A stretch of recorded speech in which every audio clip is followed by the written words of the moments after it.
Can you hear me now?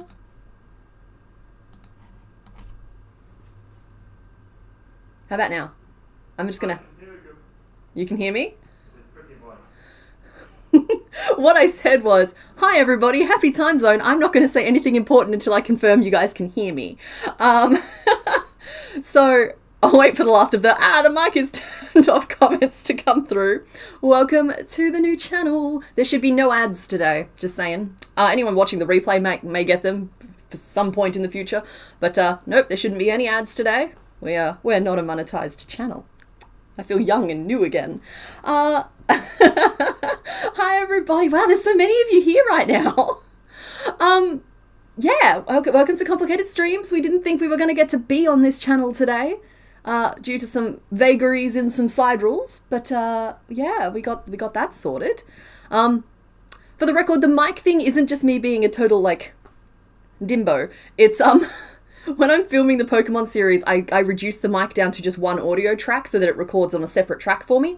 And then when I'm streaming, it needs to be active on all tracks for you guys to hear it, is the long and the short of it. Anyway, I have so many Pokemon to show you today. We have a fun theme for today. Yeah, I'm excited to get into it. So let's, side rules, just like verifications and waiting periods and that sort of thing. It's something I haven't had to deal with for a couple of years, and so like, it's convoluted. It really is. It's way harder and less communicative than you would want it to be, but we got it worked out. My description says we've only done 80 Pokemon. Nope, we've done 93. Hold on one second, I'll get that fixed up. Guys, I'm gonna just level with you. I am expecting problems today.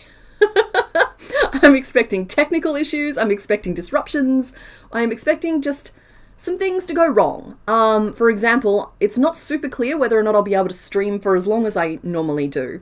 So if the stream cuts off abruptly after like 1 hour or 2 hours or 3 hours, I'm just going to log in on Complicated Knots and we'll keep going over there.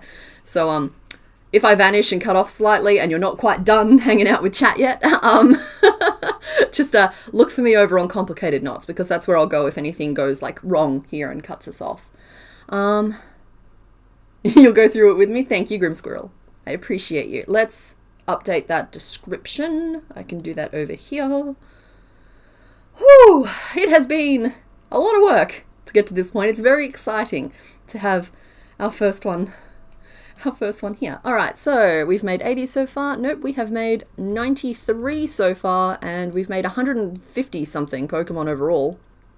I'm going to take a punt and say it was 157 so far.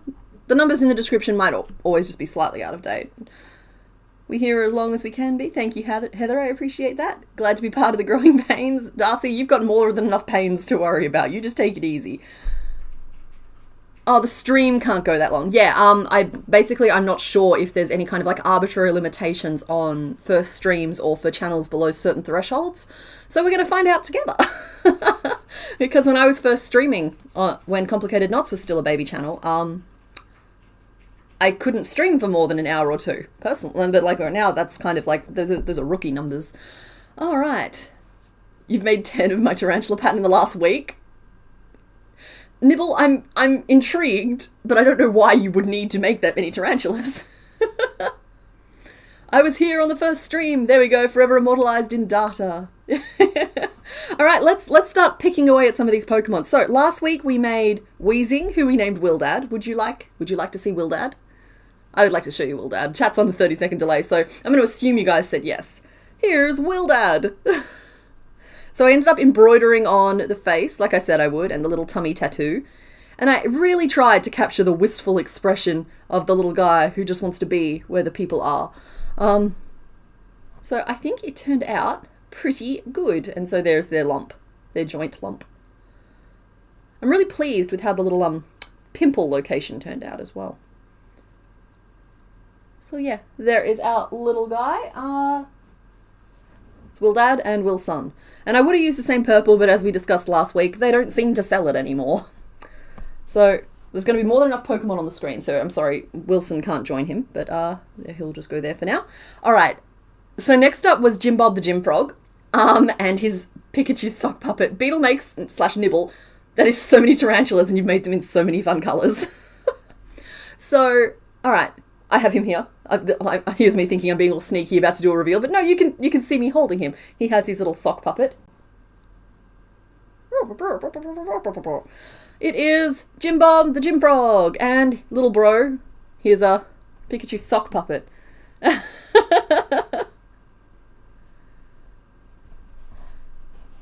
I'm actually really glad I went back and added the little peck detail. I can't remember if I did that right at the end of stream or if I did it just after stream, but honestly it's a detail that kind of really helps him not just look like a lump. So yeah, hello. After avoiding the Peoplemon, that some of them are turning out some of my favourites. You can see Machamp is still hanging out with us back here. And then we have just the Pokemon from this week's video, which I'll just whip through real fast. So we made Azumarill, which I didn't use a pipe cleaner for. I found a way. Azumarill, we made Lucario, whose eyes are a little bit buggy, but he's still a cute little puppy dog. We made Hariyama, who has arms, and so I can show him on stream. Guys, until you start making some of these, it's really hard to work out that the base shapes look something incredibly inappropriate. So, Hariyama. It's my favourite thing to call people at the moment, an armless Hariyama. Miss Magius turned out a little taller than I would have liked, but she's doing her best. And then we have Pidgeot, and I'm sorry, I do know that it is Pidgeot. It's just Pidgeot's so much more fun to say.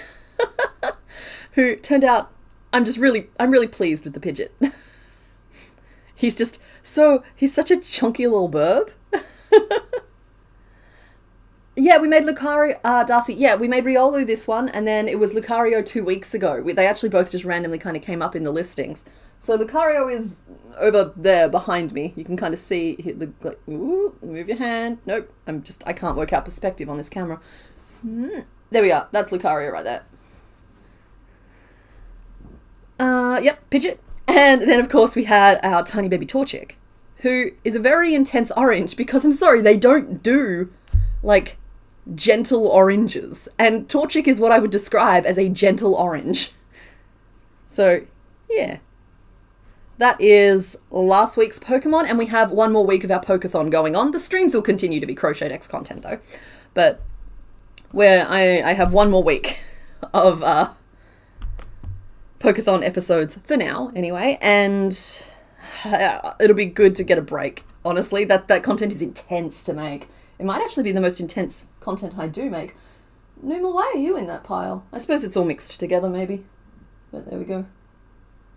Everybody all in together. I'll clear these off my desk. And we also have another exciting moment today because we are using the last page of a book. And that doesn't sound very exciting until you realise this book is entirely Pokemon. It started with Ho-Oh. And yeah. It's been Pokemon. We have one page left of it. We'll be using that today. Alright, we have been prattling on for 11 minutes. Would you like to know what today's theme is? Machamp, you need to go. Let's bring it up. Okay. So, today's theme. Yeah, clicked away. Today's theme is door. That's your theme. You need to pick which door you want to open. So, that's all you get. I can't give you any additional hints. As you start opening doors, what this means will actually start making, hopefully, a little bit more sense. For anybody who's catching the stream for the first time, I can't imagine that there's many of you here, but just in case, the colours of the doors represent the colours of the Pokemon, and I've included both the major colour and a minor colour for each of them today. And yeah, so we're going to vote for 1, 2, 3, or 4, because you can only have 4 options in a poll. Hopefully it'll let me do that. Yes, okay, good, I can make polls. We're on a learning journey. And then number 5 will appear in the second poll, because we normally get through at least 2. We used to get through up to 4. But vote. Who do you want to make? The theme being door. You love the dumb themes so much. So do I. This one here is the brainchild of Mr. Bones. He kind of came up with this one here, and then we kind of workshopped it together a little bit. So today's theme is door. It is just Gen 1. So, Boldor. Yeah, that's not a bad one. Oh, I'm seeing some numbers getting chanted out in chat. Feel free to make guesses as to who you think is behind each of the doors. It's so hard to choose. Excellent, then I have done my job correctly. Adorable? Well, maybe. I mean, to somebody, they're all adorable. 4 looks interesting. Looks like number 3 currently has the lead. I am sitting here trying to remember who I put behind each door.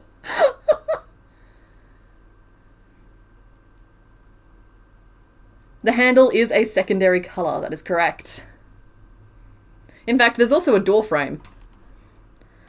If I act very carefully, I will not reveal any spoilers, but I will reveal the colour of the door frame. No, I won't. I don't want to risk it. Because it doesn't seem to be on. That's so weird. Anyway, yeah, the door frame was also a 3rd colour, but when I turned the outlines on, it covered it neatly, and I was just like, okay, sure.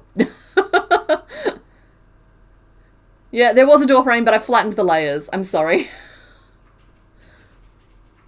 Because the edge around each of them is like a thingy. Like a layer effect, so that it applies evenly to all of them, and I flattened it since then, and so I can't turn it off. I would have for you, though. I would have. Okay, looks like number 3 is clinging by the tips of its very fingers. Oh my goodness, it's just occurred to me that I need to make these. Hold on. You guys go down there. I'm gonna start rummaging around for some colours.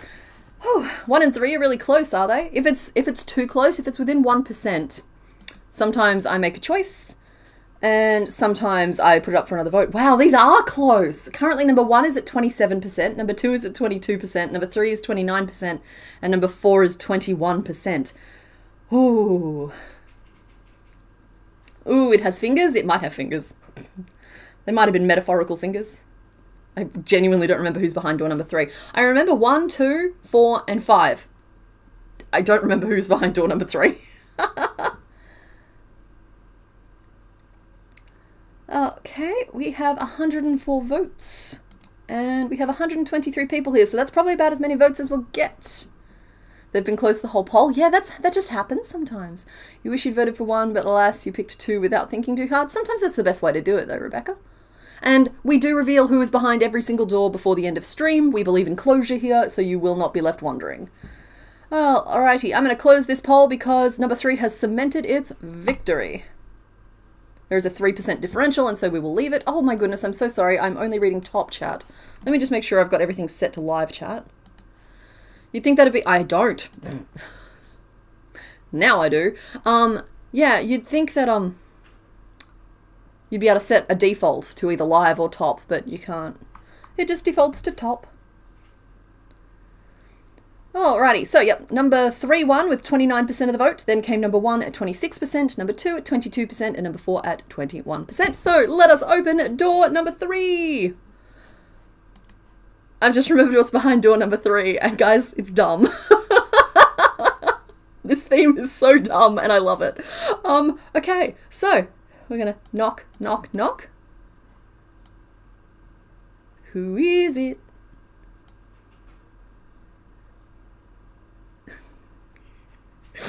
And it is, of course, Doduo. Yeah, sometimes these are funnier when you know what a couple of them are, as opposed to just one. I'm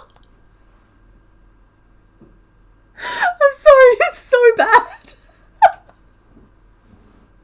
So we're going to start by making Doduo. We're making Doduo. Yeah, let's shrink this down.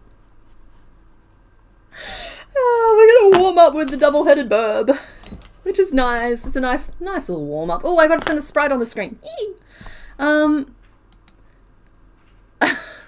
the sprite, and we got to swap him from Army Man to Doduo. Where are you, little burb friend? I promise I'm not laughing at you.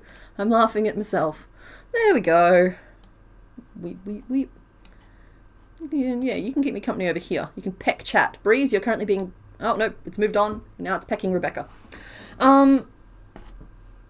Guys, you got to line up to... Oh, maybe this will fit in here. Let's see. All right, yeah, we're gonna make Doduo. So, The sprite, oh no, that's going to cover chat. I'm sorry, I won't do that. But he can nibble at chat. So the real question here is, I got in trouble when I made Dodrio because I made the neck the same color as the legs instead of there's apparently a gender difference with the color of the neck. So the sprite shows a black neck, which I'm guessing means that that's a male Doduo. 6-stitch tube necks to make them stable, maybe, but that did not work very well. I don't know if any of you remember this noodle boy. The pipe cleaners just don't work. Doduo will be not made the same scale as this one. This was an ambitious project, and I've changed how I do a lot of my techniques, honestly, since I made this one here. I actually think I could make this one more stable if I just stitched the 3 heads together. Like this, because then the 3 pipe cleaners would work together. In fact, I might do that after the stream. But yeah, this is pipe cleaner necks, and it's also, I think, a 6-stitch tube. But if we did really stubby ones, it might work. I'm doing maybe heads, yeah, necks bent, head resting on body. I could throw a single stitch attaching the heads to, yeah, what I just said. Yep, thank you, Mr. Bones. 4 toes, symmetrical foot, perfect spheroids. You're just describing. Male has black necks, female has pale necks. Okay, well then we need another poll. Am I making a boy or a girl? So I made a girl Dodrio, who I don't think has a name, actually. I'm going to just leave this poll open while I do my sketching, and then we can make our choice at the end. And then I'll see what you guys said at the end. So the choice here is the female would have a yellow neck, and the male has like a black neck. And we're going to just draw some fuzzy little guys. I can anchor the 2 heads together.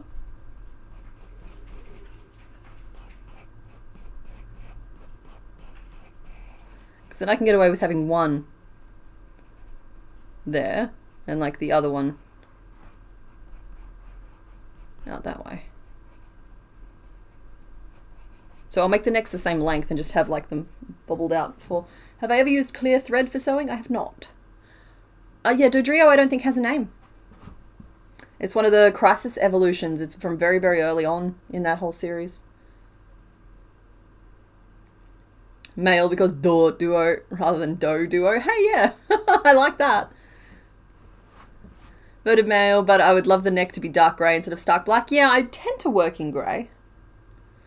In general. I'll see what we can do when we pick colours out. So then they've got beak.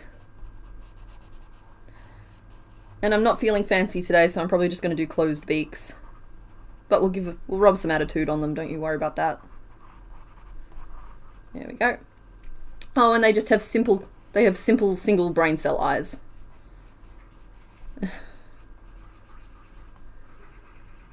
They're just perpetually surprised at everything going on around them, and they will be put in a seated position, which is also very cute.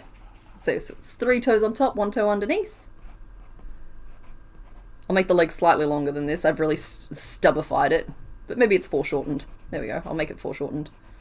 Now, these guys are meant to be fuzzy, but I don't really want to use the wire brush today because it hurts my fingers. So we might just... Oh, I did make the other one fuzzy though, so there are rules. Okay, I will use the brush. I've got the brush. Do we need anything else from over there while I'm looking? Oh, hey, Torty. No, I think that's everything from over there. Okay. Oh, I missed a good name. What name did I miss? Name him Homer because Doduo. I like that. There we go. And then Dodrio could be, what, like Marge, Bart, Lisa? Or Bart, Lisa, Maggie?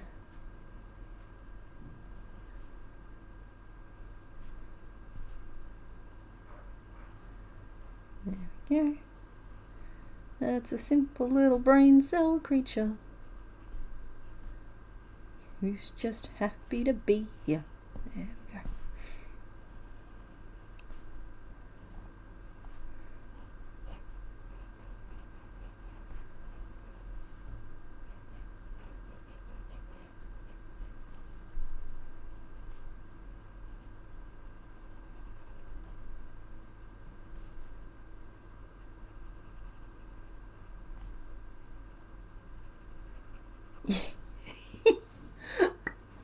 Alrighty, so the fix is in. Are we making male or female? Looks like male won with 54% of the vote. So there we go, we'll end that poll.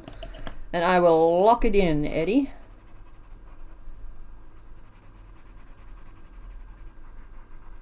There we go. Alrighty, so this one here should go really, really fast. Let's set ourselves a timer. We're 23 minutes in. I bet by the time we're at like an hour and 30, if I don't get too distracted, we're done here. So it looks like I need like an orangey brown. I think this is the one I used for Doduo. Come here, Doduo. It's not quite the same. This one here is unfortunately not made with Marvel yarn, so I'm not going to be able to match the colors exactly, but I'm going to do my best. So we've got that, and then it looks like we need almost like an almond color for the beaks and legs, and I have this much of that color left, which we can try and see. I can always go pillaging my wall. Sorry, I'm rummaging through a box. Name Golden Boy, Pidgeot for the win. He would be so adorable. Oh, tiny little fuzzy ball. Yeah, that'd be cute. I'm not sure these two colors go very nicely together, honestly. I'm struggling with that a little bit. I've got some dark gray here for the there's the end of it. For the neck. Because the other option for beak and legs is I can go yellow, which is admittedly what I did do for Doduo, so that would match. And he's allowed to be a little bit more intensely coloured because he's like the baby version.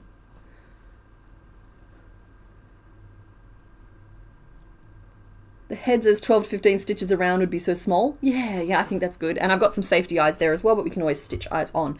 So let's just like barrel on ahead. I do need you guys to let me know if you want to go flesh or yellow. So start chanting flesh in the chat or start chanting yellow in the chat. And we'll just see which one comes up the most. What's up, honey?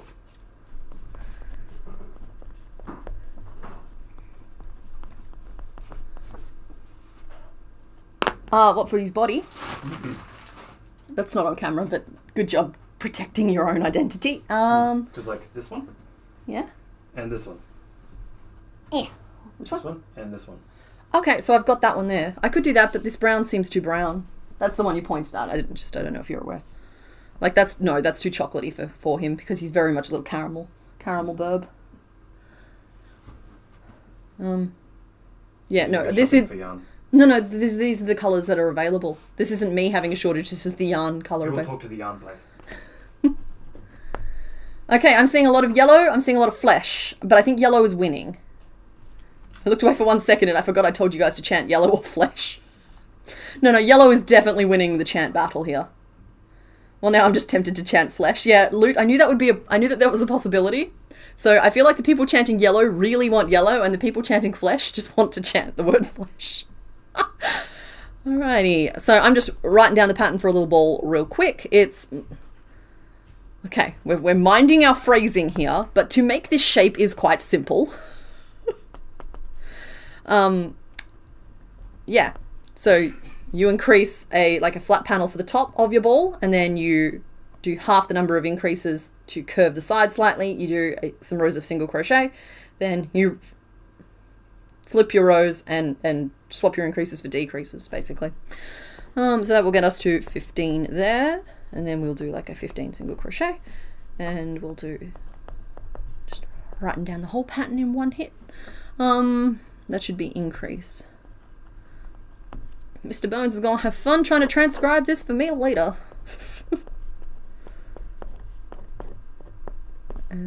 That's 12. 6 decreases. All right. Flesh, yellow, flesh. Flesh? Am I a joke to you? No, Mr. Bones, no. Said I am partial to the flesh myself, but geez, the phrasing here. Yeah, okay. We'll make some tiny little heads.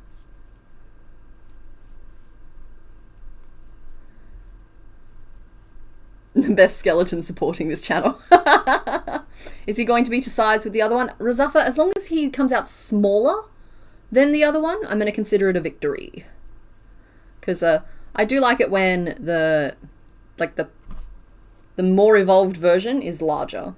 2, 3, 4, 5. And I understand that's not necessarily how it works either, particularly now that we have so many games where you can see Pokemon in the overworld, and there is just clearly some a lot bigger than others at all points in their evolutionary tree.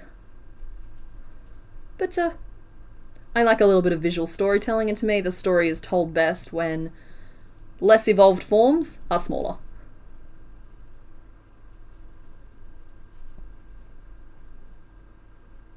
This channel is not going to get taken down because of a bird. Ditto, you mind yourself. Yeah, Sith Assassin, they're all chanting flesh because I asked them what colour I should use for the legs and beak, and we have flesh, which I think is technically called almond, but I'm sorry, when something is that close to my flesh tone, I have to call it flesh. And we have a yellow instead, but like with Dodrio, I used the yellow with this kind of brown, and so that's why yellow's on the table here as an option. I lost track of what the winner was.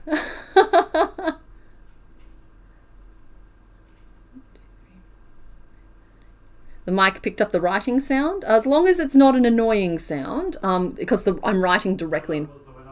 Sorry? Yellow was the winner. Yellow? Okay. Cool. Awesome. That matches the Dodrio then. Oh! Sorry, I've just been shared... Mr. Bones just shared a reference image for me of the feet, and it looks like they're actually 4-toed all at the front, not 3-toed, because like I didn't do a shape breakdown here. We need like head shapes, which are going to look adorable. We need beak, which is fine, easy. We need body shape. We need a little neck tube. Not rocket science, none of this is. But then the feet apparently have 4 toes all at the front. But that's a 3D model that we're looking at, which is always a little hit and miss for me. But looking at the sprite, it looks like it might be like that as well. It's got like crunch, crunch, crunch, crunch. They're quad toes. 1, 2, 3, 4, 5, 6, 7, 8, 9, 10, 11, 12. Alright. Yep, Mr. Bones will be taking all name suggestions. So you can safely leave those with him. If you see somebody else say a name that you like in chat, please boost it by repeating it or chanting it or whatever so that he sees it.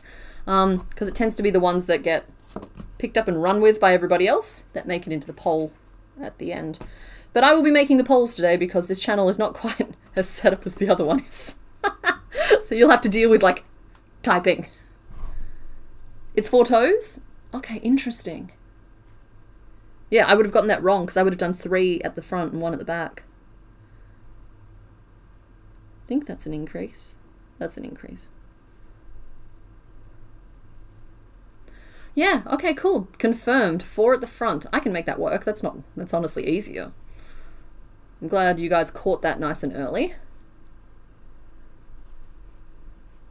And Mr. Bones, I'm not doubting your research skills. It's just like the fan art can sometimes wax a little lyrical on what these Pokemon actually look like. As well as getting other people's perspectives. Yes, quite. Yeah, okay, cool. Do we have a current name list, Mr. Bones?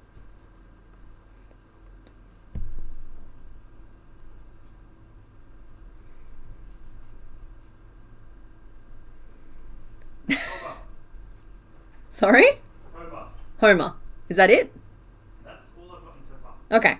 So currently Homer is the only name on the official name list, so if there was been another one suggested that you guys liked, start yelling it at Mr. Bones. Don't tag him every time, but just like start chanting it.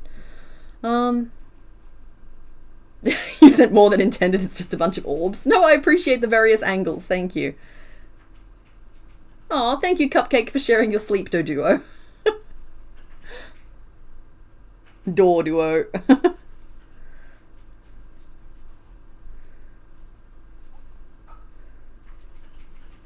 8, 9,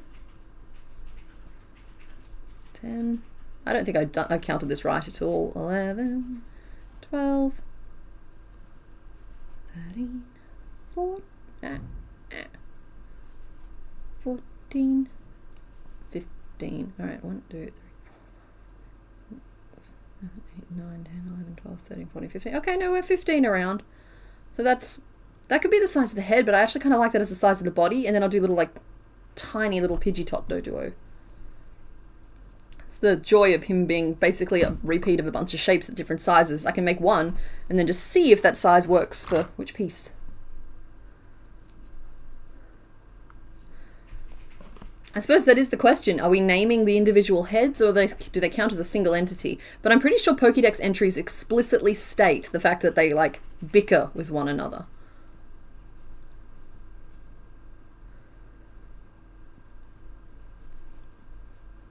Save the double dragon names for the dino line? Yeah, that makes sense. What, Hydreigon? Dino? And the one in the middle.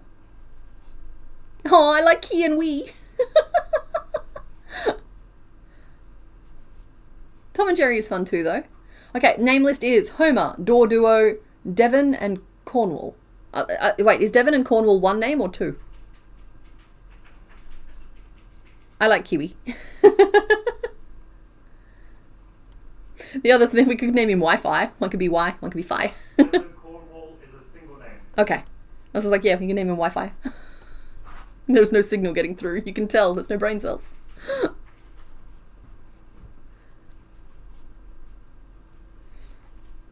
Alrighty. And we're stitching. Yeah, I think this might be the body. I think we're going to like really pidgeot it. But I won't make the final decision until after I've made one of the legs.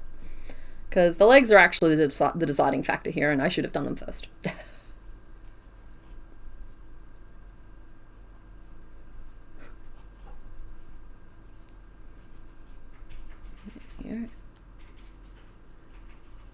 Because that could just be a cute little body, or it could be a little head. Either one would work. So that was, I think that was 3 repeats of 15.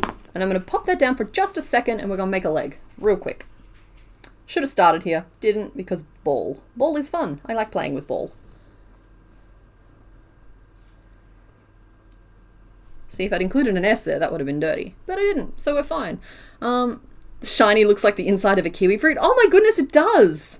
Shiny Doduo is green. Interesting.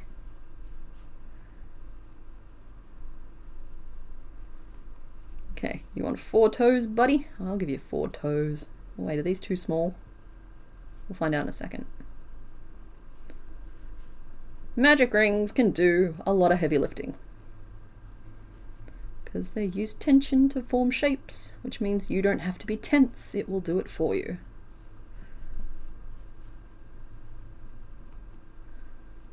Am I writing this down? No. Will I regret that later? Probably. It's fine. It's fine. I'll write it down in a minute.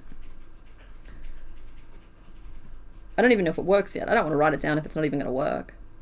Like, I know this will work. I just might have to go back and instead of doing trebles, I might have to swap them for double trebles.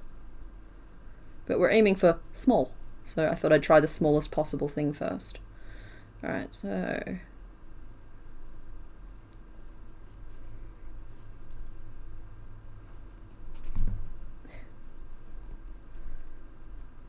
I would say that that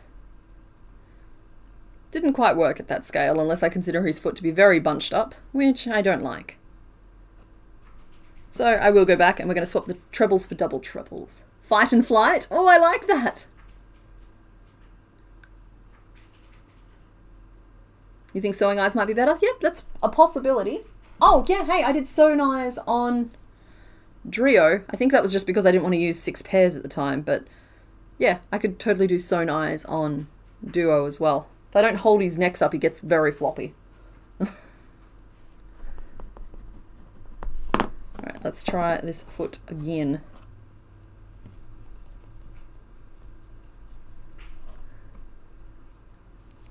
Aiming for small, but have I considered Megapod? After Megapodding Hariyama last week, I am tired. Also, guys, the first Pokemon I have to make for this week's video is a lot. It's just a lot. I can't really talk about it. I shouldn't have brought it up, but it's a lot, and so I'm trying to pace myself today. I hope that's okay with everybody. Sorry. Particularly as you don't know what's behind some of the other doors. I know what's behind all of the other doors now. And, this stream is going to get very interesting.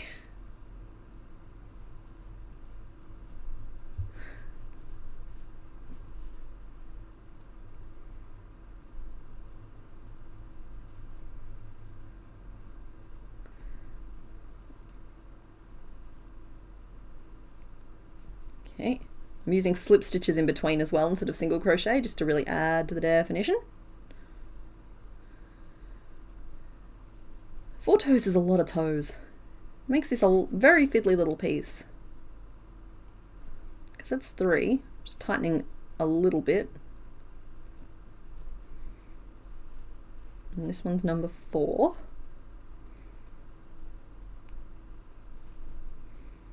And then I'll do 2 single crochet to provide like a little foundation.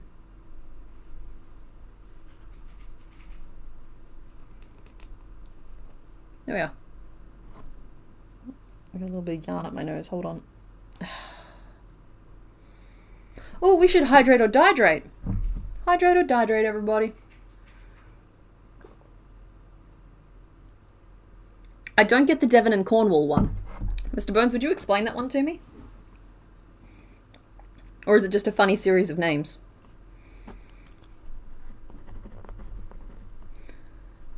Are they dragons from someone's story? They're a pair of dragons. Oh, that was the double dragon name. Okay, yeah, no, I'm going to nix the double dragon name because there are actual double dragons that are going to come up eventually. And I'd like to, like, preserve that name for them.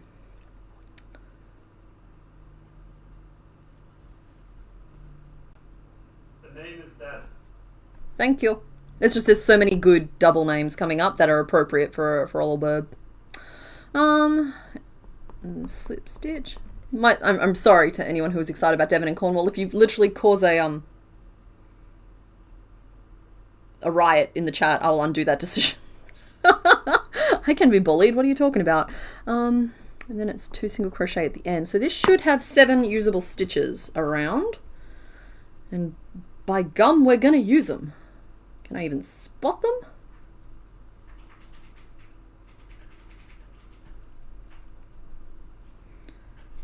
One.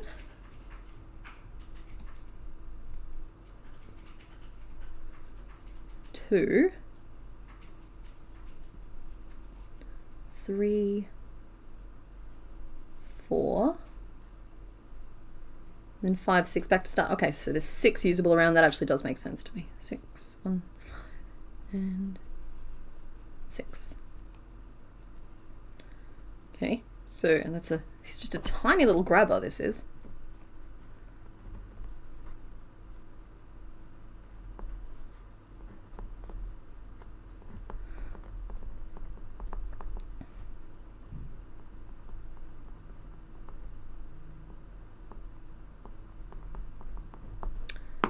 Alrighty, and then I will, do I want the leg to be narrower than 6 is the real question here.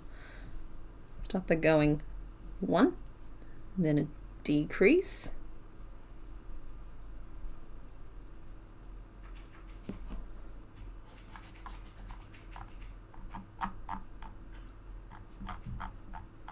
I just saw a bunch of guesses flash up in live stream and then it's gone. I didn't get a chance to look at them. I'm actually going to close the live stream channel so I stop getting distracted by it. Now you can't decide whether you like Doduo or Kiwi better. Oh, you don't need to go with Doduo just because I made a silly joke. Kiwi is a great name for him.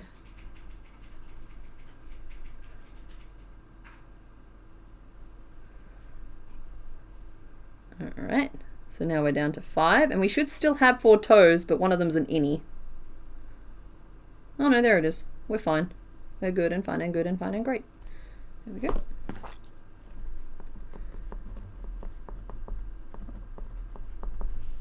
Alright, and now we can just continue on our merry way. And we'll do a couple of rows of 5 single crochet. You vote we name something Mordor this stream. Purple Dolphin, if the choice comes up, I won't nix it as a name. But it has to be appropriate. You have to find one it fits. Because that's a big name to bear.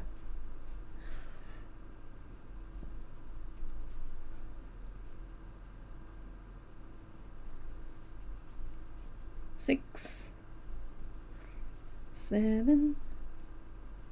How much leg do you need? 8, 9, 10. I think one more row maybe. 11, 12, 13, The most door of them should be Mordor.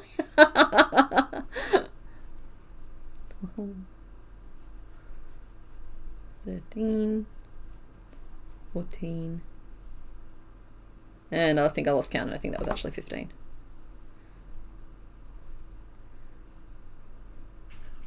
Okay, so he has his little four-toed foot, and he has a little leg.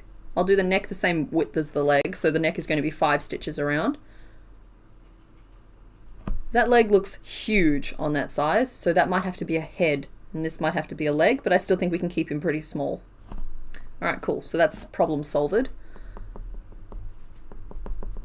I'm not going to do any more leg. Oh, maybe I'll do one more row of leg. Just one more row.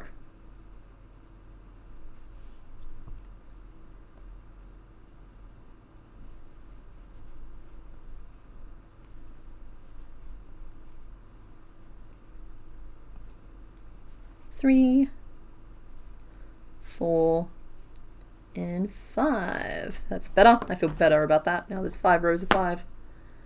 Well, if Doduo is Doduo, then Dodrio could be Mordor. The second most door should be Mordor. The most door has to be named Dorist. Dorist the Explorist. No, the least door needs to be Mordor because it needs Mordor. The chat has just evolved into a series of tongue twisters. Hodor, not Mordor. Potato and Spud. We're using potato names for the Pidgey line at the moment. Not that precludes potato names anywhere else. I'm just letting you know because we've got Pidgetot, and we have Tater Tot, and we have Spudget, and I'm going to petition to you all to name Pidgeotto like Pidgeotato or something, some variation of that. But that's a whole other conversation. You wish we had Johto choices right now for Houndour. That's alright. We had a feeling that this particular theme might tip us over the edge of the weird part of the stream early, and I'm pleased to discover that we are correct. Aw, teeny and tiny. That's cute. Pidgeotato. Yeah, Pidgeotato. Because I feel like that goes really nicely with Tater Tot and Spudget. Because I asked Chaos to turn into a potato, and he turned into Tater Tot's Pidgeot. That's just I got exactly... The number of times that the random number generator in that game gives me exactly what I ask for, it's beginning to weird me out a little bit.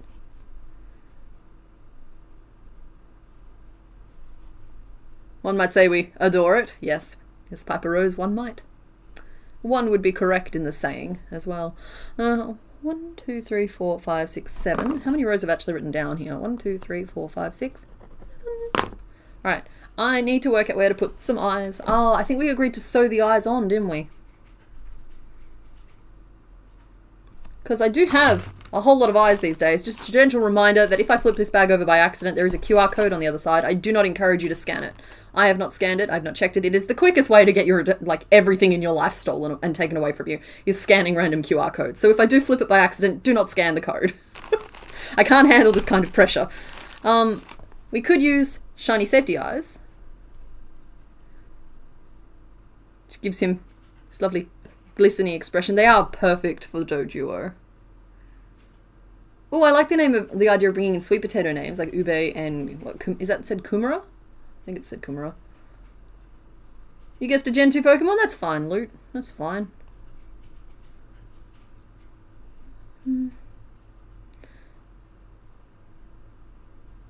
I might really like safety eyes for this fellow. Let's just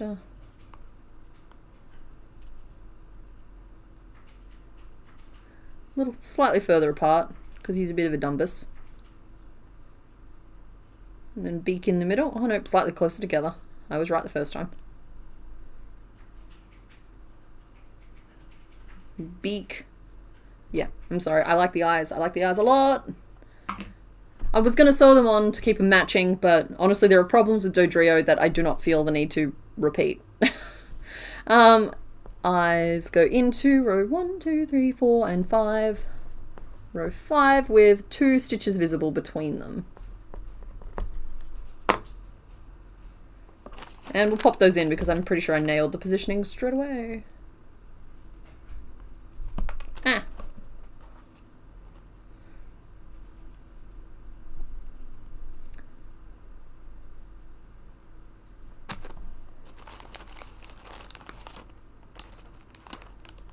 I should tear or cover the QR if I'm worried. Oh no, it's just a general. It's an opportunity to talk about general online safety rules. But it's also just a matter of like, there's QR codes over so many different things on my desk at this point. Where, yeah, hypothetically I should cover them up, but I could just tell you guys not to do it. And you guys can make choices for yourself. I can't protect you from everything, but I can give you information and you can make choices. Wow, my voice is going super early today. It must have been all that screaming at my computer I did earlier today. Hydrate or dihydrate, everybody. The safety eyes really give him the look of a creature with the mental equivalent of the Wii theme song playing in their head at all times. Oh, we could call him Tweedles. Because he's a Tweety bird, but he's also Tweedledum and Tweedledummer. Yum, yum, yum, yum, yum. Having a good snack there, buddy? Get in there. I know this will all fit. You can't... There's a hair in there. Sorry, I shed like a yak. Bingus and bonkus. Naughty wackus bonkus. You guys are really bringing the name game today. Speaking of Tweedledum and Tweedledummer, We could just call him Tweedles. they strike me as the kind of bird that would eat a golf ball, their eyes would bulge, and then they'd yak it back up. Like this. This is him eating a golf ball right now. And then the other one would eat it. He looks like he's eating a golf ball. Just, Do you want me to brush them? Maybe. Because, like, skeletal hands, it's fine. You do. You'd have very, very tough hands. And you've got that woodworking protection as well. I wouldn't use that. No, but you could. No, I just use my phalanges. Not the phalanges, no! I think he needs another round of single crochet. It's weird. It's like, he's just not quite round enough. But maybe he is round enough? I think maybe he is round enough. I changed my mind. He's round enough. If he's coming out like a little flat disc, we'll make the second head rounder.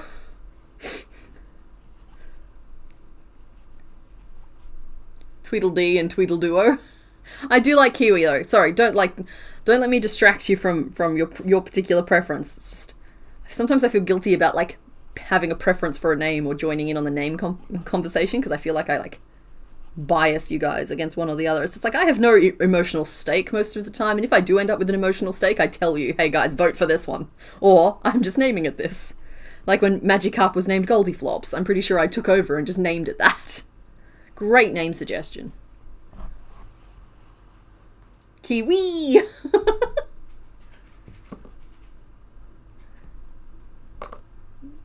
Oh no, he's plenty round. And I think I might continue straight on into the neck, which is a risky proposition.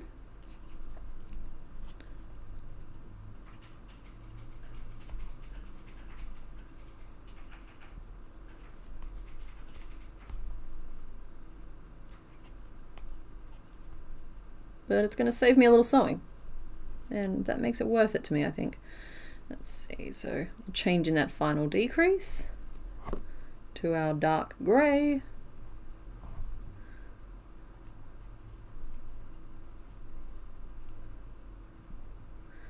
I should probably do front post. But not that one, this one. There we go. Just to get us that good definition. Oh, I need to work on that tapestry video, actually. The Pokemon have been eating every possible spare moment of time. I'm looking forward to February because we've got a couple of pattern videos coming out, which would mean I have a day or two to work on that tapestry. Because I'd love to get that finished by the end of Feb, if it's humanly possible. I suppose I've got the thing with Skein Spider too, which is also just going to eat up a lot of time. Post-stitch into the neck, that is correct, Nibbledrake. I don't know if you said that before or after I did, but you are correct. Duo gives hey hey vibes. Oh, absolutely he does. Just choking on a rock. 1, 2, 3, 4, 5, and... Oh, I said he had to be 6 around, didn't I? Alright, so then I changed to grey. I worked 6 front post single crochet, and then I did a decrease and 4 single crochet. And we'll continue on at 5 single crochet around. Because then his neck isn't any thicker than his leg, which I think is a good benchmark. Because looking at the sprite down here, you can see he has like a leg thickness and he has a neck thickness, and they look about the same. Now proportionally on mine they will be thicker to the size of the head and the body than they are shown in that sprite, but I don't have the luxury of 2 dimensions. I have to work with physics, which means that things actually have to be able to support their weight, which is like fine. With legs you can put them in a seated position, but when it comes to heads and necks, they gotta be able to support themselves.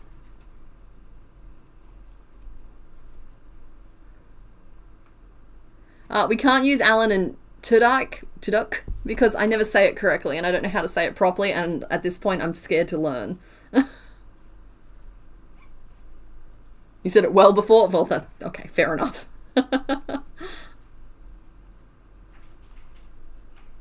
You relate to the chicken far too much? I haven't been counting. Y'all, what are you doing letting me, like, just run around out here not counting my stitches? Merry and Pippin. Baby Dragon spoiler available? I'm afraid not, Nibbledrake. I haven't worked on it yet. That's not me holding out on you guys. It's just, I'm going to use the bits from the portal, and then I'm just going to make whatever bit we need, which I think is just a body nugget, which shouldn't be too, like, it's just going to be a potato. So, afraid I don't have a spoiler for that, short of just, like, pulling out the portal itself and showing you guys again. Yeah, it's just gonna be what it is. It's like, it's one of those things where, like, I wrote the pattern for it, I may as well release it, right? It makes sense to me. 1, 2. Let's decrease. I think I've only done 2 rows so far, so I think we're okay. Turducken. How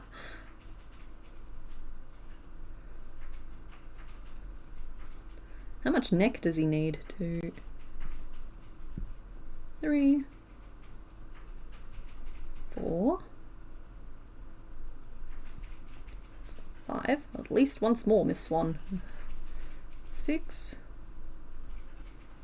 7. This neck is stiffer than I thought it would be. It might actually be able to hold itself up. 9, 10. And I'm not going to finish off, so I have the luxury of frogging that later. But that neck I actually think is going to be able to hold up the weight of the head,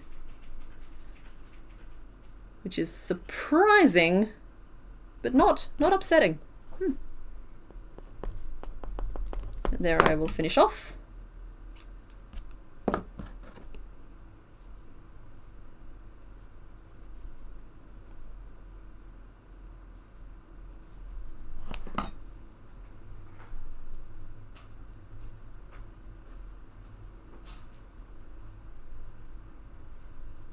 Alrighty, and I need to lock this in place. I don't have many bobby pins lying around anymore, otherwise I would use a bobby pin for it, but I might just pop it to one side and we'll whip up another one real quick. I'll send them all out for shredding at the same time. 2 Ds, as in to do, but 2.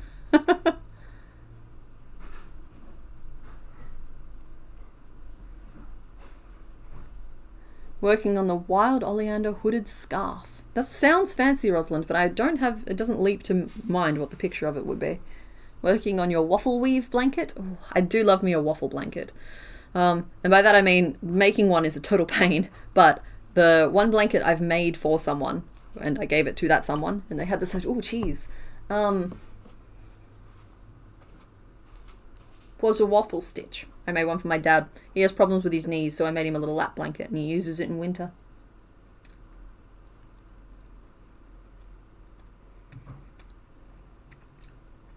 Apologies, guys. We have a little cheese break.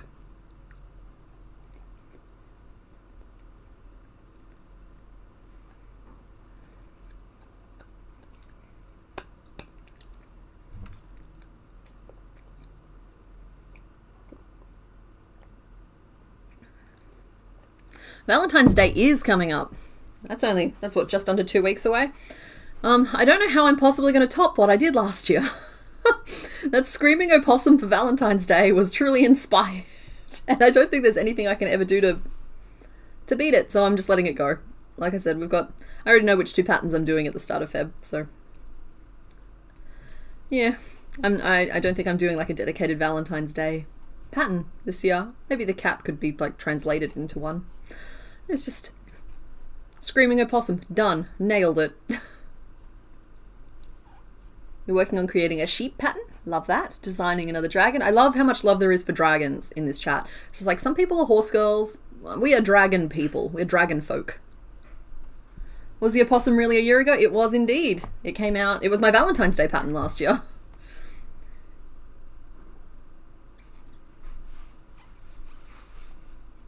You're a florist, so you have to do it now or crawl into a ball. Yeah, that's fair. The screaming Patoo. Oh, yeah, there is that one. He's just not done yet. It's just like, you get one shot at some of these things. Like, you can release as many, like, cat patterns, basically, as you like, because people always want another cat. But if you're going to take a swing at something like a Patoo, you have to nail it, and he's just not there. We're not doing Romeo and Juliet for Valentine's Day. There's no time. Doing the stream in time for dragons being talked about. Nice. Hi, Sketchwolf. Never forget the Patoo. No, you got absolutely remind me about it. It's just, I want to make sure I do it justice, because it's such a great, like, it's basically my spirit animal. It's just one look at its dumb little face. I'm just like, that's me.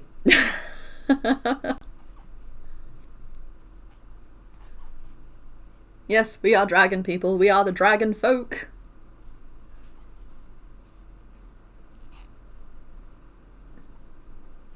Good.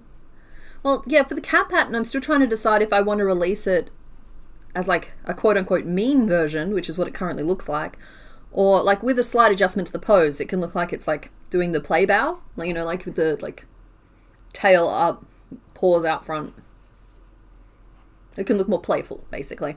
And that's just, it's basically a marketing decision at this point, because they're all the same pieces, but I also know that people want to make what it looks like on the box, if that makes, like, on the box, if that makes sense. So no matter how I pose it is going to signal to people how, like, what can be done with it. And so I'm thinking about it. I still have all of my blue pieces over there that I might just spend some time with, moving them around. Dragon or a fairy frog. Oh, I love frogs. I want to make a Beelzebufo this year. A Beelzebufo is a giant prehistoric frog that used to eat baby dinosaurs. 1, 2, 3, 4, 5, 6. Or it's hypothesized. I don't know if they've confirmed that. 15. Cool. Using a stitch marker this time. And we're about to do 4 rows of 15 for 60 stitches in total. Except that's not the stitch we're supposed to mark now, is it? Come on, brain. Get your stuff together. You are not a Doduo. Pink Butterfree with heart eyes for Valentine's Day. I've made a pink Butterfree before. It's actually one of the very first commissions I ever took. I don't do commissions anymore. Just want to be real clear on that. But yeah, made one for someone in Boston. I used to charge $20. $20 a thing. And yeah, I made a pink Butterfree. And the wings were a nightmare. I did them using tapestry crochet, whereas like on the Butterfree for this series, I just made white panels and stitched the black stripes on. Butterfree's a bit of a pain because of that embroidery. You have to really love Butterfree to want to make a Butterfree. I'm glad it's behind us. I'm glad I don't have to make one again. It's a tiny little screaming owl thing. Oh, are we talking about Patoos? Shall I draw you a picture? Patoos look like this.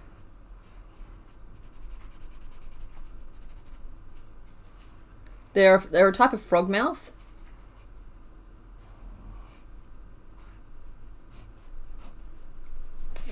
Honestly, it's a very accurate Patoo.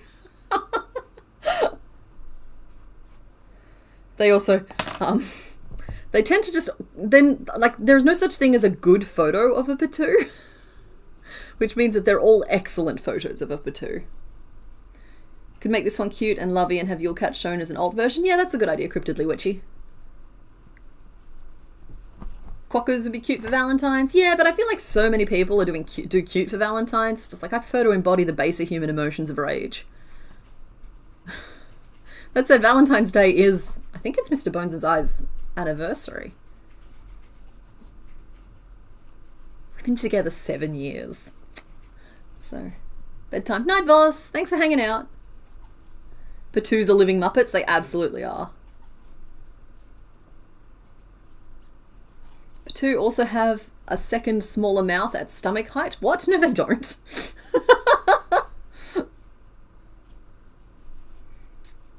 You thought CK's spirit animal was the screaming opossum? Yeah, true. My spirit animal is it's kind of like my favourite animal. It's whatever I'm looking at the time if I'm relating to it. I'm a little bit free with the notion of something being a spirit animal. I understand it's meant to be something a little bit more important than that. I'm assuming the photo shows a baby Pitou, and that's what Mr. Bones is talking about with the second stomach, the second mouth. I could do a trash panda for Valentine's Day. Oh, I do love a raccoon. Your anniversary is May 4th. We're trying to keep it when we get married. Oh, lovely. Yeah, ours is very vague because we've got like the day we matched on Tinder. We've got like the day we first like met, and then like the day we like formalized. Yes, okay, we're in a relationship. So like, then they're all within relatively quick succession.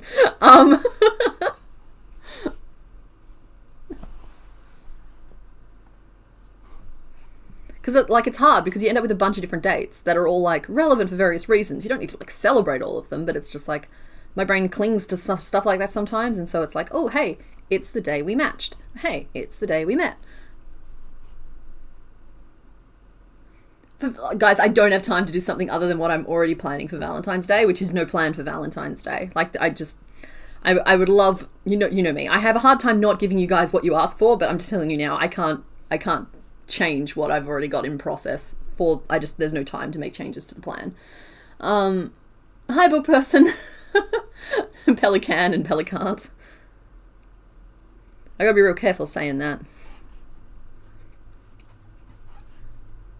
Marching Halloween 1998 got together. Oh right, matching Halloween 1998. Got together on Halloween 2010, married him Halloween 2015. So that's good. It makes it a lot easier. I think we officially decided that Valentine's Day is just like the anniversary of it, but I can't help but remember the other dates as well. Because like, of course I do.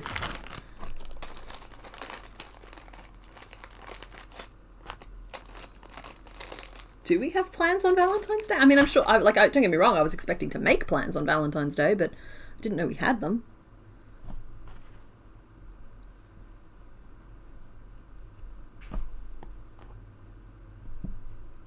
Two and plonk.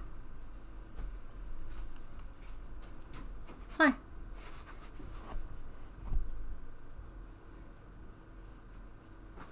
What on earth are you doing?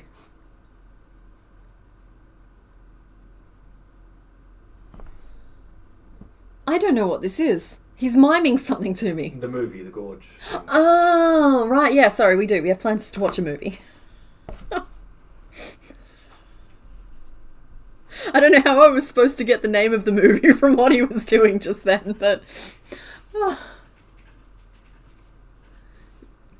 Let's see. Darcy says, Mitch and you have made it so that the day that we formalised what we are is our anniversary, or the day you moved in, depends on what one we can remember at the time. Yeah, I'll admit that I'm not like a super date fixated person. Like I don't even really celebrate my birthday, and so like Mr. Bones is a little bit off the hook when it comes to these things. Because like I'll just wake up and be like, oh hey, it's for example, it's the 31st of Jan. That's the first day we texted. It's like cool, and then that's it. We just go on with our day.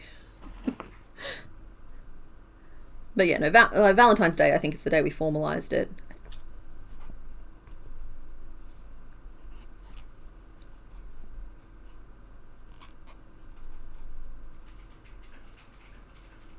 Oh, I've got to snap the backs on. Stop. Everybody stop what we're doing.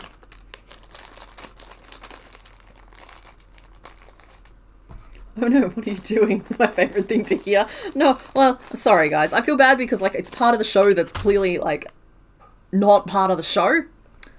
It's just he has interesting ways of communicating sometimes. And sometimes I'm great at it. Sometimes I understand immediately. That I was not getting. There we go. I don't think these eyes, these new ones that I got, are ever going to make a good clicky sound. They're just not, they're not rigid enough. The backs are too like squishy plastic, which is better in some ways and not better in others. So lose it up. You have plans for the next week? Your poor boyfriend chose someone who doesn't want to see a single petal for a solid 48 hours after the rush.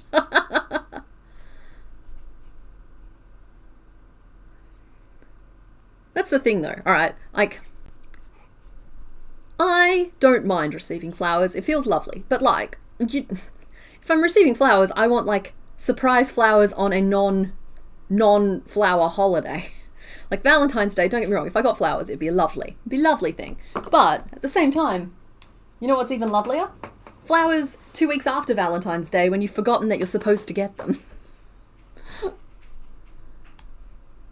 Robin and... Okay, Emily's sharing a story. Robin and I got together 21st of December and we moved in together the day your nephew was born, which is about 2.5 weeks later. And Rob's now been stuck with you for 15 years and counting. Yeah, Mr. Bones and I had a rather escalated time frame ourselves. He was the boy next door. Like a building over. You hate flowers, you're allergic. Yeah, me too, but it's still really lovely to get them because they're pretty and like... Yeah. It does things for... I don't know if inner child is the correct term, but like the inner neglected teenager in me gets a very giddy thrill out of a handsome man giving me flowers. So, hi!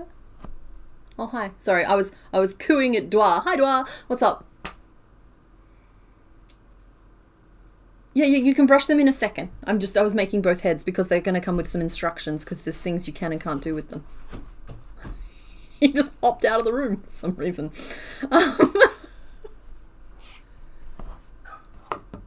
You went to kiss Rob for the first time and he thought you were going to headbutt him. You know what? I trimmed it off instead of attaching the grey. Dang it. I aim to have that kind of energy in life.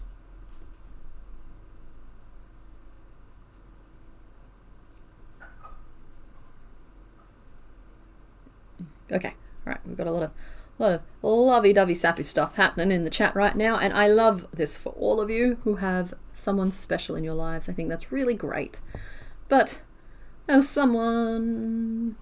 I don't know. I feel like we're going to talk more on Valentine's Day probably next week because Valentine's Day will be closer next week. So we're going to move on to brushing these heads pretty soon. So what I'm going to do is I'm going to finish making the neck. The neck. 1, 2, 3, 4, 5. And then I'm going to send these two little bobbles out with Mr. Bones, and he's going to give them a vigorous brushing. But we're going to have to give him some instructions first to help him, because I'm not sure he's ever brushed anything before. Like, he's brushed his hair, but you know what I mean. Like, I don't think he's ever brushed crochet before. 4 toes all facing forward? Yes, and we've made that already. You're quite happy to see I'm making a Doduo. You've been watching the Soul Silver run, and Dodrio was one of the first Pokemon you made there, so I'm curious to see how different Doduo will be. Doduo is going to be very different. Because even just looking at Dodrio, I'm just like, oh, I wonder why I made it that way. Dodrio also suffers from scale, just in like being too big for its own boots, which is why it has such flop issues. It doesn't have the internal structure to support it, whereas Doduo is smaller, which means the stitches are denser, which means it should hypothetically be able to hold up the weight of its own heads, which is just an entirely different thing. You have the Lego succulent set in your closet waiting for you to have room for display. I've got that one. I really like their botanicals, but like I wish that they would, forgive the pun, branch out a little bit more from them, because like they had this Bird of Paradise set, right? But that was just before I became a Lego obsessive, and it got retired and I never got to get it, and I really wanted that set. I wish they would do more like interesting exotic plants that look like plants, because I don't mind the mini pots they've come out with. Like they've done, I think it's a chrysanthemum, and they've done like a mini pot of bamboo and a mini orchid, and I'm just like, the smaller ones just don't hit the same way as like the full-sized trying to be realistic plants do. Also, I'm not a huge fan of the colours that they're picking for some of their flower bouquets. I've got one of their flower bouquets, and it was great fun to make, but the rest of them just kind of look the same to me, just with not very nice colours. So I don't know why I don't know why they're picking the colours that they are. Yeah. So I love the botanicals in theory, but I can't quite get what I want from them. You have the bonsai one? Oh, okay, I love the bonsai one in theory because the little cherry blossoms are little frogs. And I love that.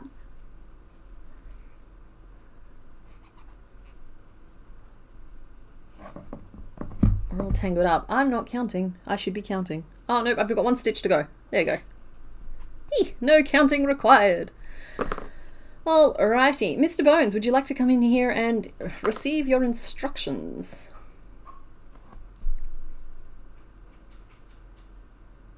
Which means that you guys are going to get to hear the instructions too. You're going to get to know all the things that I think about before I brush. And you guys can let me know if I miss anything. It's a good learning opportunity for me.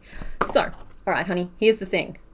Explain as you would a child. No, you don't need that. But like, I'm not finishing these off. So you're going to have to be careful not to pull. Alright? You can use any of the bobby pins you have out there. There's a good chance that's going to happen. If you need to, you can grab a bobby pin from out there and just put it through the loop, and that'll stop it pulling out. I only have 1 bobby pin that I can find easily in here, so.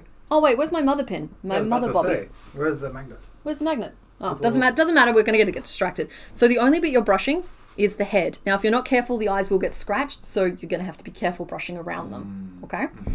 But other than that, we want them to be 2 fuzzy little lollipops. Yep. Equally fuzzy? Equally fuzzy. Now, don't freak out if this becomes stretched and distorted. We will squish it back into place, okay? But if you put too much pressure this way, it is going to rip it. Okay. So, just careful. Brush careful. So, here we go. Now, keep a headphone in so you can hear how much is coming through the microphone so I can warn people, all right? Thank you! Are we talking about Lego now? We were talking about Lego. I like the bouquet that are fruit and chocolate made to look like flowers. Yeah, that's cute. I like that. I also know that you can get like bacon roses. And like, don't get me wrong, I'm not like a bacon fan. Like I don't eat just plain bacon, but I like bacon on and in things. It's a fun flavor.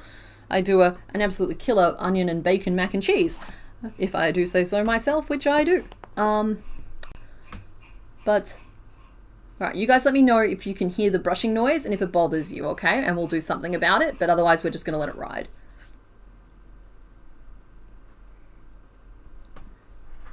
Should totally use my second torty to hold bobby pins. I actually have, I don't know if you guys were around for the clear plastic bobbles that I have for... It's relatively quiet. If it does become a problem, I will move further away from the microphone.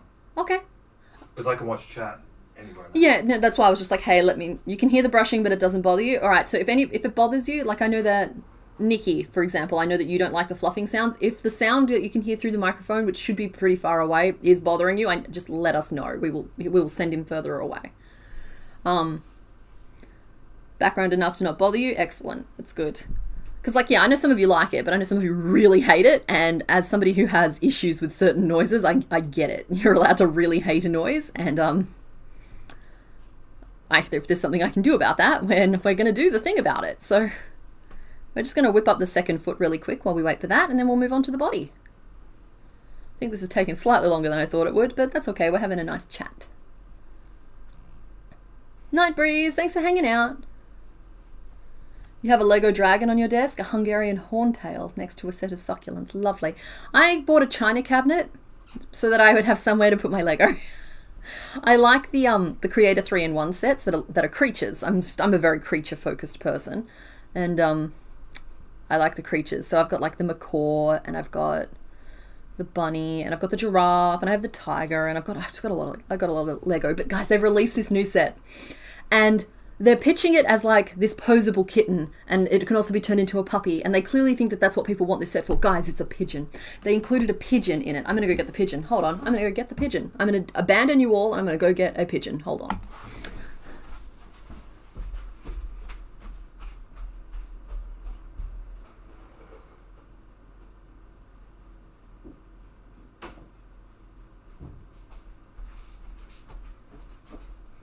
So yeah, this set was supposed to be like clearly marketed as this cat or this dog, and which button should I push? This one. And they also just clearly arbitrarily included a pigeon pattern with it, and it only used like half the pieces in the set. But guys, look at this pigeon. I love him. He is my boy. He was my gift to myself this year. His head, I believe, rotates. That's it. That's the only movement you get, and he's great. It's just like, I don't want a posable kitten that looks kind of doofy. I want the pigeon. Meanwhile, they think everybody's like, okay, people are really into this cat and this dog. The set is so selling well. Meanwhile, everybody is just like, nah, man, the pigeon. Devil in the details, I got my eye on you. I'm gonna put him back on screen because he's great. Pigeon. He doesn't look like much from above. There we go. He's just great. I love him. I saw him and I'm just like, well, I'm getting that.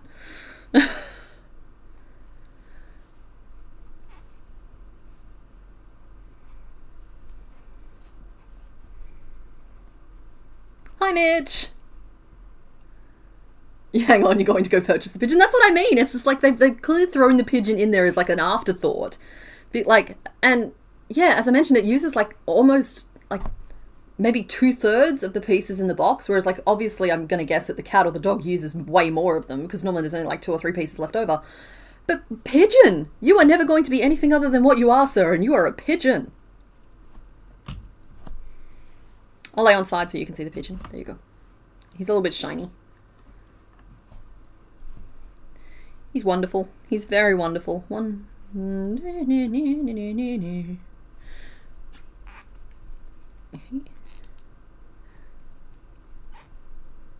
During lockdown, you got hubby a Lego bouquet. See, that's cute.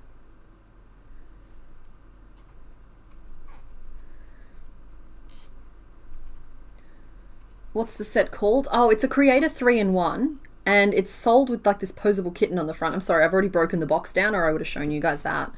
Just not me out here spruiking for Lego for free, but like, have I seen the Panda Orca Penguin one? I have seen that one there, and I actually have the little grab bag. That because they had like a mini one, like to test the set, I guess, before they rolled out the bigger one that they've done now.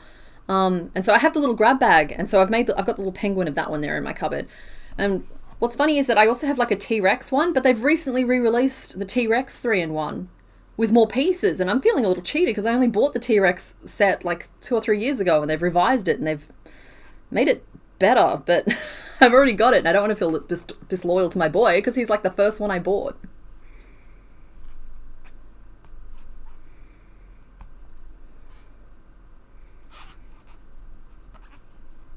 I haven't seen the new Twilight set, actually. Does it have glittery pieces?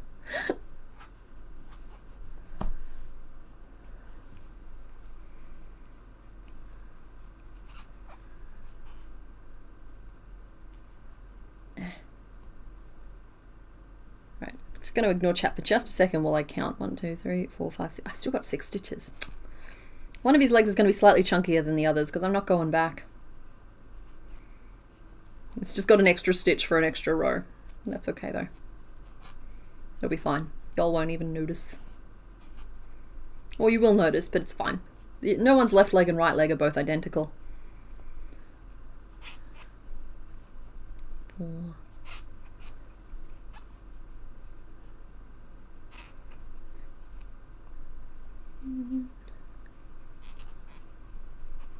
Really want more Lego bugs? Yes, that's my pride and joy, that set. I got the butterfly, the praying mantis, and the rhino beetle. They are spectacular. They're doing a set this year that's like minerals or gemstones, and they've been developing an idea for like 3 tropical frogs or something, which I would like murder for. Oh, he's so fuzzy. He's perfect. That's perfect.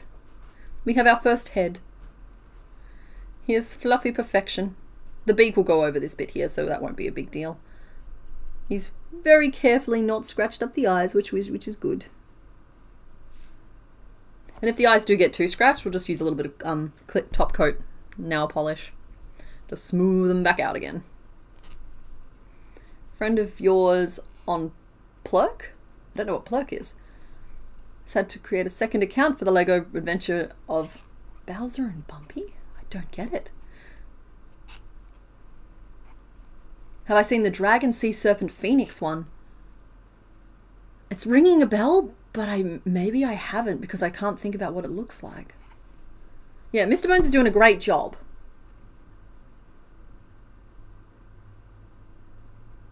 It's not Edward and Bella up a tree, is it? That's so funny. Yeah, see, I'm not really into the buildings. It's kind of like with crochet how I'm not really into making dolls. I like making creatures. It's like in crochet and Lego I am the same. I like making creatures. And the 3-in-1s are good because like they give me options, but usually I'll make the one I'm looking for. Like my son here.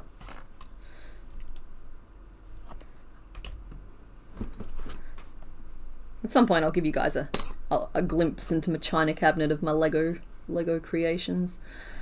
But yeah, I like them. They've got some cool sets coming out this year.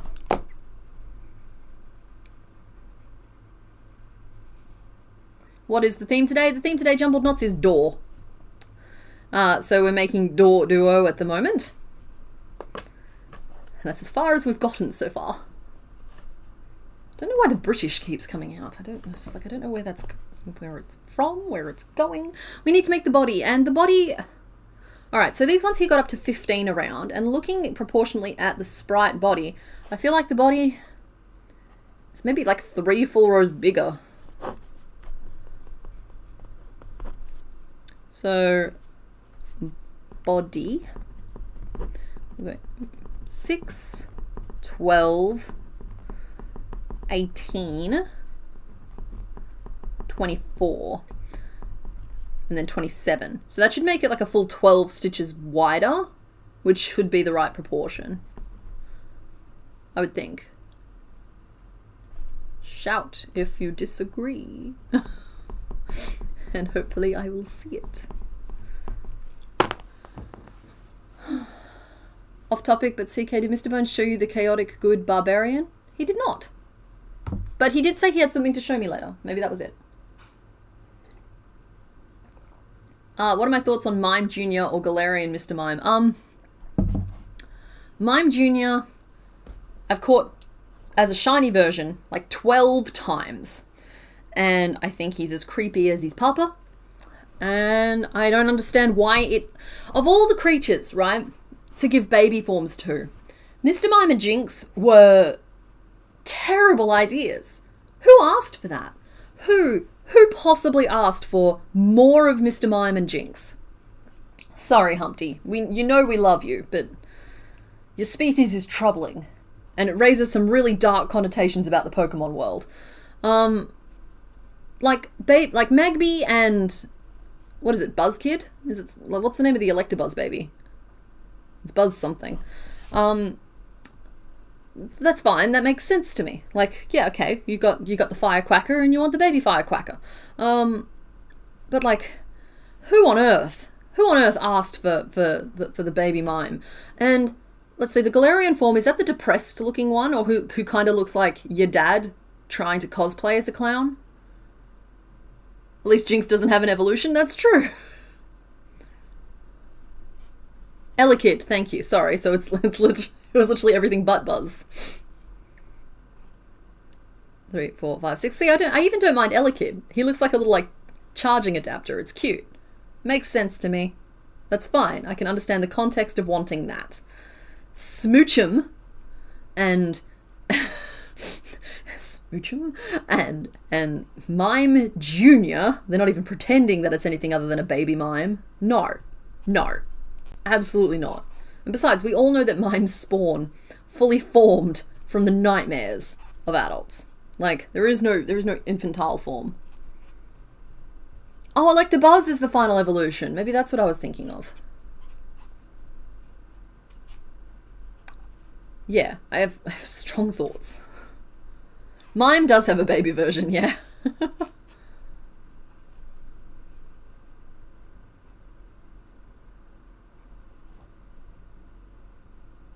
Oh, good luck, Darcy. I hope you feel better soon. I hope they can see you really fast and they get you all fixed up. Galarian Mr. Mime is still cheery but blue. Mr. Rhyme, who it involves into, is pretty cool though. It looks like Charlie Chaplin. Yeah, okay. I think I've just mashed the two of them together. Honestly, the Galarian forms are the ones that are kind of like beachy vibes, right? I'm sorry, they all look stupid. Every single one of the Galarian forms looks dumb. The one exception I'll make to that is maybe like the Vulpix and the Ninetales, who I think look cool. Anyone where they've taken the fire and made it blue fire, I think is a cool choice to have made. But Doug Trio looks ridiculous. I don't know what they did to my Executor, but that was so silly to have it be a palm tree.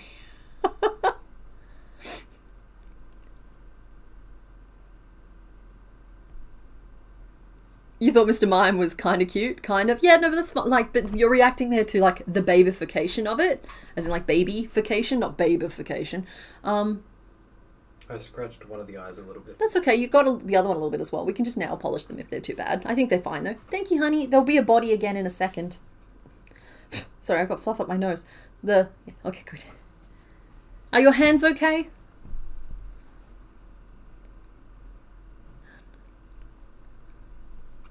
Those are Alolan forms. I apologize. I apologize for besmirching the Galarian name. Sorry, honey, I didn't hear. I'm assuming he's fine. He wasn't actively bleeding. Leave Wugtrio alone. He's just a wormy boy. I wasn't making fun of Wugtrio. I was making fun of the guys with the hair, the Dugtrios in the wigs. No scratches on my bones. Oh, good. I wanted to just check on you because I know it can be painful. You think Alolan Sandshrew and Sandslash are also cool? Correct. Yep, they get a pass. Galarian is snowy stuff. Right. Well, it's the beachy ones that I'm raging against. I apologize.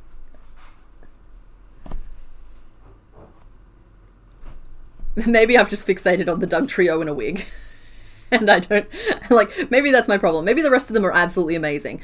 But, like, even Raichu is just, like, becomes like this little soft boy. And, like, that's fine, but Raichu is meant to be a little bit more kick butt than that.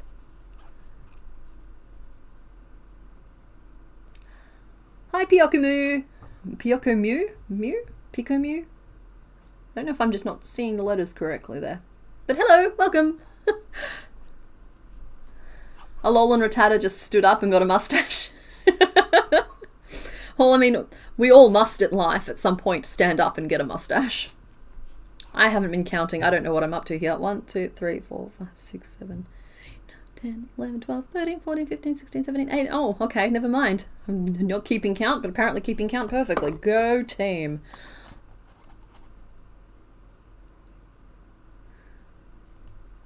You just Googled Dugtrio special forms and wow, those wigs are so cute and funny. Nope, they're bad. Sorry, your opinion is absolutely valid, and you are correct to have one. No, the wigs are so, like, I can't take them seriously. Like, these are meant to be fighting, inspiring fear in people. Like, I've taken Dugtrio to the Elite Four multiple times. What did they do to my boy? The Galarian Zigzagoon look really cool as well. Oh yeah, no, I do like the black and whites. The black and white scheme on them. Alolan Marowak is amazing. I might have to look that one up. Yeah, they should have called the wig Dugtrio just like... They've already used the name Wugtrio, but it belongs to the Wig 3. Still annoyed at Pogo for having a Diglett with a hat that could evolve as an event Pokemon, but only one hat on Dugtrio. Well, yeah, because like they only have one hat. They don't find, like, the hat isn't like a snail shell. It's not a part of them. Somebody gave Diglett a hat and then he evolved. He only had one. Dugtrio's hair is supposed to be volcanic iron or something? No, that's like. Thank you for providing an explanation. I appreciate it, but also no. It just looks stupid.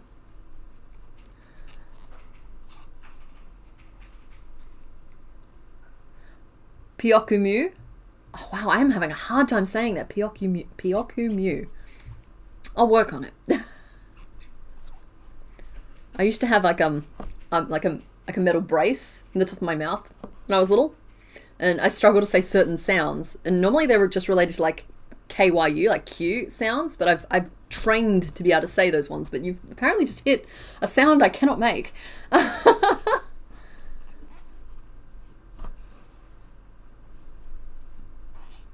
Hey, you be nice to that brain cell. That brain cell's doing its best. Yeah, they may as well, the Dugtrio mix with the He-Man what's going on is hilarious. It's just like, yeah, they basically could have just like drawn little abs on one of them and just gone full Fabio, and it wouldn't have been funnier because they'd already reached peak humor. Though I think last week we decided that Dugtrio was just, oh wait, no, maybe I talked about this with Mr. Bones off stream. We decided that Dugtrio was actually just Machamp with like 3 sock puppets. And that's what's going on under the ground. It's called Pele's hair. It's volcanic glass. I'm sorry, it still looks like you guys are doing a good job describing it and rationalizing it. You can't do anything about how it looks to me. 1, 2, 3, 4, 5, 6, 7, 8, 9, 10, 11, 12, 13, 14, 15, 16, 17, 18, 19, 20, 21, 22, 23, 24. Yay, we're doing it. We're doing it great. We're doing a great job. Okay, so I've got one more row of growth, which is just our 3 to get up to 27. You talked to your sleepy dog and he kicked you.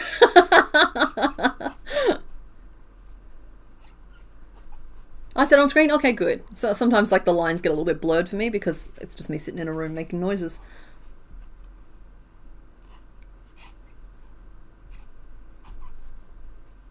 Hi, Jinx. See, I'm a fan of Clogsire, and I actually also am a fan of Wobbuffet, but I feel like everybody loves Wobbuffet. Like, for non-battling reasons, I don't think he has any kind of tactical application, but then, like, none of them really do, in my hands. Though I tried my best. In this week's video, I feel like... Sorry, last week's video? The video that's out, not the one that I'm working on. I feel like I've grown a lot as a player, because, like, some of it got cut for time, but I like full on like read what the moves did and I had a plan in place and we went in and we executed it, and by it I mean the dugong, and it's just, I'm very proud of myself because I tried to do type matchings and I tried to do the things and it worked and we beat the gym leader, and we're going to need a whole lot more of that to make it through the rest of this game, because one thing y'all might not know about Soul Silver is that once we complete the 8 gym leaders and the Elite Four, we're actually about halfway through the game. Like, there's plenty more game to go there, and I intend to continue around. I think it takes us to Hoenn next. I'm a little bit vague on the region names. It takes us to the original region, and we go through and fight those gym leaders, and then we can fight Red up on the mountain. So I think it's Red up on the mountain. There's like a big final boss anyway. So like, yeah, there's still plenty of game left, plenty of Pokemon to make there. So yeah. Lots of room there. And I'm really hopeful that once we get a shiny stone, we might be able to knock Crisis out of his evolution lock. That Dugong was hard. That Dugong was hard. It's Kanto. Alright, thank you. Thank you, Ditto. Wobbuffet is actually a gimmick Pokemon based on a punching bag. The only moves it learns are Counter and Mirror Coat because a punching bag can only hit you if you hit first. And also, Wobbuffet isn't... This isn't Wobbuffet, right? This is Wobbuffet. In case you didn't know, there's like a little thing on the back of Wobbuffet. That's Wobbuffet. We don't say Dugong anymore, we say Seal's Evolution. Nah, I go with Dugong. Like, he's gone now, we did it. The back half is much faster when you go to Kanto. That makes sense because there's not that steady evolution, that steady, not evolution, but like the story unfolding. But like, there's still plenty of weeks and weeks and weeks of episodes there. I'll look it up because like I need to decide narratively where I'm finishing that run, and so I'll make sure that there is a big final boss or something that will call our finishing point, because we won't be able to finish the Crochetdex just running around there. Yeah, and then like, yeah, we'll wrap that series up probably this year. Like, I intend to like go back and do another little Pokeathon every couple of months till it's done. But in the meantime, I do need breaks in between because that's the most intense content to make. I don't think I've even really made eye contact with Mr. Bones in the last 3 weeks. The blue bit is a wacky waving inflatable arm flailing tube man. That is correct. Quagsire is your favourite. You were so sad they got replaced, but Closure is pretty good. What did they get replaced with? What did they do to Quagsire? Oh, Clodsire, right. Why not? Yeah. Why not? What's wrong? Oh, you're making eye contact with me. I love you.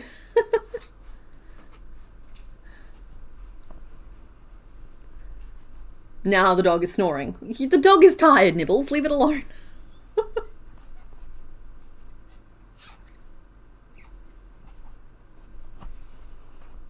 There we go. Wait, hang on. Just the bit. That's why there's some fan theories floating around that he's a defective unknown with a costume. Kind of like a Mimikyu. Oh, I like that.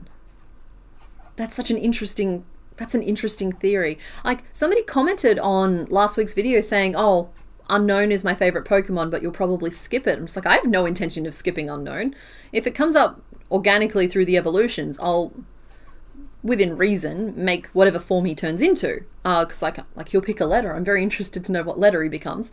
But if it ends up being something we do on stream, we'll roll a categories dice, or I'll make a C or a K or something. You know what I mean? Like, I have no intention of skipping Unknown. I'm just not going to make, I think there's 30 different symbols or something like that. I'm just like, I'm going to make one. Nibble, he loves you. Okay, that you have been chosen by the snoring dog. That is a good thing. Some people just complaining about their embarrassment of riches right now. Some of us don't have dogs. In Gen 9, it evolves into Clodsire instead of Quagsire. If you want Quagsire, you have to do a trade request with NPC in the water town. Ow. Weird, okay. Yes, we should hydrate or dihydrate, everybody. Don't forget to stretch, save your work, back it up to a second location.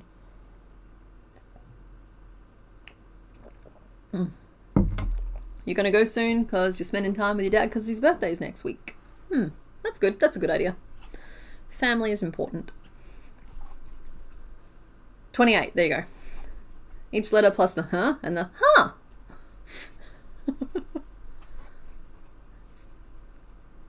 Your favourite mon is Riolu? Oh, cool. Well, we've ticked that one off. I was very surprised to have Lucario and Riolu both turn up this close to one another.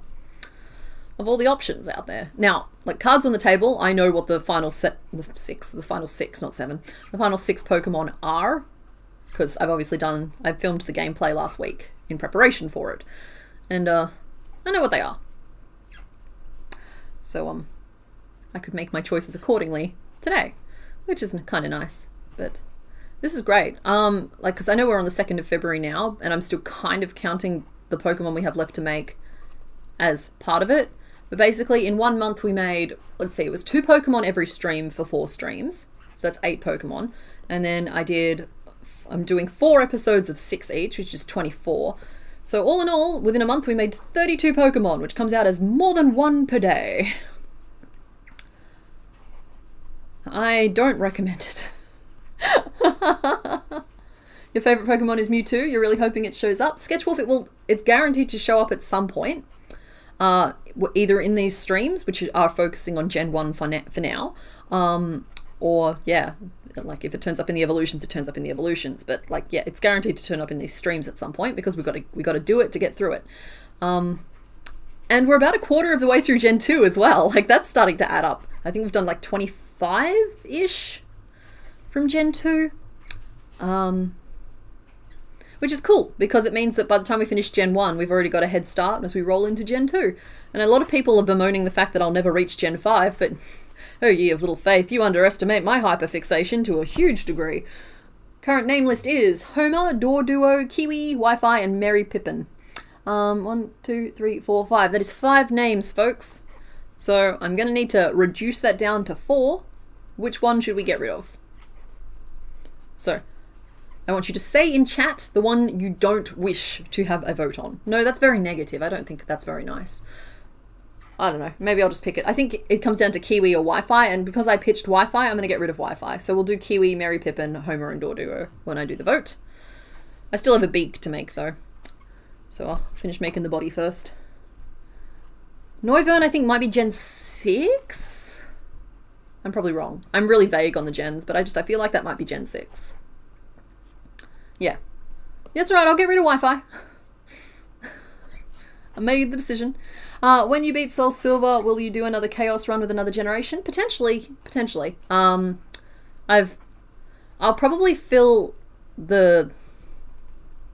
It's not really a specific time slot, but I will do some kind of Let's Play Crochet. Like, I wouldn't mind playing some more Don't Starve and doing some of those creatures. I wouldn't mind playing some Core Keeper and doing some of those creatures. Stardew Valley and doing some of those creatures. So, like, there might be some other kind of playthrough before we start the next Pokemon run. Because the Pokemon runs are meat and potatoes for us at this point. So, like, there will be some kind of gaming content. Just might not be Pokemon again straight away. don't think you're quite tall enough yet, you little Bobsy twins. In one of the videos I said I have a list of names for the randomized mon. Is Carnage on the list? Let me just see if I can make eye contact with that list, because it was here on this desk. For goodness sake, I haven't... Oh, there it is. Here we go.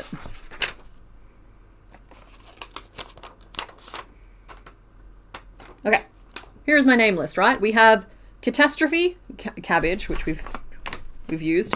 Cabinet, Clarity, Charisma, Complicated, Creation, Confusion, Kraken, Kleptomaniac, Cacophony, Cataclysm, Catfish, Catalyst, Coffin, and Cheese. What was the name that needs to go on this list? Carnage. I don't think I said Carnage. Carnage has been added to the list. Thank you very much. Krobus! Exactly! Krobus! I think Don't Starve would be huge fun to revisit. Because last time I only really got to, like, dip a toe. And it could be fun as, like, a longer serial. To just, like... I don't know. I don't know if playing until something kills me is right, because I am unfortunately... I have too much time in the game to die at humorous points. I'll only ever die at frustrating points. How about commitment? Crochet should be on the list? No, I think that's a little obvious. Did I say coffin twice? I might have. I only have it listed once, but I might have said it twice. Can't wait until I get to ban it from Gen 3. Oh, yeah. That's an interesting one. Alright, you want commitment? Keep in mind that there's a lot of names on this list now, and the chances of us getting Pokemon for them isn't high. But I'm thinking at the end I might go through and allocate some of these names to some of the evolutions we made along the way, if they make sense. Like, don't get me wrong, I love the name Cabbage for the Whale Lord, and I stand by that. But at the same time, Kraken is also a very good name for the Whale Lord. And so, like, Cabbage might become the Poliwrath, and we might make the Whale Lord crochet thing we made, make that be Kraken, you know, stuff like that. Play Cult of the Lamb? Okay, look. Stupendium does a song on Cult of the Lamb called Pull the Wool Over Our Eyes, and it's a bop. And that is the extent of my knowledge of Cult of the Lamb. Have I ever played Hollow Knight? I haven't, but I did watch Shawnee Do play all of Hollow Knight. I think it was Shawnee Do. Might have been Therm. What are the rules of getting Pokemon in this run again? If we're talking the Soul Silver run that I'm doing, then basically I'm not allowed to... Sorry, I'm getting weights out of my eyeball. There's suddenly an eye on the screen. The Pokemon evolve randomly at every level. So every time they level up, they evolve into something random. And if I'm given a Pokemon, I take it. And I might be catching the legendaries. I think I'm allowed to do that because I was allowed to catch the Lake of Rage shiny. Honestly, I understand that I've framed this as though it's like a rigid challenge with set rules, but I am also kind of just like making logical choices as we go. So I'll probably try and catch some of the legendaries. I think all 3 legendary dogs, plus, I can't even remember, like the Ho-Oh or the Lugia or whatever, is a lot, but we'll definitely catch... Jeez, I'm so vague on this. I don't even remember which one it is. But it's Soul Silver, so I'm assuming Lugia is the one that you get. I'll probably catch whatever's in the place of that one. You know, like the story-relevant Pokemon we're allowed to catch. If and when CK gets to the Gen 7 Sword and Shield fossils, it will be very entertaining. You think so? You'd love to see me play Undermine and make whatever kills me. I've not heard of Undermine. Mr. Bones, would you mind making a note of that particular game? We should name something Mordor and its evolution Most Door. I love that. I adore it. Or you could name one Ador and have its evolved form being Mordor, and then the third one could be Most Door. So you can have like 3 stages. I don't know if we've got any 3-stage ones left to make in this gen. Yeah, have I shown you guys my eyeball? I love my eyeball.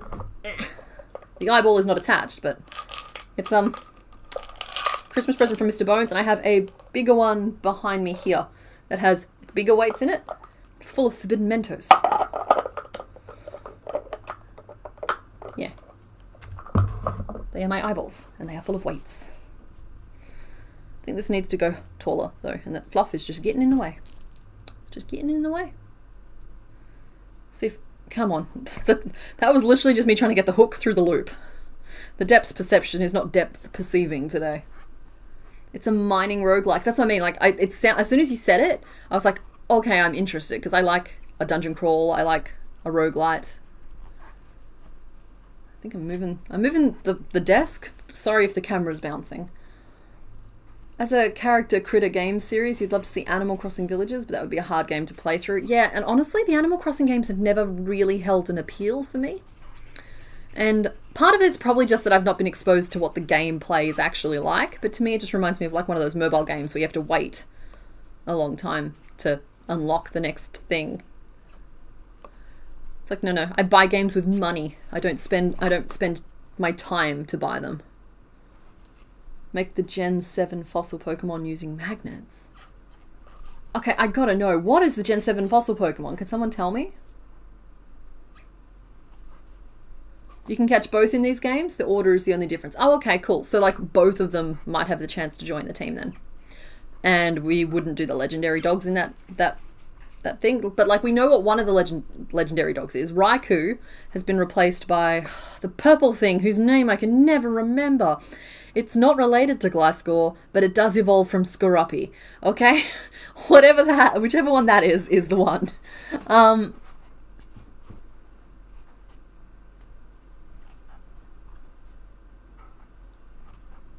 It looks like an egg nest. Oh, it totally does.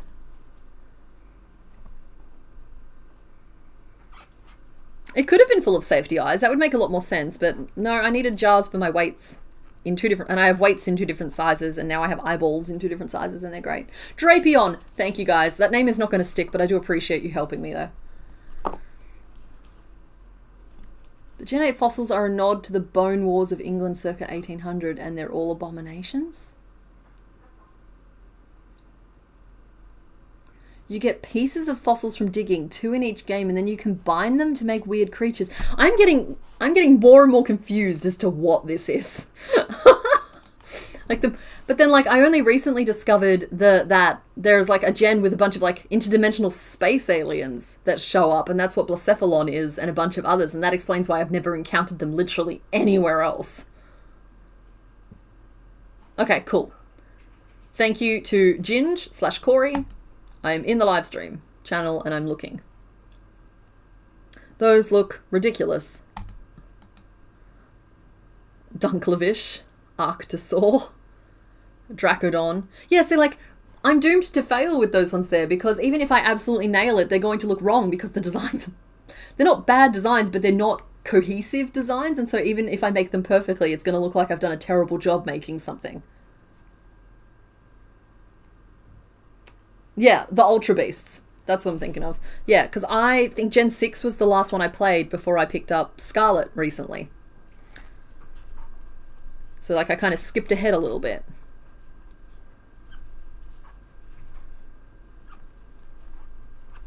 So I kind of missed out on Ultra Beasts and whatever other nonsense they were doing in the meantime. Stuffing going everywhere. We are over time on this. That's fine though. All I need to do is finish making this little hacky sack of a body. And then... beak!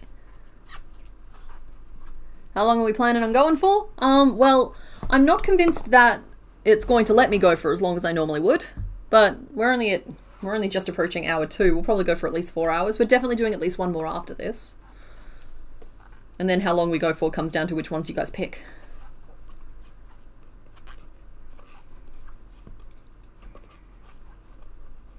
I don't think I've made any of the Abra line. They could be the doors. I haven't made any from the Abra line, though to be fair, I have given you guys the opportunity to pick ones from the Abra line a couple of times now. So it's not on me. I love this. I love this whole voting structure, because then it's not me not making them, it's you guys not picking them. Look, everyone's vague on what gen number is what generation, I think, at this point. I think everybody gets a pass.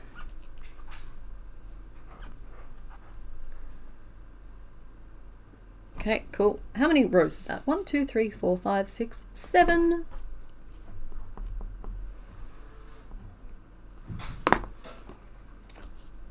And now we close off the top. We'll write the notes down. Mr. Bones has left the building.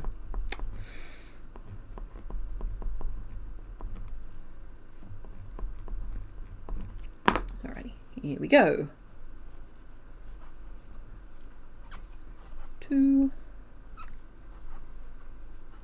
Abra keeps teleporting to a door we don't pick. Yeah, Abra is the master of escape, but it's one of those things where I'm trying to keep a careful eye on the list to make sure that I'm doing a mix of ones that I'm not super excited about and ones that, you know, are fan favorites and crowd please. Yes, you're still here in spirit, honey. So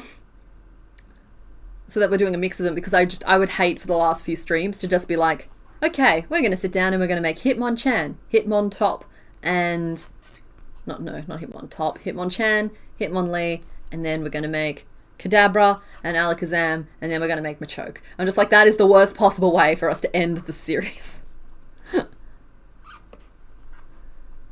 6 was XY and Omega Ruby Alpha Sapphire. So yeah, I played both of those, and then I bought Sun and Moon. I can't get past the first island on Sun and Moon. The whole game plays like a massive tutorial, and it just... I don't know what it is. I love Pokemon. Cannot play those games. And I've tried. I tried again like last year before I bought Scarlet, because I was like, well, you can't play it unless you go back and you play the one you already own that you can't seem to get through. Still couldn't get through it.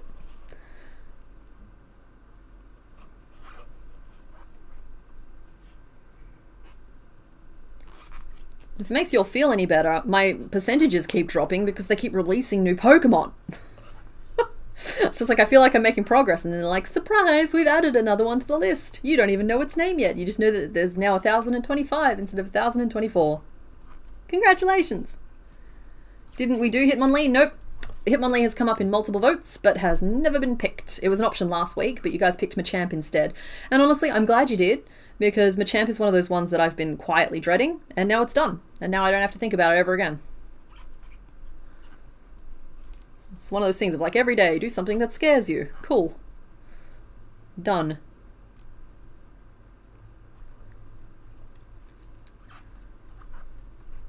Thought Hitmonlee broke the water pipes? No, that was Snorlax and Dragonite. Though Hitmonlee might have also been in that vote. You know, like some of them have appeared a lot now. That's fine. Like, when I present you with 5 options and we only pick 1 or 2 of them, it makes sense that that lots of Pokemon have to appear in multiple votes.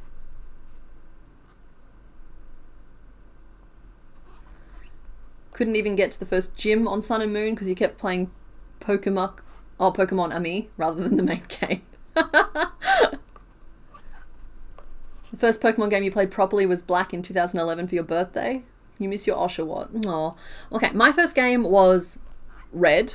I played it on an old brick of a Game Boy, like back when the game was grey-green, before you could play in colour.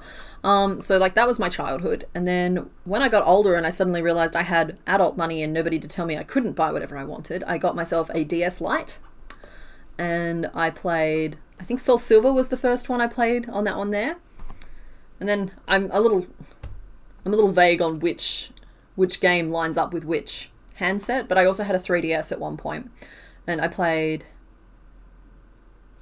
let's see, I definitely played Soul Silver, and I definitely played, it was either white or black, I can't remember which one, and I played, I think it was Omega Ruby is the one that I had, and then I bought Sun and Moon, and I hated it, and so I didn't buy another game until I had a Switch, and I went with Scarlet. You're campaigning hard for Kiwi because he looks like a kiwi and he's shiny as like the inside of a kiwi. All right, well, if you guys like, I can start the name vote now. It just means we'll be ultra prepared. So let's start a vote here. So the names are Homer because he's a Doduo. Doduo. And we have Kiwi. So one is Ki and one is Wee. And we had, those are really the only 2 names that matter, isn't it? I don't want to scroll all the way up and find the rest of the names. What were the other names on the list? Help me. Where did Mr. Bones? Oh, there we go. Doduo and Merry Pippin. Can do. Doduo is just the pun for the day. And Merry Pippin is a Hobbit reference. There we go. Sorry, I know it's Lord of the Rings, but they are hobbits, and that's what I'm referencing when I call it a hobbit reference. It was Island Trials and Totem Pokemon, and there were only 4 total. It was just like, still debating on getting Pokemon or not. I enjoy it. I like it, clearly, but I've made it a big part of what I do. But it can hit people different ways, and if you didn't have a childhood full of it, it might hit different. Key and Wii are the best. Oh, yeah, 84% of people agree with you.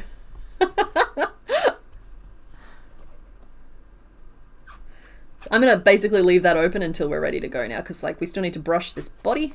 I've made a giant chunk of a body for them. I've definitely gone too big.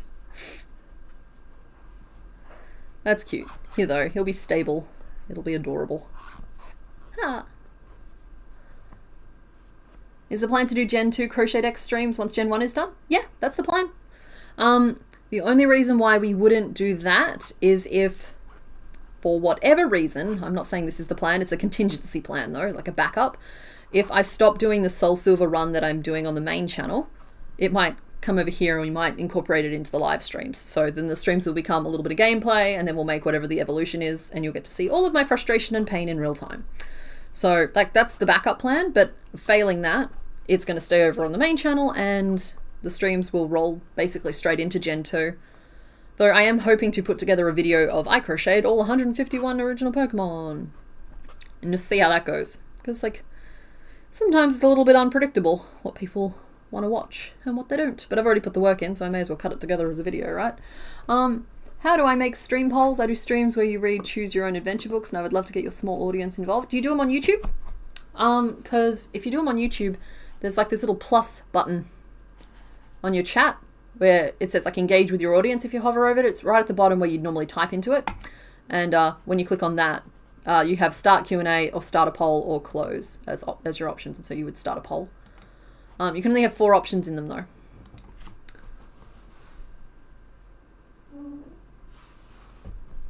You think it counts as a megapod?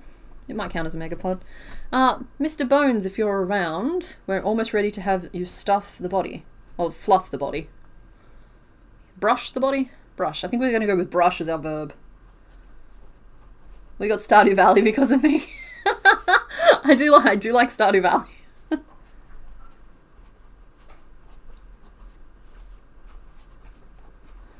Sorry, it's not quite yet, but I just thought I'd warn you that it was coming up.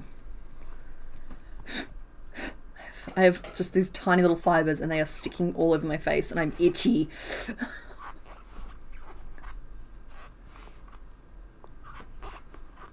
Are you flexing? Maybe. Maybe? What? I have good bone structure. You do.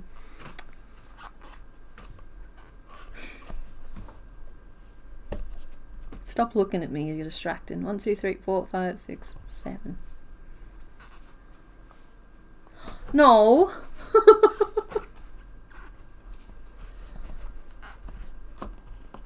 Either Scarlet Violet or Pokemon Legends Arceus. Scarlet Violet is buggy but full of charm. I didn't notice any bugs. I've heard people say it's really buggy, right? Maybe I've just not spent enough time in it. But I have completed all like the main achievements. Except for the full Pokédex, which I'm working on. Well, actually, no, that's not even true. I haven't played it since October, but I will go back to it. I'm just cyclical in nature, and I'm working on something else right now. I didn't experience the bugs that I've heard people complain about. So maybe it's or maybe I did, and they just didn't bother me. You can't wait for Joltik. He's your favourite. Oh, see, I love Joltik, little bug. All right, honey, it's ready. I've accidentally put the weights on what will be the top because it's nicer and neater. So if you can make the bottom look nice and fluffy, like make this side look nice and fluffy, that's going to be the top because of where I put the weights, which was a mistake. Top. More fluff on top. But they just need beaks. Gosh, she's chubby. You should check out Doduo in Discord. Do no harm.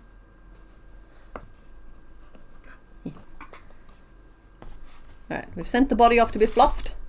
I should do a stream that's options are fan favourites and it's all generations. Yeah, but how would I narrow down the favourites? Because, like, even with not my idea polls, when we're limited by, like, broad genuses of animal, it's hard to narrow it down to just enough for the poll. You have to almost do like ranked votes, and that's a really hard thing to coordinate, and people lose interest after one.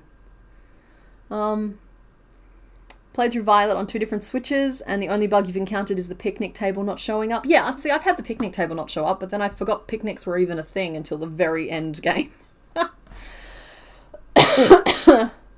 Many of the more serious bugs got, I don't know what that word is, over time, nixed over time when the game first got out. That makes sense. They would have patched it. Fixed. It would have been fixed. Happy time zone, Becky. Oh, there is never any expectation for you all to stay awake for the whole thing. Not gonna lie, I have noticed that the overwhelming percentage of people in my audience who watch these streams is based in the US. And I'm very aware that I stream in a very Australian time frame. And I don't really know what to do about that. But I've noticed. I don't know what to do about it. Oh, Darcy, I'm so sorry that you're still waiting in the ED. It'd be wonderful if I did a life-size Joltik. He's only 4 inches. Oh, that sounds cute. Alright. Beak. It's going to be a very large beak if I do it this way, but I'm going to do it this way anyway, because you're already big. Sorry, whenever I say the word beak, that episode from Always Sunny in Philadelphia, where I think they're talking about having eaten a beak or something, but one of them is just constantly going, beak! And it's just every time, that's how I hear it in my head. Clearly the answer is move to the US, never. It's 11 p.m. here in the USA. That's what I mean though, it's like, should the time slot move? But I also don't want to move the time slot necessarily. I'm weighing up options as to things. It will be one of those things where if I'm going to check it, I'll do it I'll aim for like a 24-hour stream or something and just see when the peak of the audience is. That's only if I want this to grow, and I actually kind of like the size it is. It's like a nice little cluster of friendly people, and like that's good for me and it's good for you guys.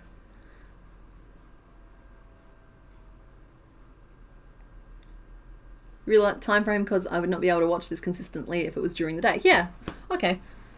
It was a thought, but I think it was a passing thought, and I think we're going to watch that thought as it sails past.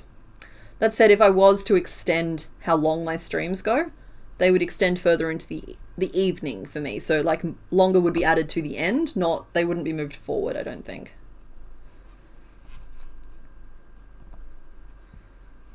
Okay, that's the end of beak. Then we're going to go 4 single crochet around and a decrease.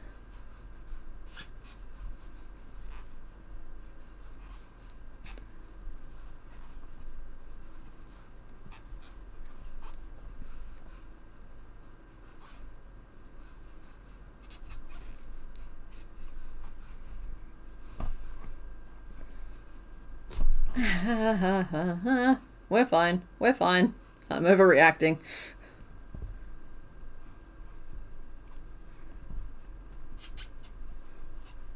Okay, we're now down to 5 stitches around. 2, 3.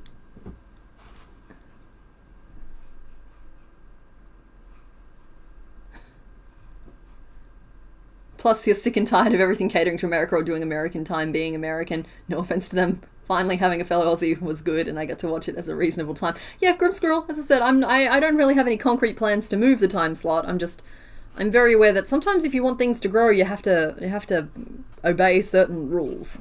But I don't really want it to grow, so we're good. We're golden here. I like this time slot, it works for me. Just saying, if I do move the time slot, it won't be changing a start time, it'll be making the streams longer.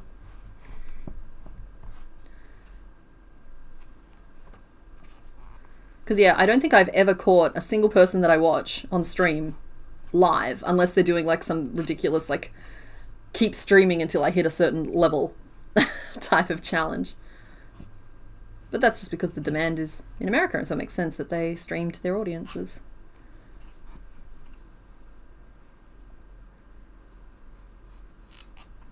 You watch before and after you put your younger children to bed?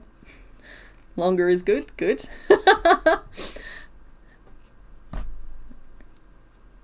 And I have to admit, guys, I assume that if you're here right now, it's because the time slot works for you. And if you're not here right now and you're watching this as the replay, I assume I'll hear from you in the comment section afterwards.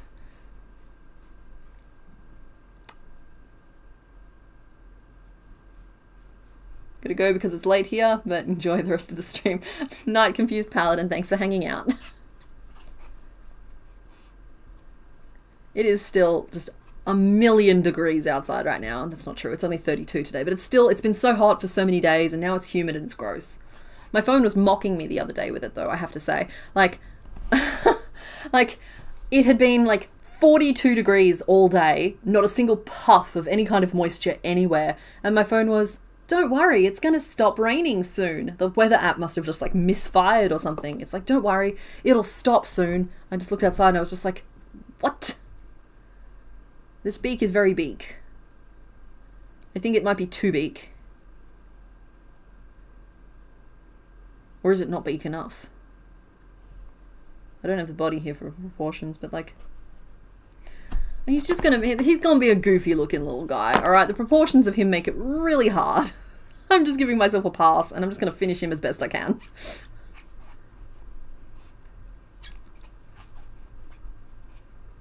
Hey, Crafty Kitty. I almost missed the little I in the middle of your name. Bye, Nibble Drake. Thanks for hanging out. It's supposed to snow there and you don't want it to? No. Too big or not too big? That beak the question. The beak reminds you of those alien birds from Looney Tunes. Oh, yeah, actually. The Pico was a little aggressive, but I'm going with it. The die is cast, so to speak.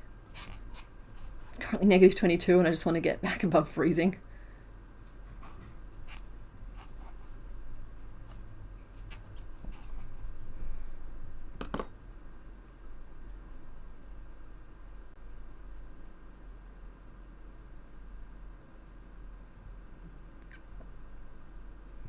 Alright, there's one other thing I can try, because I agree, I don't think this is working, and that is, instead of starting at the tip and working down towards the base, I can start at the base and leave some loops free, and I'll still be able to sew it on pretty flat, but I'll be able to narrow off to a pointier point near the top, and I'll be able to skip the picot that's ruining it. So if everybody wants that good frogging action, here we go. It's always fun to watch somebody else frog. I think the name poll has quite conclusively had its say as well. I will close that off. Kiwi has 75% of y'all's votes. Yeah, so Kiwi won with 75%, then Merry and Pippin came second on 15%, Doduo at 8%, and Homer got 1%. So shout out to the 1 to 2 people who voted for Homer.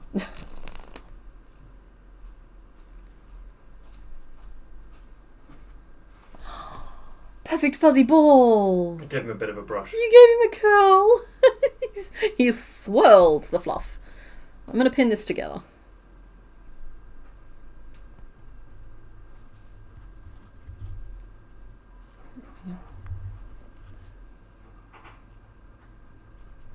Okay.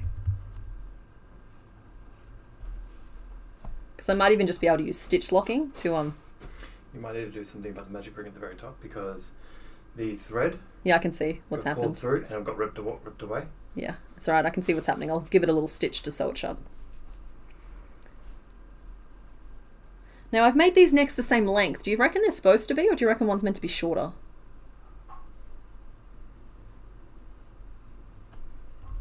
I'll pin one slightly shorter for now. You're playing hooky from work because it's your hubby's birthday? It's like, I think that's a good idea.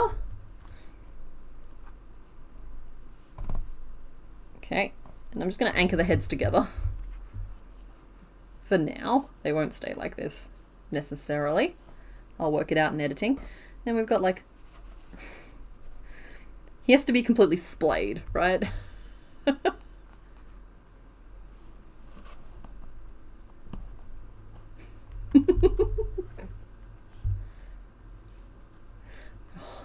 Elizabeth chicken nugget.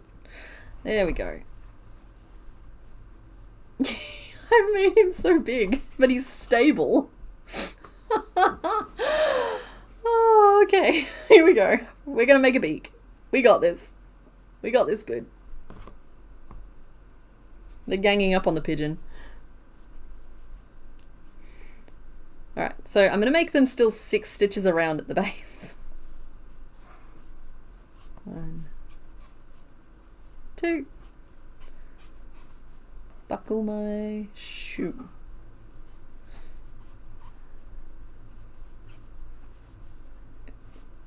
Okay, now I'm going to use back loops only to do a row of 6, because then I can use the front loops to sew it on nice and flat.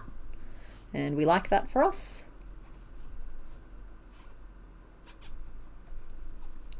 3, 4, 5, 6, and then if you forgive the double entendre, we're going to just do stitches until we get to the point.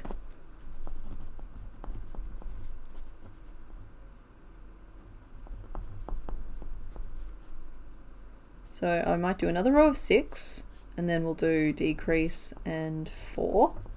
We'll do some 5s, and we'll do a decrease and a 3. We'll do some 4s. We'll do a decrease and a 2, and that's probably about as narrow as we can go. What's the size in reference to the other baby? Ah, well, the other guy is big, all right? He's like a full-on bouquet of bird. So he's still smaller. The body might actually be the same size. But the heads are smaller and far more demure and well behaved because they're staying... These guys have wire supports in them. I don't know why they're like this. You are just the perpetual drama bird, you guys. I think I'm gonna finally sew these heads in place, and then I'll sew that one on top like a little pile. Like they still have necks, but it's just like it'll organize them a little bit more. Needs to get their head in order. Floppy necked queen. Yeah. Oh, night, Nikki. Thanks for hanging out. I actually feel a lot better about him now that I've seen him next to that one. So that was good. Thank you. Thank you for the suggestion on that.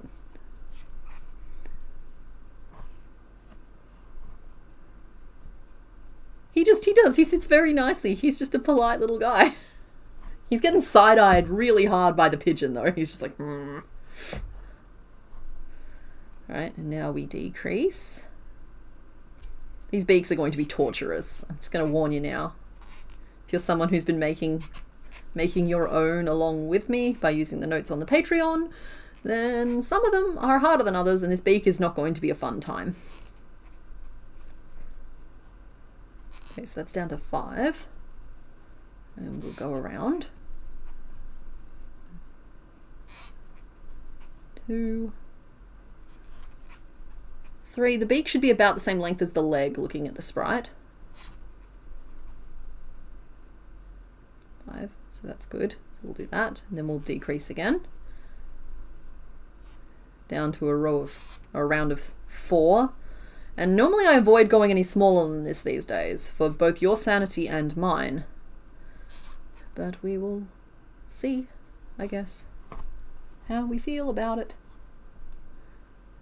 The wire in the Doduo is only pipe cleaners. That's true, Sketchwolf, but I will let it be known that there is no wire at all in the Doduo, and it's sitting very nicely. And not even sewn together yet.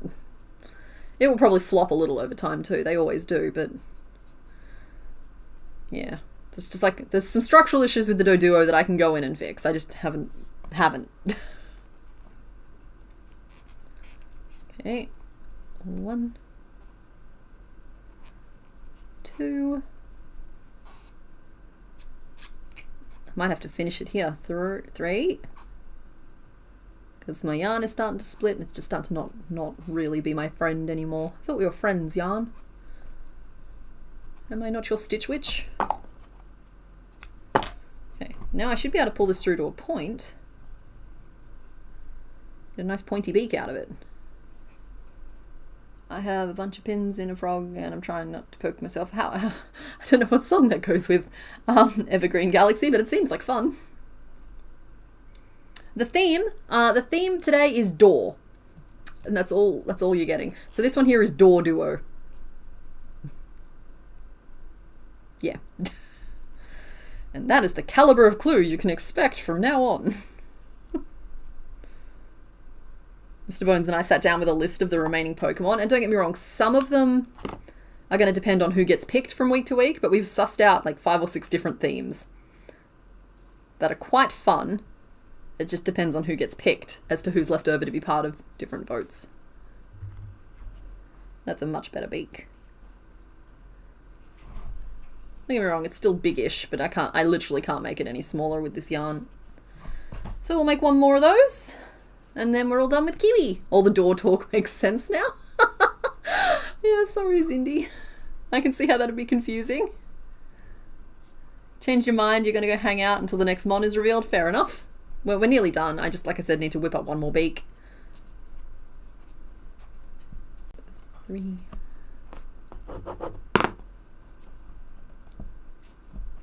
4. 5. 6. And one thing I will do as well is I'll play with the head angles on them so they're not just like staring straight forwards like the twins from The Shining. 3, 4, 5, 6.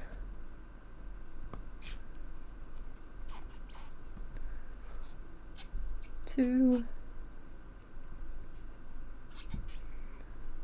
3, 4, 5, 6. All right, just to keep everybody on the same page here, I'll finish making this beak and then I'll open the poll and I'll go for like a break. Recently they've been closer to 10 minutes than 5 minutes, but I just tend to, like when I'm ready to come back, I just take the nearest allotment.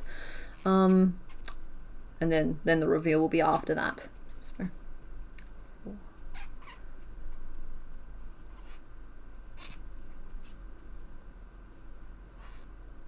a little decrease down to 5.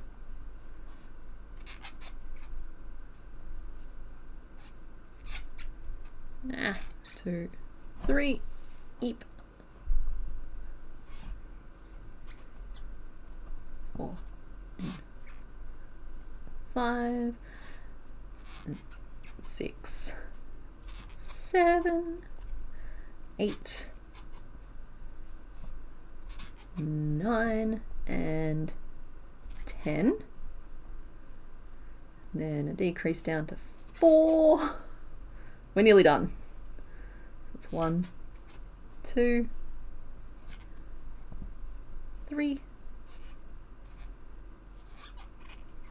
4, 5, 6, 7, and 8. Right, there we go. And we've done with the beak. Oi, who's oying at me? Is it a pigeon? Yes, there's a pigeon on the screen. It's my I bought myself a Lego set recently. It's a Creator 3-in-1 set. It's marketed as like a posable kitten and a posable puppy, but there's a pigeon option, and who's not taking the pigeon option? I bought it for the pigeon option. I got very excited and I showed you guys my pigeon. Yeah, no, I'm sorry, it's not the Roboraptor.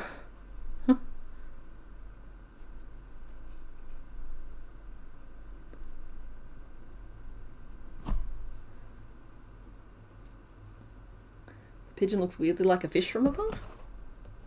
Oh yeah, I see it.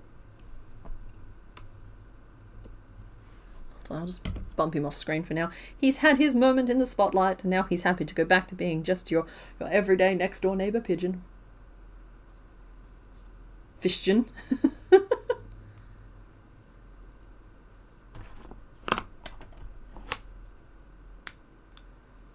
Ready?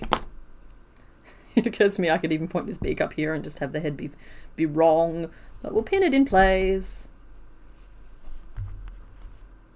And I will get the rest of it in editing. Don't you worry about that. Don't get me wrong, it's always going to be a little disproportionate, but we'll get most of the rest of what it needs in editing.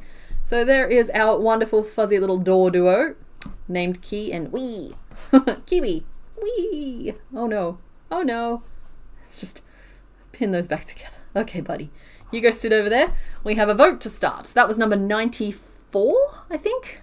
This count might be slightly out of date, but we'll just continue on as though it's correct. So Doduo was number 94. So opening up our doors again, we have some options. So you might notice that there are 2 colours on each of them today.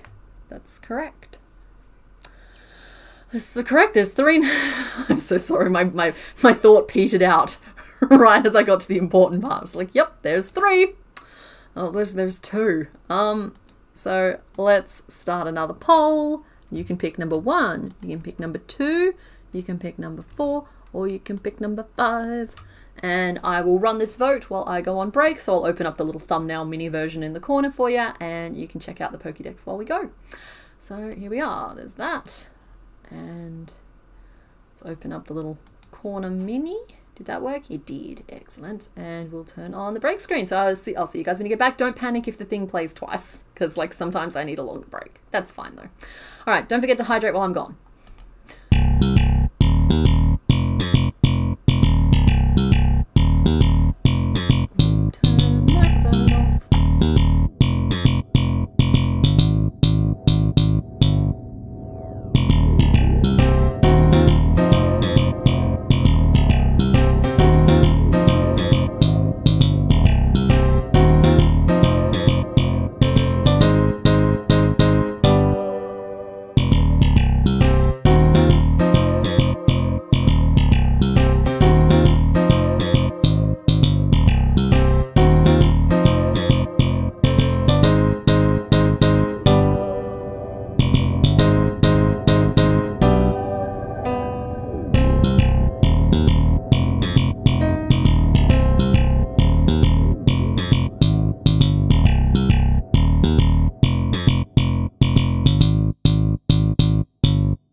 guys. I'm basically just hanging out because I want to see LeChonk. I promise we'll be back in just a minute. But who was the winner? Who was the winner? Oh, there's LeChonk! Yay, LeChonk!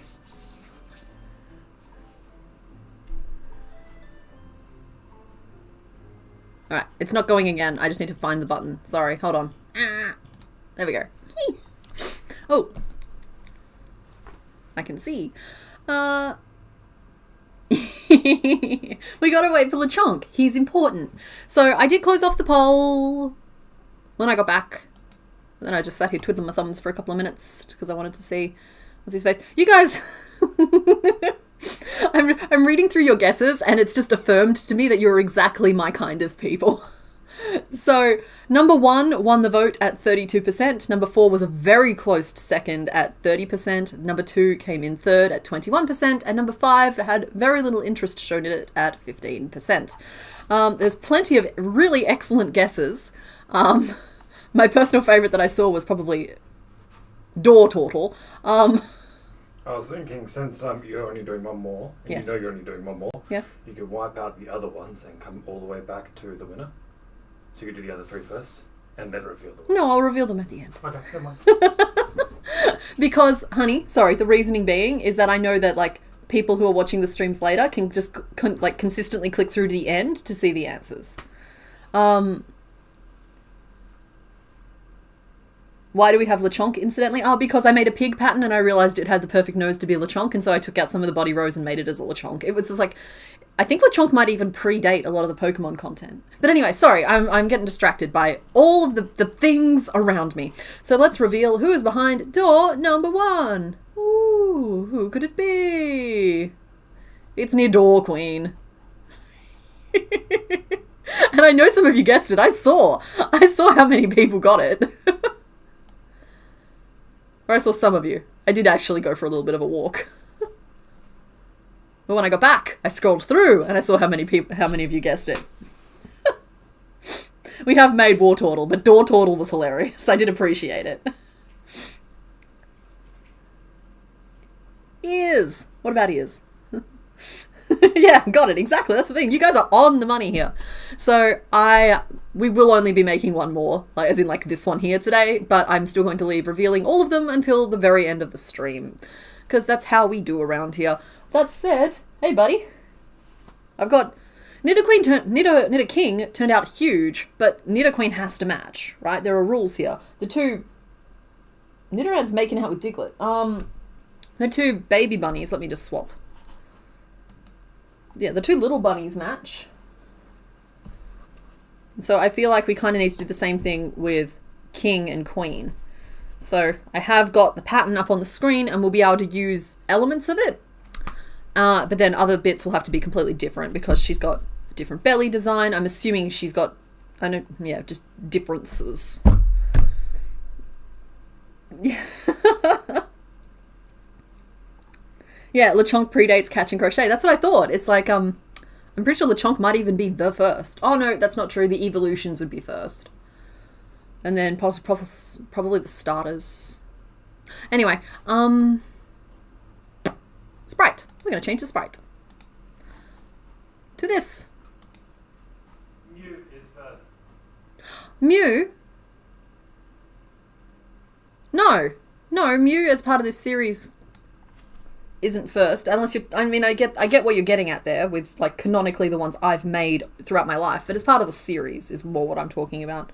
Do you guys want to watch your mama get made? Nidoking, you can have a weapon.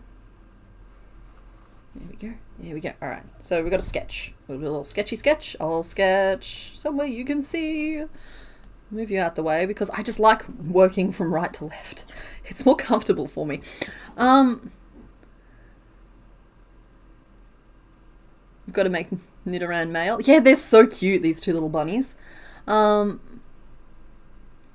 she needs a castle with a giant gate or door. Maybe. She has to match. I agree she has to match. All right, we got to draw us a Nidoqueen. So looking at Nidoking, we closed the mouth and I'll do the same thing for Queen. Oh my goodness, Nido King had the weirdest name. It was like it was so long. Hold on one sec. I actually need to look this one up. I can't remember this one. It's like Sir Barnabas and then like 15 other words. It's like an entire sentence to his name.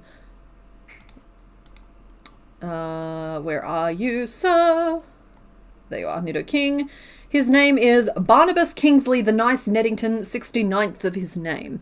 So you're allowed to match that energy when naming Nido Queen, even though I normally don't let you guys do super long names. You were allowed to here, though I also think it'd be just as funny if her name was like Anne.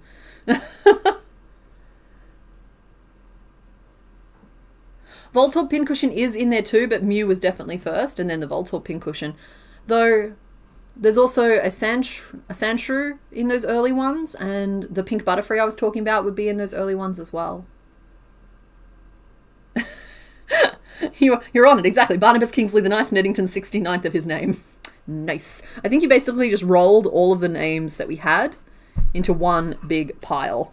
And that's fine, that worked for us.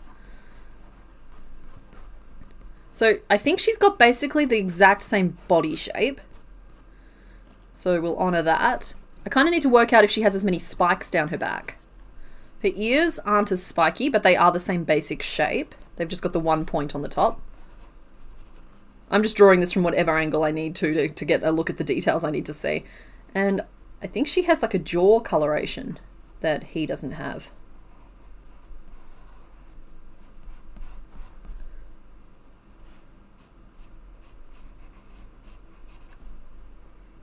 And I think that's the other ear I'm seeing coming off the head there. I'm just drawing from the sprite right now, but I'm going to swap over to the Discord to see if... Thank you everybody for sharing the pictures. Oh, and yeah, anybody who's interested in a list of all the Pokemon I've made so far, and I think they even have names and possibly even links to where they were. Elf's Crochet, who is also Hengyang here in the chat, has a document that is pinned to the live stream channel over on Discord. They keep it super up to date. Okay, so she's chubbier than what I've drawn here. This belly doesn't curve forward, it kind of curves. Less of a beak. More like this. Okay, we've got the same tail, so that's good. That's nice and easy. I think with Barnabas, we just sewed that on, so we can do that the same thing here. I think those are the same kinds of arms.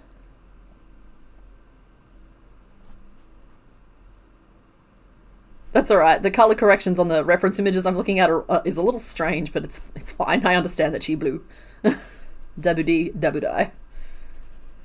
Yeah, those look like the same kinds of arms that Barnabas has. This is less of a portrait and more of an infographic at this point for me, I'm sorry.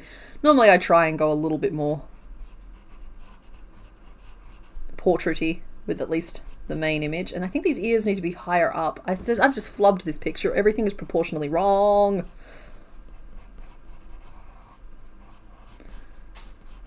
Like that goes further up there. Oh, she has a horn. Good to know. And does have spikes down her back as well. Let's see, that's 1, 2, 3, 4, 5 down the back. So 1, 2, this sketch got very messy. 3, 4, and then a little one. Those are some cute, chubby little stompers that we've got going there.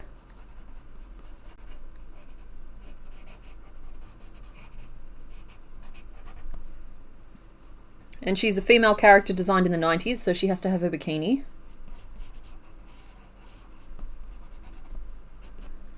And her little, like, skirt.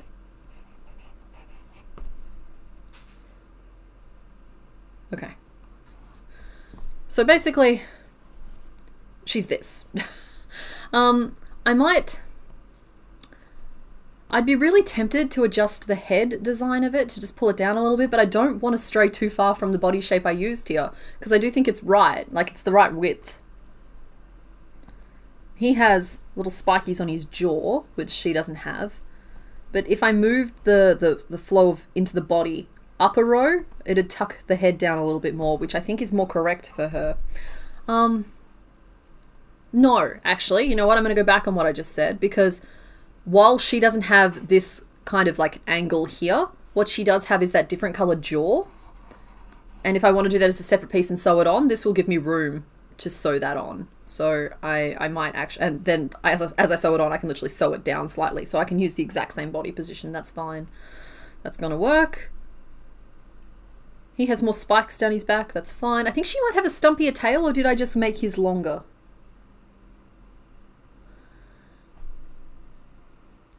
Okay, the names are flying. I hope Mr. Bones is keeping track of these because I've only just glanced up. I'm not sure why it randomly gave the poor girl a splash of green. Oh, right, yeah. that's the color correction thing. Lady Anne Boleyn. Is that a play on Anne Boleyn? Is that what we're doing? Lady Ekaterina Shiny Scales, the 87th. She's allowed to just be first of her name as well. Lady Anne Boleyn Neddington. I just got beef tallow lotion in your eye. Oh, that sounds really unpleasant, Ali. Ah. Okay. So she might have a stumpier tail that we cut off there. So just, yeah, just like looking for a couple of little differences. But in general, I'm pretty happy with this shape for her as well. Yeah, cool. Ah! He just took out my pigeon. He just tackled it. Just absolutely bodied it to the ground. All right, in terms of colors, I have this blue. That is the closest I think as we're going to get to her blue, because the only other option I have is basically the same blue as I've used for Nidoran, and I don't think that's correct, because Nidoran is definitely meant to be a paler shade. And I've got cream, which is overexposed on both cameras, but it's definitely cream, which is... She's almost slightly more tan than cream, looking at Nidoking. Oh, no, wait, she looks yellow in this sprite. All right, well, we're back to the age-old question of which color do we use? And I'm actually going to start a poll because there's 3 options and I can't keep track of 3 different things being chanted. Yellow. Creme. I'm typing over the top of a bunch of Nidorans. Give me a break. Okay. Yellow. Cream. Tan. I actually think this one here might actually be... I think that's the closest match. It's probably the decision I would make in a vacuum. Even though it's funny, I really thought I'd go for this one. That's the one I've used for his belly, but I think his belly is meant to be a different colour to hers. And then for the ears, I will bring out my usual assortment of flowers, chocolates, promises you don't intend to keep.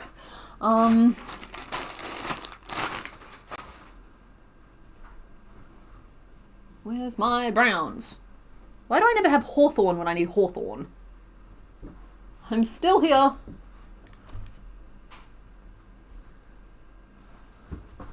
Huh. I might need to open a new ball of hawthorn. Cream too light, tan too brown. Andy, that's helpful and not helpful at all.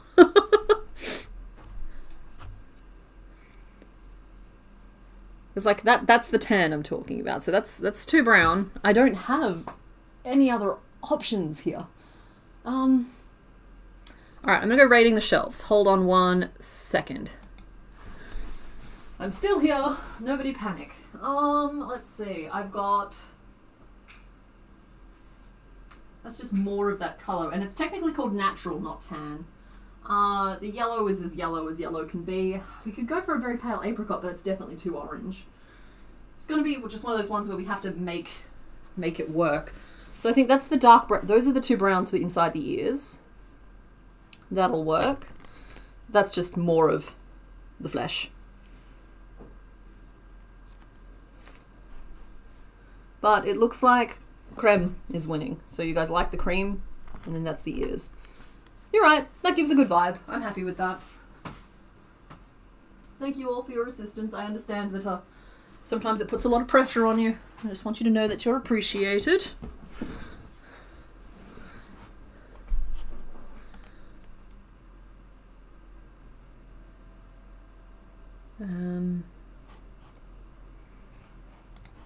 Yeah. Yeah, alright, I'm back. I'm going to turn the camera back on. There we go.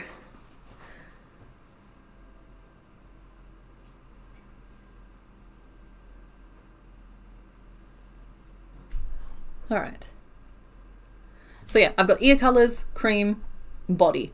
And I think they're the colours that we need. And I've got some white here somewhere for claws and details. So cool, I think we're good.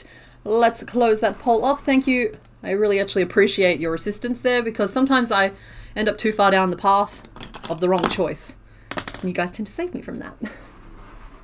Now, because I think I'm going to be able to copy a lot of the pieces or use a lot of the pieces from Nidoking, which, by the way, if you ever see for sale anywhere, it's been stolen. Let me just make that absolutely clear. Ask me why I'm saying that. But yeah, because I'm using a lot of those pieces, I'm not going to do a piece breakdown right away. I'm going to make the pieces we can make from the Nidoking pattern, and then we'll just see what we're missing, and I'll sketch up those pieces separately. That can go. Just trying to clear the desk a little bit. Grey can go. Bulbapedia describes her plates as cream colored. Yeah, I mentally think. How else would you do it? I physically think. No, I think of her plates as being cream colored, but like that sprite, I just looked at it and I was just like, hold on a second. What are you doing there, Missy? Stomping on chat. Rah. Oh, okay, we'll put you down. Lady Bex, the T-Rex, the 87th. Okay, what's the relevance of the 87th? Because, like, I've seen that number come up a few times. I'm just curious if there is a reasoning or if it's just a number that we like as it sounds pleasantly large and random.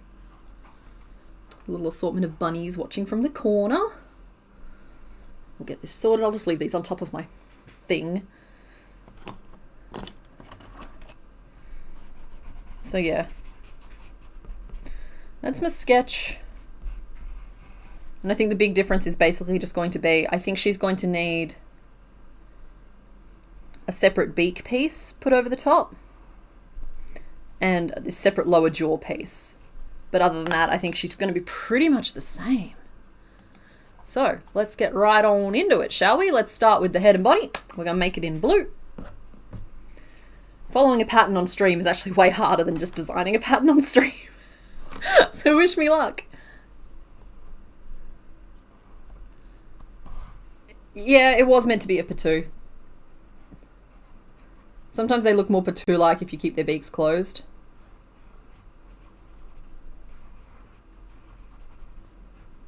But even then, very penguin from Madagascar. I think it's because I put the eyes too far up and the eyes should be more like down here to truly capture the goofiness. Well, now that's just a biblically accurate Patu. Moving right along.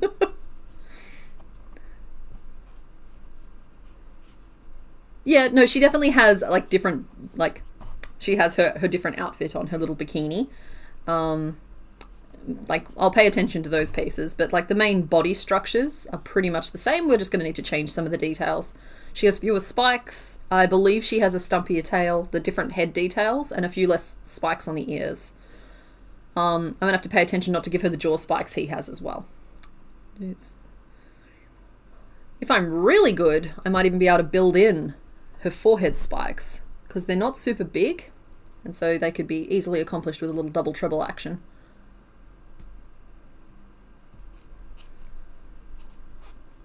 So we're playing ye old game of customize the pattern. Let's see, that's an ink, and then 3-in-1. So Nidoking is actually apparently a base 5 Pokemon, which is just not something I normally do, but here we are. Happy time zone 2, Germany.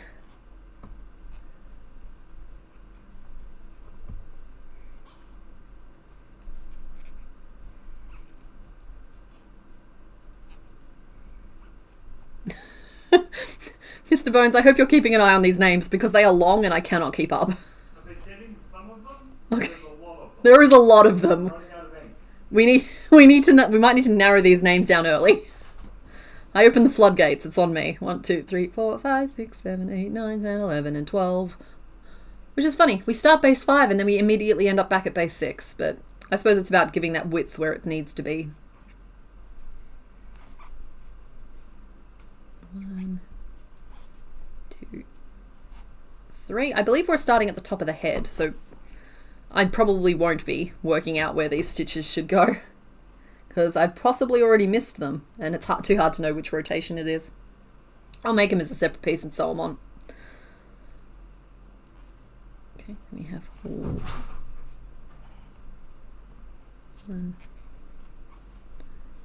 2, 3, 4.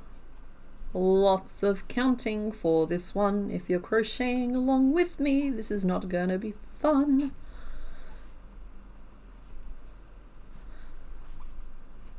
There's one repeat, we got another repeat right away. Why are we raising eyebrows?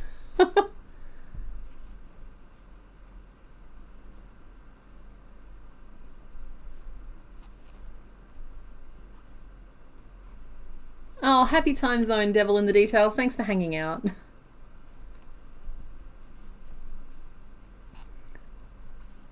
First time catching the live? Well, welcome, Nereus. You're catching to see all of the craziness as it happens. Cannot be forced, it just turns up when it turns up.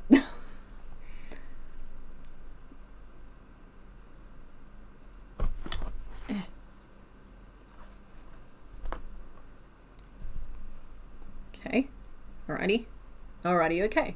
That should be 19 stitches around now. Might just check. We're looking pleasantly pentagonal. So 1, 2, 3, 4, 5, 6, 7, 8, 9, 10, 11, 12, 13, 14, 15, 16, 17, 18, 19. Cool. We have got the right number of stitches and my bobby pin hasn't even wandered off. It's just like everything's coming up comply. Comply? No, we're not doing that. Everything's coming up CK. Alright, cool. And then in the next row, we get up to 24 stitches around, which is good.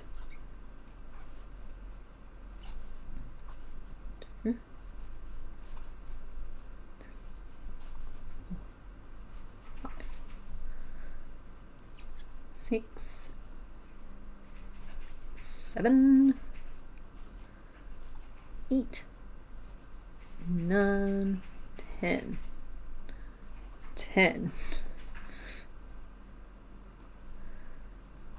11, and 12. There is a theme today. The theme today is door.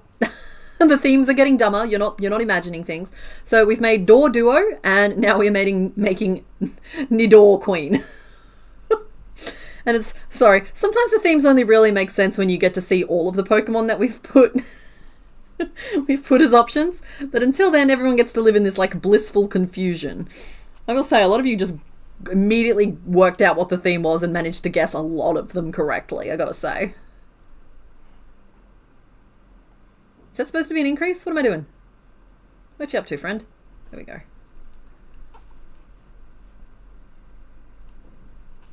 Starts the chat name debate again. Who wants it to be the crochet clusters? So y'all can still name yourselves. It's just like I'm waiting for the one that like sticks. Because like last week you tried to name yourself the consciousness, which is really hard for me to say. Though I love the idea of you guys being the stream of consciousness. It's just really hard for me to say. A moment of silence for the unavailability of Dorygon. No, but Porigami. Yeah, Porigami's happy with being Porigami. Hi, Connie. You started the Dungeon Crawler Carl audiobooks. Currently on book 4 and loving it. Yes! I am, any day now I'm going to finish reading book 7. I'm so here for this. Everybody, go out and read Dungeon Crawler Carl. The audiobooks are the best audiobooks you'll ever encounter. I don't even like audiobooks, and I like the Sound Booth Theatre Dungeon Crawler Carl audiobooks. Jeff Hayes he's a magician. He really is. Like, if you can watch him do like cold reads, and you can watch him do some of his performance online. Because they have their little YouTube channel, and like he streams it, and he often does like the first third of a book, and he does the Dungeon Crawler Carl sometimes, and he does all the voices himself, and it's just like watching 15 different voices come out of the same dude. It's weird and incredible, and it's amazing. The consciousness was chatting the weird part of the stream. Yeah. I don't know, I feel like that was only about midway. I feel like the weird part did arrive early last week though. What if we do a poll for each part of the name, like Simple versus Long and Beatrice Dora versus Doralyn, second name?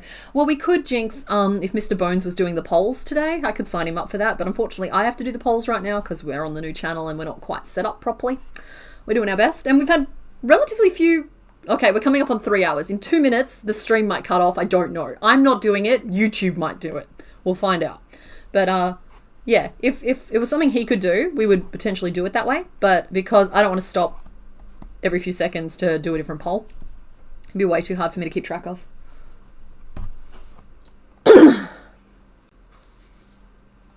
We got to take the time to name ones they made on videos and not with us. Yeah, that's true.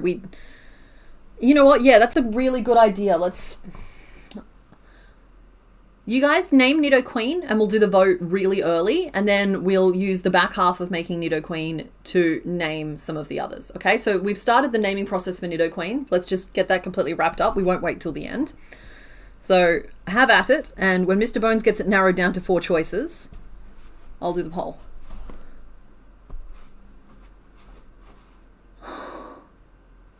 Wait, is that for her? Yeah. I didn't know if it was for him or not. No, it's for her. Name her and you get to find out what he just passed me. Sorry, Mr. Bones, you have delayed gratification.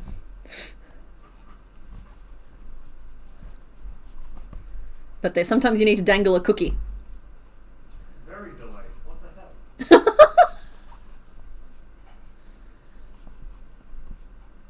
Name her. Name her quickly.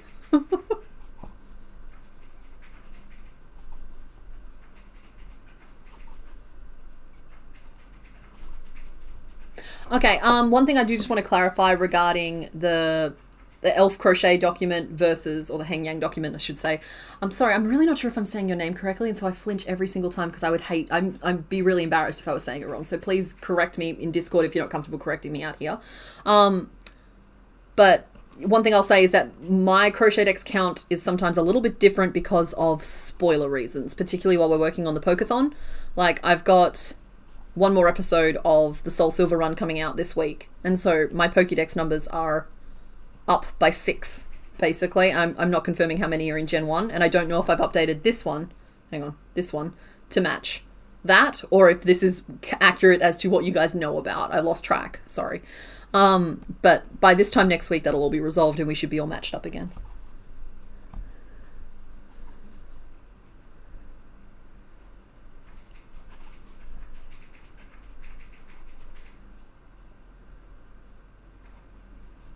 Alright, how many rows of this am I supposed to be doing?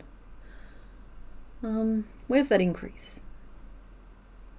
There's that increase. Okay, I think I've already done the 2 rows. Excellent. Okay, so the next row seems to be... It's got picots in it. Why would there be picots in the next row? There's just nothing here that would be a picot. Like, those are picots, but we're not that far down the head. I hate following patterns. I hate it. I hate even following my own patterns. It's awful. Because, like, it makes no sense for the picots to be there this early. Does it? Maybe it does. No, it does make perfect sense for them to be here this early. It just feels wrong. Alright. Nidoqueen adjustments. I'm on the last page of this notebook. I'm trying to see if I can fit Nidoqueen into, like, the last 10 lines. So, let's see. Body. R7. No picots. And we'll just carry on. Like a wayward son. There'll be pieces when we're done. 1, 2, 3. Oh, sorry, I'm getting a kick out of some of the names. Like, if I just read Mr. Bones' messages, I got Queen Blueberry added, swap it, Queen Berry Blue.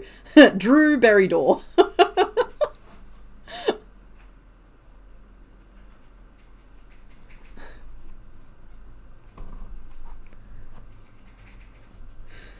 Y'all are amusing me. Alright. 1, 2, 3, 4, 5, 6, 7, 8. 7. 1, 2, 3, and 4.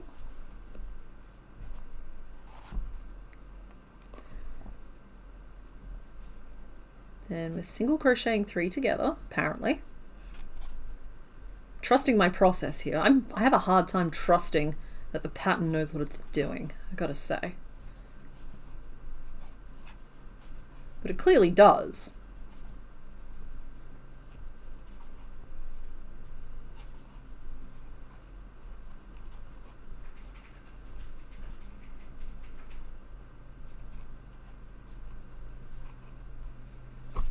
Okay.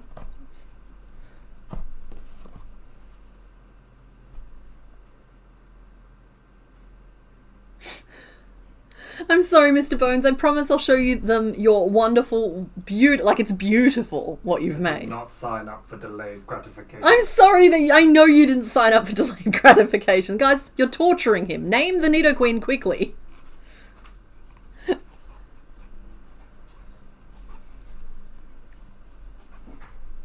didn't do this. Yes, they did.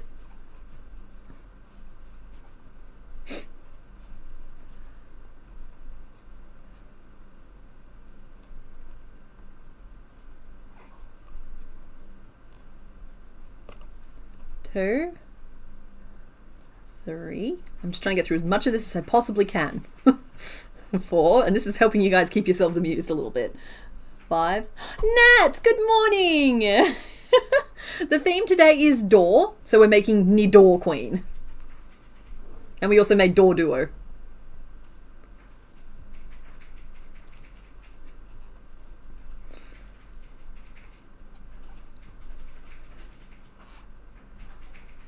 We have, come on, 1, 2, 3, and 4, and 5, and 6.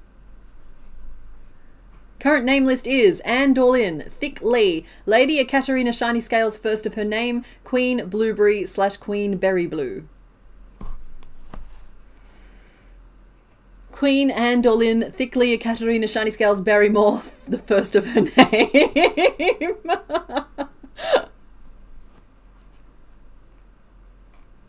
You're terrible with naming stuff, so you're staying out of this. Yeah, Alison, I'm trying to stay well clear of the havoc myself. It's like, you guys got this. Let me know when you come to a decision.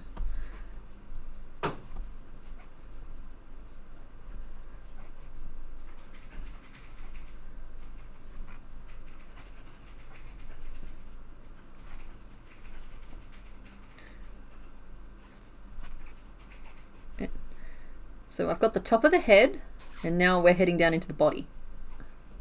Decrease, 2, decrease, 3, decrease. We're not naming her Nat.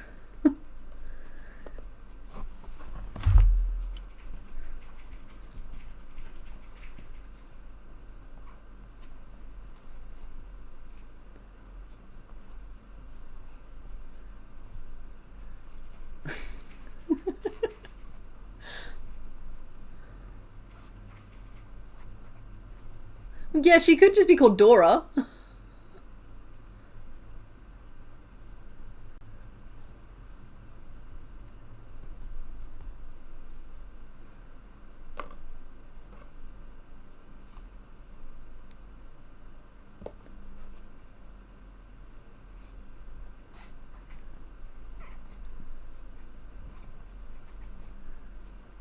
And then we can just tack on the same titles that we used for Barnabas. Like, so you just pick a name for her and she can be, something the something, Neddington, first of her name. It's like, guys, I don't want you to put too much pressure on yourselves here.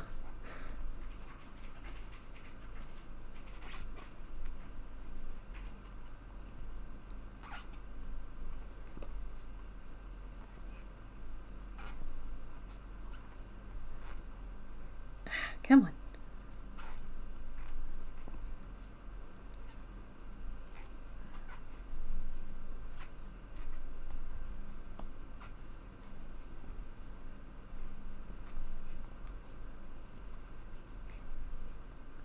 Right, we are thoroughly through the head now. We've done 10 rows. Technically, I'm not supposed to insert the eyes for 2 more rows. Did you have this much of an underbite too? You did. You did. I'm glad I've got you here to reassure me. Alright, would you guys like to see what Mr. Bones made? I fear I have added like an unnecessary degree of stress to this process for you all by holding back what he made. So let me just chuck some eyes in here and I'll show you. 1, 3, and 4. So it goes like here.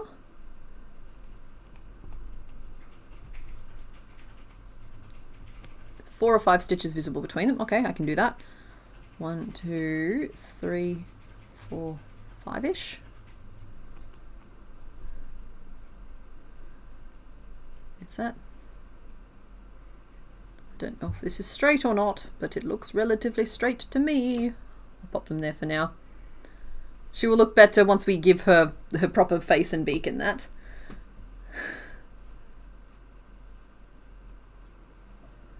No, Mr. Bones, it won't. Okay, ready? Mr. Bones made a present for Nidoqueen. But I had to, okay guys, there was a little bit of artifice going in here. I didn't want to reveal it until she had a head. Look. Isn't it pretty? Isn't it pretty though? Look.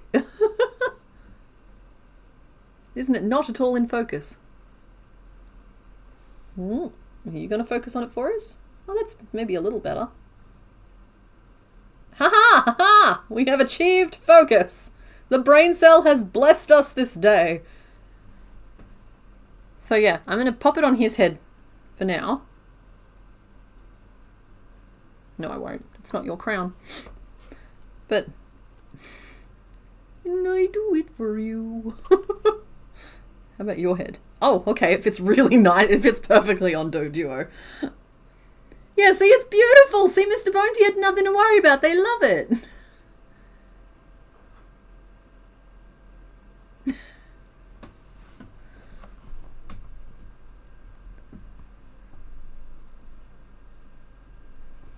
Alright, I'm going to just keep building up the head. So now you guys can take a little bit of a breather. And once I'm finished the head and body piece, I'll check in and see if we're ready for a poll. I'm gonna read chat in the meantime. It's just following a pattern. I have to like read it a little more closely than when I'm just making one up.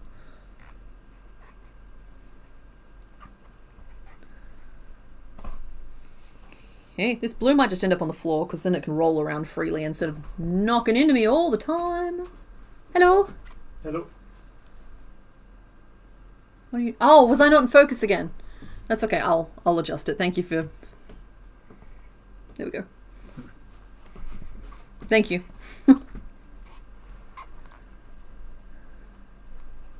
Thanks, Emily, for letting us know.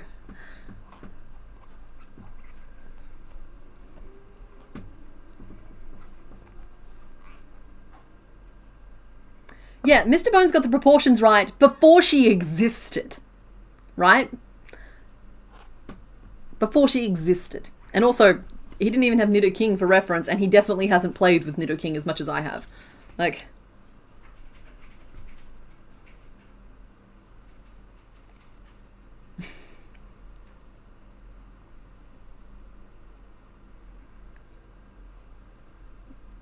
One, 2, 3, 4, and 5. I think we're meant to do 6 of those.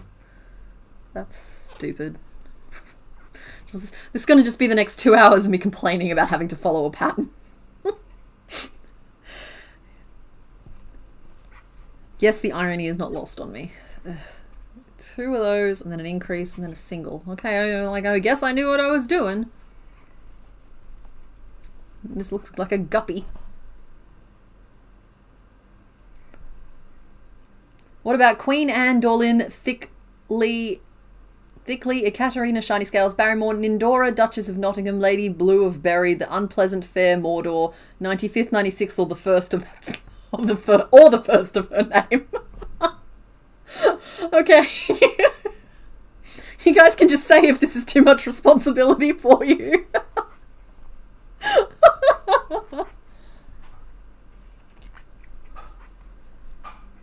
It's the bone magic. Hi, Puppy Mint Mocha. The theme for today is doors, so we're making Nidor Queen. Well, she didn't know much less than my current self, because we didn't make Nidoking that long ago.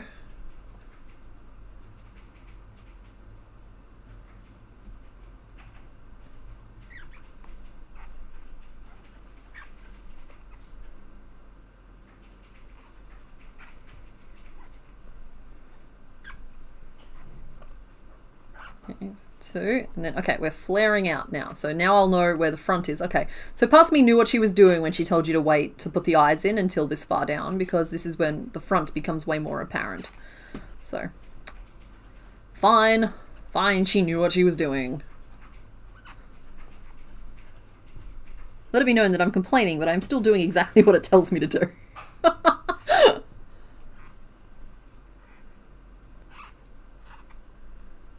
Queen all the names.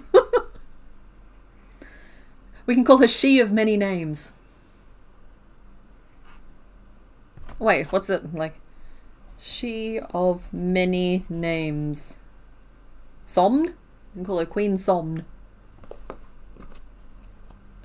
Let's see, Queen of all the names. ATN is a little hard to say, but Atten is kind of, I don't know what I'm trying to get at there, but you know, like, it's an option.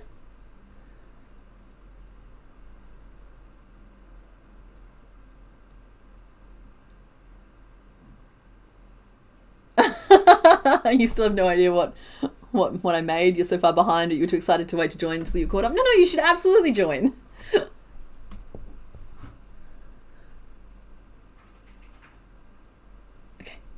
Just follow the instructions. Just follow them. Just do what it says on the dang notebook. This is one of the very few times when I'm trying to follow a pattern instead of just write a pattern as I go. But you guys know that already. You guys know that that's not what we do here. Alright, cool. Now I know the front is between those increases there. It's 1 and 2. So that's the front point there. So if I flatten this that way, how'd I do with those eyes? You know what? I could have made that eye location work. I think that I do want to rotate it 1, because I have an option to. But it would not have been the end of the world if I'd just gone with it.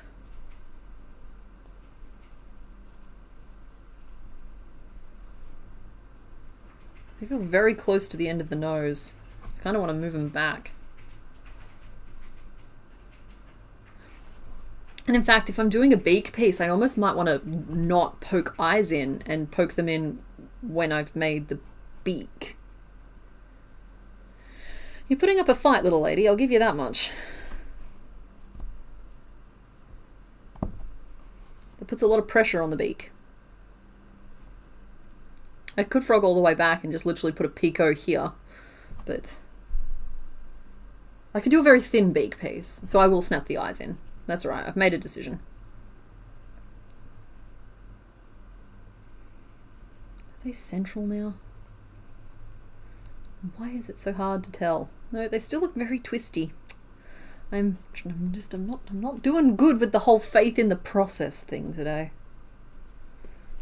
Just rotate them by 1 more spot.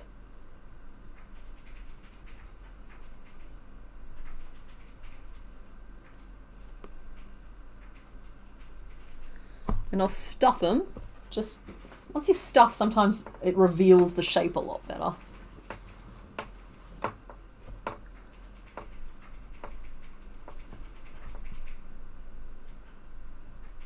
Is Queen all of the names our answer?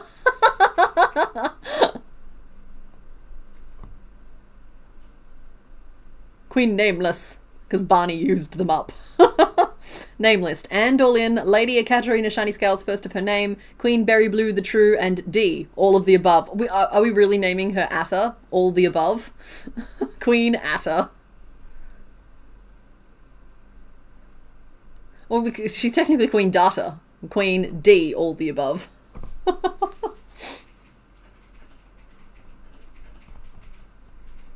Okay, I'm happy with that eye location. I'm going to unstuff and snap the eyes in, and then I will start the name poll. It sounds like you guys have reached a conclusion. Do the poll already. Grim, chill. Starting poll. All right, what are the options? Honey, would you mind just messaging them to me so I don't have to type all of that?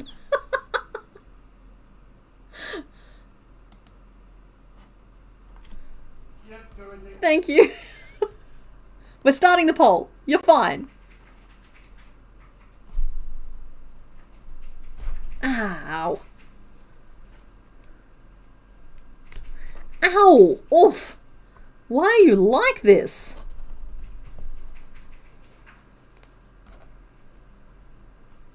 Turns out the female is the more aggressive of the species. There we go.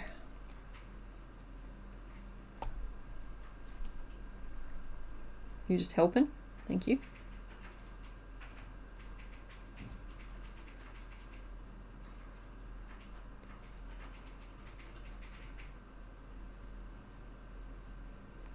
It's fine, folks. Just caught my fingernail a little bit weird. Alright. So assume that there is queen in front of all of them. Oh, dang it, I don't have copy paste. Some of them are lady, some of them are... Oh, okay, never mind then. Copy. I don't have my copy paste buttons set up.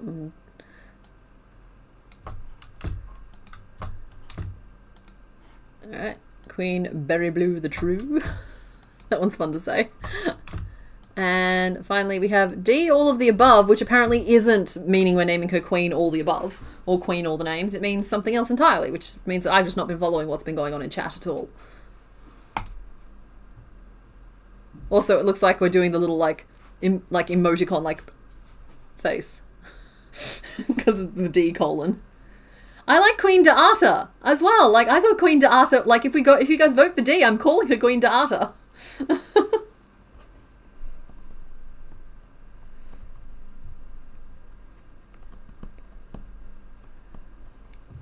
Just saying. Right, y'all can vote. Vote away.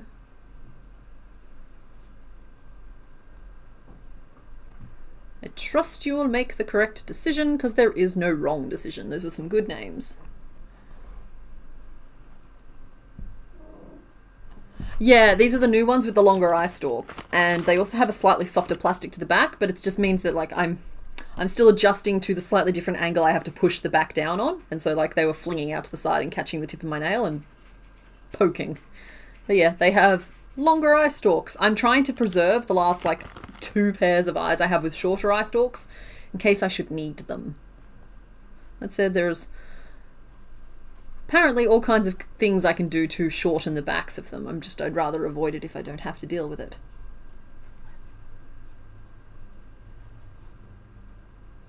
She's protecting her throne in this, our patriarchal world. Okay.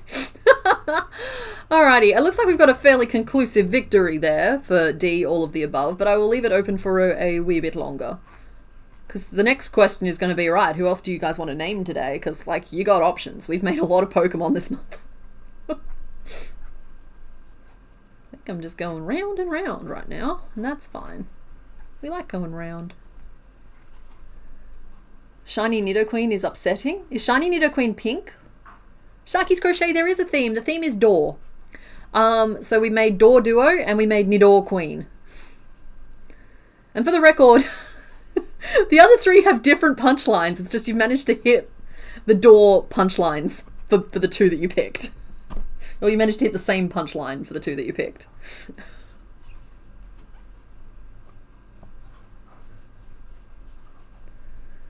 As we narrow down the options, the themes can only get dumber. That's... We were very... Mr. Bones and I were both very pleased with this one, though.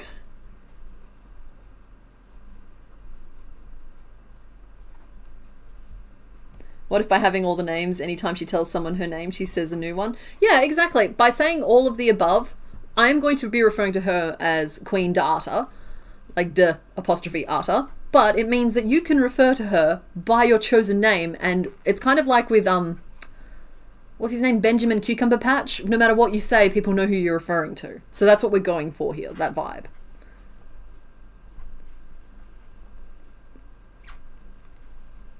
Shiny Nidoqueen is an ugly shade of green with pink.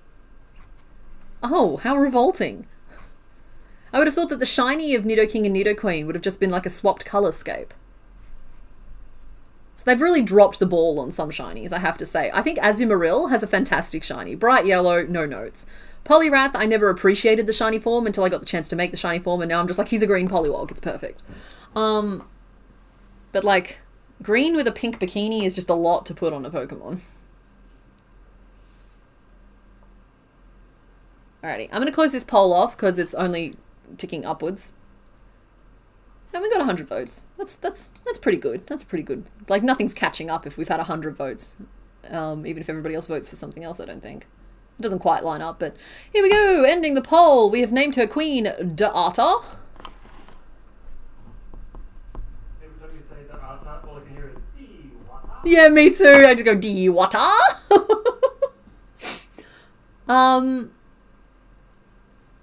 Nido King just got his purple swapped to Nido Queenish blue. Yes, that's what I mean. Why didn't they just swap the colours? That makes perfect sense.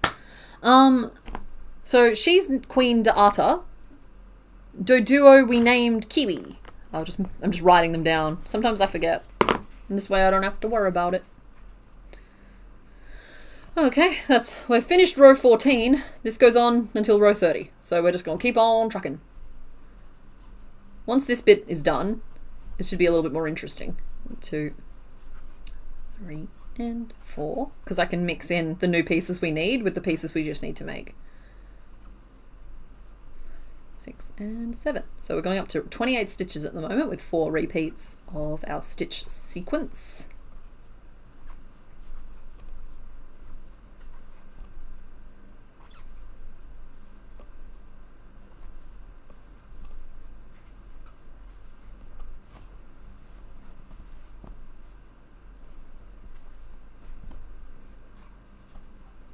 Maybe whoever was doing her shiny disliked her a lot. Well, see, I like some of the shinies where they've taken a big swing, you know? Like, I'll admit that I'm a little bit... I like it when there's a drastic change. But what immediately pops to my head is Drudagon, right? Drudagon is a blue and blue dragon with like a fuchsia head. But what's sad about Drudagon is that his shiny becomes a green dragon with a bright yellow head, which is just very Aussie, Aussie, Aussie, oi, oi, oi, and it's just an oversaturated colour scheme here in Australia. So I can't enjoy it as an aesthetic as much as I would like to. Yeah. 1, 2, 3, 4, 6, 1. Is that what we're meant to be doing? Yes. Okay, so then it's 1, 2, 3, 4, 6, 1, 3. Cool, so I was too short on that side. 4. Ick. Hi, Rainstorm! Before the change to 3D, the shinies were determined by an algorithm. Okay, that's really interesting, Autistic Poplio. Oh, night, Pamela. Thanks for hanging out.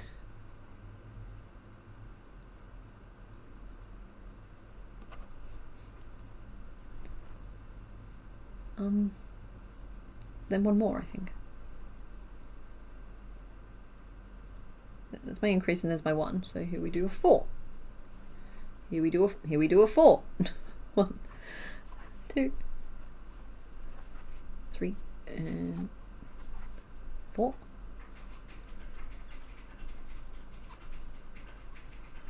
Increase and a 1. Okay, cool. Oh, right. Great. Fantastic. So we've just hit 1, 2, 3, 4, 5, 6, 7. 7 rows of 28 single crochet, which is nice brainless stitching for me, because then I can just talk to you guys. Thanks for keeping me company. You're going to refer to Queen as Da'ata, Queen of the Kings. Jeez, Queen of the Kings. Yeah, Aussie, Aussie, Aussie, oi, oi, oi. Sorry, Australians in the chat will know what I'm talking about. It's an Australian thing? I don't know. Everyone knows the chant. It's like our Olympic colours are that exact shade of green and that exact shade of yellow. And so it means that I struggle to appreciate it as an aesthetic wherever it shows up anywhere else. Which is kind of what happened, like it kind of happened to Miss Magius in the most recent episode, where she turned into this lovely, or he, I think it was technically, so I lost track of the gender there, but like, they turned into like this beautiful sprig of asparagus and should have arguably been made in their shiny colours, but instead I made them in their normal colours because I just can't appreciate a green and yellow aesthetic. What do they chant for? For everything. Sports games, Aussie, Aussie, Aussie. You walking down a supermarket, you hear someone do it, we're all going oi, oi, oi. Can't be helped.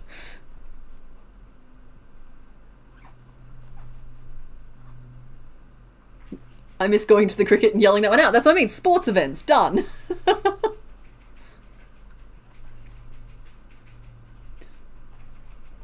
It's just, yeah, it's the thing that Aussies shout to display our Australianness. It's just to make noise. Yeah, it's our noise. It makes us all into noise-making buddies. And who doesn't love a good noise-making buddy? There are a bunch of random Pokemon with shinies in that ugly goldish yellow color. I think it's supposed to be like gold, maybe? That's your best guess? Maybe, but like my issue isn't with the color individually, it's with them specifically mixing yellow and green. See, if Miss Magius had been gold, that's an interesting proposition. I wouldn't have had the yarn to pull it off, but would have been interesting. Oh, hey, we've named Nidoqueen. You guys can name one of the others if you want. Let's see. Who do I have available to me that doesn't have a name yet? Pidgeot's here, but I've named Pidgeot Spudget on our behalf. You guys can name. You guys want to name Hariyama, or am I testing fate there? Oh, you know who you'll want to name. You'll want to name Torchic. Hold on.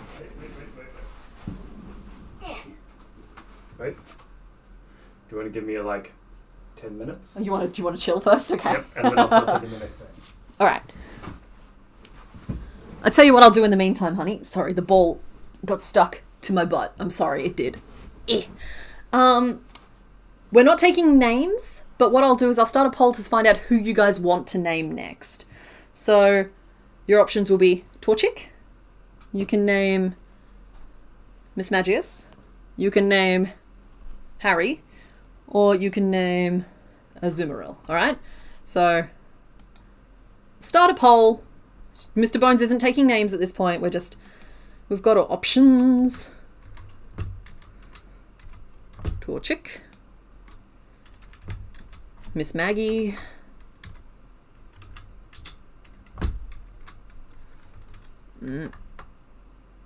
Maggie, us. There we go. Add option. Hariyama. I'm pretty sure Yama is Japanese for mountain.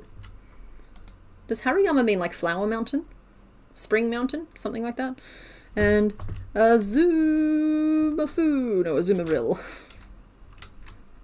I think it's meant to be Azu, like with a Z sound, not a Z sound, but I can't help it. I go Z instead. Alright, cool. Who do you want to name? That's what we're voting for. We've made those ones there. They were part of the last episode. You guys can pick who you'd like to name next. Did we name Dodrio earlier? We didn't.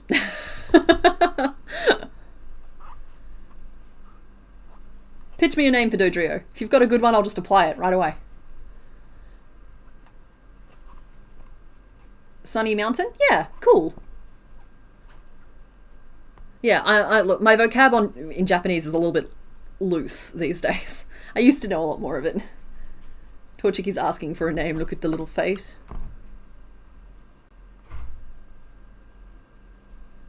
They're not naming anything, I promise. I was listening the whole time. Got headphones in. Okay, good. Then you know what's going on.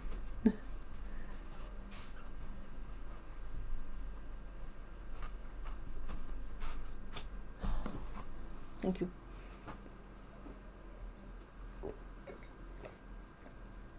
I do like when the crown goes dunk because it's actually fairly heavy. Yeah, no, it fits on his head perfectly. Oh. But I think it's his brother's turn to wear the crown. She's got style. She's got grace. And she'll peck you in the face. She comes walking out on stage. It's Doduo. Miss Congeniality. Yeah. The crown is too heavy for the other one's head. Okay, no, I'm taking that away. Okay, we'll just pop that there for now. Oh no. Oh no. This crown is my new favourite prop.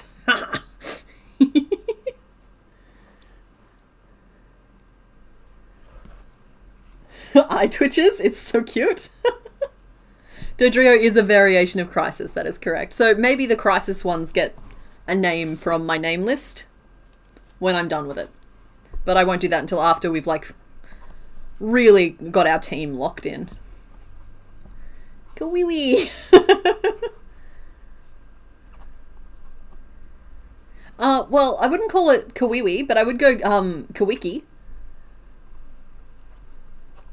Crown the Caterpickle. Okay, let me find Caterpickle.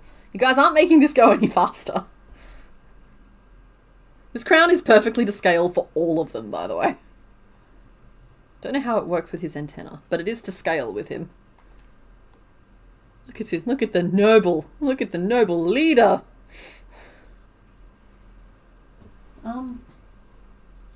Where's my tot? There's my tot. The only one it's not in perfect proportion to would absolutely just nest in it. She is the size of the crown. Beep.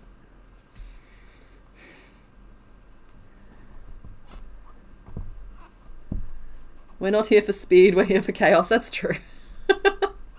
It is always nice when the job gets done, though. You're Queen Mother now. You know what, Nat? I'll give it to you. Absolutely.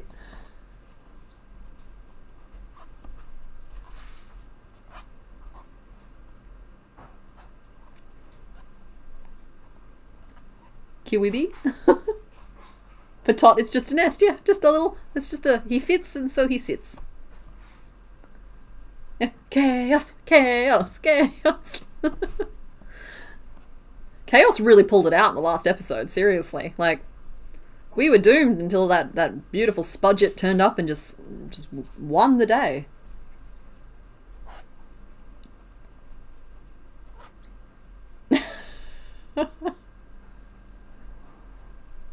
Apparently in Japanese it's called Hariteyama. That's interesting. Oh, wait, sorry, I forgot to close the poll. Alright, it looks like you guys want to name Torchic, and I'm fine with that. It makes sense to me. I knew, like I said, as soon as I went to pick him up off the floor, I'm like, I know which one you guys will want to name, but let's do a vote anyway. Alrighty, so we will wait until Mr. Bones says he is ready to start writing down names again. I think he's a little burnt after the Nidoqueen situation. But, yeah. I can start writing down names. Are you sure? Yeah, I'll just be doing it. Okay. Alright. Well, okay, guys, you can start pitching names for Torchic if you would like to. That said, like, for these ones here, like with the ones I make on stream, I like to leave it up to you guys as much as possible. If I see a name that I just think is perfect for Torchic, I might just take control and name them. The Nuggy combo. Dodrio is the Happy Meal. Aw, Chicky-boo. Because, like, if everything's tickety-boo, it means everything's gonna be alright. How about barbecue? KFC? Spicy Nuggy? Look at this sweet little angel face and tell me he's not a Gerald. We can't use Nugget specifically because Articuno's name is Nugget. Nuggy is very close to that. I think Hot Wings is the name of Moltres. I think we've already used that name. Yeah, because the 3 legendary birds, they've been named Nugget, Hot Wings, and Zinger. Spicy Nacho? Nashville? Yeah, sorry, Sith Assassin. Because it's a great name, absolutely. It's just we've already used it. Blobby McNuggington. Oh, he's a little popcorn chicken. That's so cute. I actually love the name Popcorn. Hariyama's name is from Harite, an open hand strike. Hariao to compete with. Haritaosu to knock down, and Hariyama, pincushion. Hariyama means pincushion? And Yama, mountain, yeah. Buffalo, I like buffalo, I like popcorn. Oh, night Rosalind, thanks for hanging out. He's a little tendy. Okay. I'm gonna make a vote. Mr. Bones, when you hear this, you're off the hook. I'm just gonna pick some because there's some really good ones coming through. Ah, don't knock over the pigeon. Popcorn. And I liked one of the others. What else did I like? I liked buffalo. Because it's a hot sauce but not too hot. I liked buffalo. I just really like popcorn, if I'm honest. I'll put Chicky-boo in there. It's not my favourite, but I do think it's a good name. And I'll put Tendy in there as well. The name list is. I've got one job on this ship. It's stupid, but I'm going to do it. It's not stupid. It's appreciated. I have picked 4 though. Chicky-boo, barbecue, Blobby McNuggington, Nope. Popcorn, Pip, and Buffalo. Okay, so the names I've picked. Popcorn, buffalo, What excellent suggestions, Mr. Bones. Yes. And I have chosen the following from your list. No, they are from your list. Popcorn, buffalo, Chicky-boo, and Tendy. Wonderful. There you go, guys.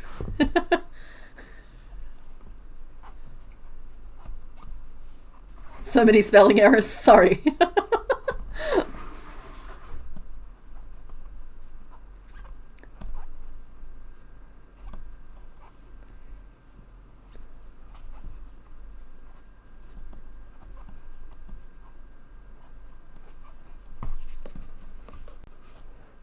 Hope they're all as easy to name as that one was. I've not been counting how many rows I've done, but I feel like we're not quite done yet. We're getting there though. Torpop. Chili the Torchic. Popip. Harold. Alright. Cool. Sorry, I don't know why I put such a rush on that one there, guys. I should have let you guys have a little bit more time to just, like, air it out.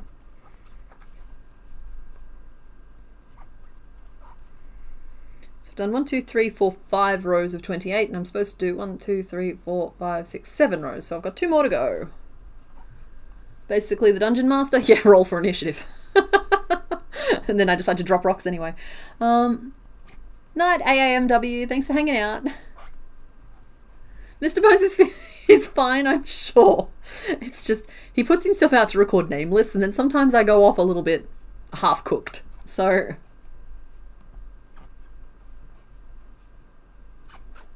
your keyboard is playing up and you already can't spell. Emily, I'm sure it's fine. Yeah, you can just use my excuse. My keyboard is broken and I'm typing over the top of Nidorina and a pigeon. So, nobody expects you to spell correctly when there's wild animals involved.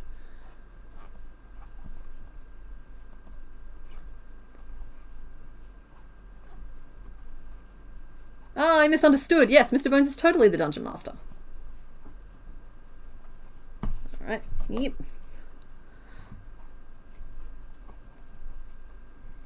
I know there's yarn on my head. It'll resolve itself in a minute, so I don't feel the need to move it.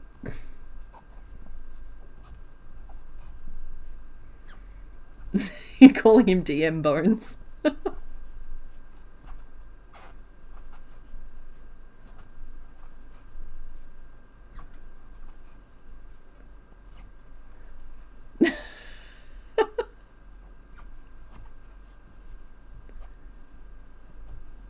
I'm tempted to remove 1 row of the body, but I don't know. I don't know if that's the right choice. Sorry, mate. I just knocked the poor eyeball. Because if I remove 1 row from the body, it makes her just slightly shorter, and I don't think that's appropriate. I think that's my internal biases coming out. So I will do the thing the way it's supposed to be done.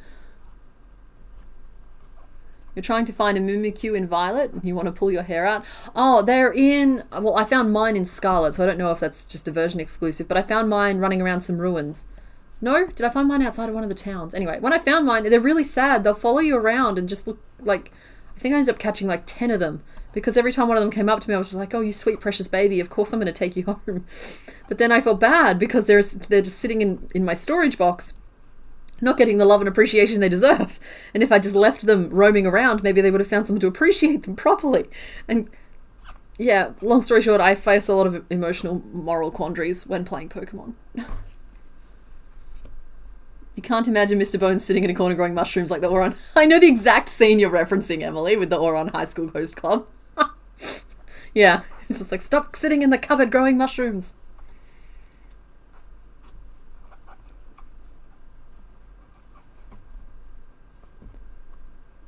Oh yeah, you could absolutely cover the skeleton in some mushrooms. Hell, if you get access to some spores, you could grow some real mushrooms. Mimikyu is just you as a Pokemon. Your heart is soft for them. Aww. Yeah, ruins near Levincia?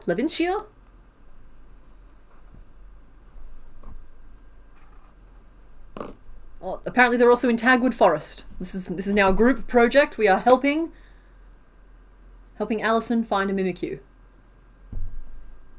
Stop growing mushrooms in other people's closets. That's the quote. Gosh, it's been ages since I've watched that. Okay. Alrighty. Already okay. So we are down to the last few rows of this body. Have I seen the crocheted Pokemon cards? I haven't. I have seen that, I think it's IKEA. I don't know if it's IKEA in Australia, but I know IKEA is doing Pokemon card floor mats. Like big floor mats, and you can get like the Charizard card and a couple of others.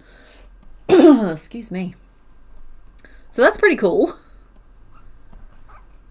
Crochet, and we're going to increase. We're still increasing for some reason. You're still getting wider. She is looking a little like Blue Barney, but that's alright. We'll get her in the details. That's how he ended up as Barnabas. She also looks just a little bit like Wobbuffet. Wait. Clodsire. No, she looks like Clodsire. That's who I'm thinking of. But again, we'll get it in the details. I have faith in that. 4, 5. I don't trust patterns, but I do trust my ability to make them work. So 7, 8, 9. Macca's Australia is doing Pokemon cards with Happy Meals again. Yeah, I'm vaguely aware of that. I think I saw Matt Stoney eat like 2 dozen Happy Meals or something to get all of the cards. I've never been a card collector. I think it's something that I've been trying to like save myself from, because I have this propensity that once I start collecting something, I have to collect it all. It's part of why Pokemon has an appeal for me. I like to tick off all the achievements. I like to collect all the things. And with something like Pokemon cards, that could literally put you out of house and home if you're not careful. 1, 2, 3, 4, 5, 6. 7. Oh, she's 4-3 to Nidoking's 4-7. I could have gone smaller. That's all right. I can still leave out a row from the next section. It'll still work. Thank you for letting me know, though. That's great, Corey. Levencia is a bust to the thicket. Okay, Alison, keep us updated. I'm very invested in this story now. You have to catch them all? That is correct, Nat. I take the mission statement quite literally. There is... You don't think you just accidentally crochet almost 200 of them, right? This doesn't happen by accident. It's like, okay, well, I've started this now. I may as well finish it, even though the starting took a week and the finishing is going to take years. I have to admit, the longer this goes on, the longer I get, the little more I end up in like this weird duality where I'm just like, I want Senpai to notice me, but I also don't want Senpai to notice me in case Senpai has a problem with it. Senpai is Nintendo in this case. Hobby says rare conditions aren't Pokemon, so I don't need to collect them all. Oh, Flushed Phoenix. Used to have a folder of all the first gen Pokemon cards, then you moved to your dad. As a teen, your mum tossed them as revenge. That's rough, Emily. I'm sorry to hear that. You can catch the cards by taking a pic if I run into it in real life. That's true, Jinx. That's actually a really nice way to handle it. At the moment, I scratch that particular itch, which isn't a particular itchy itch in me because I've managed to avoid it quite neatly. I feel like once I had one card, it would be a gateway card. But I managed to scratch that itch by watching like Deep Pocket Monster. He does the collections and challenges and stuff. He seems like a wholesome enough dude. Yeah, I can scratch that itch. Just like I don't really have time to do a lot of what I would like to do. And you can scratch many itches on YouTube. Like I also like watching people clean out hoarder houses. That's something really satisfying about seeing that chaos just being like wrangled and brought down into order. It's soothing. It is soothing. Your old school metal Beyblades. Wow. So yeah, they just don't make them like that anymore. I did have Skydancers as a kid. Pretty sure they got banned. They were these very poorly conceived.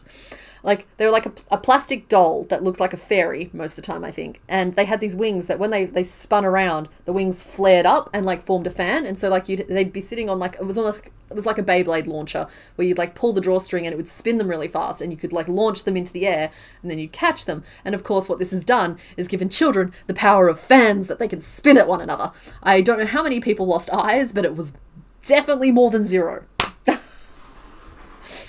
So yeah, those toys were quickly removed from the market, but me and my siblings had them growing up. I think I'm doing rows of 31. I think that's what's happening.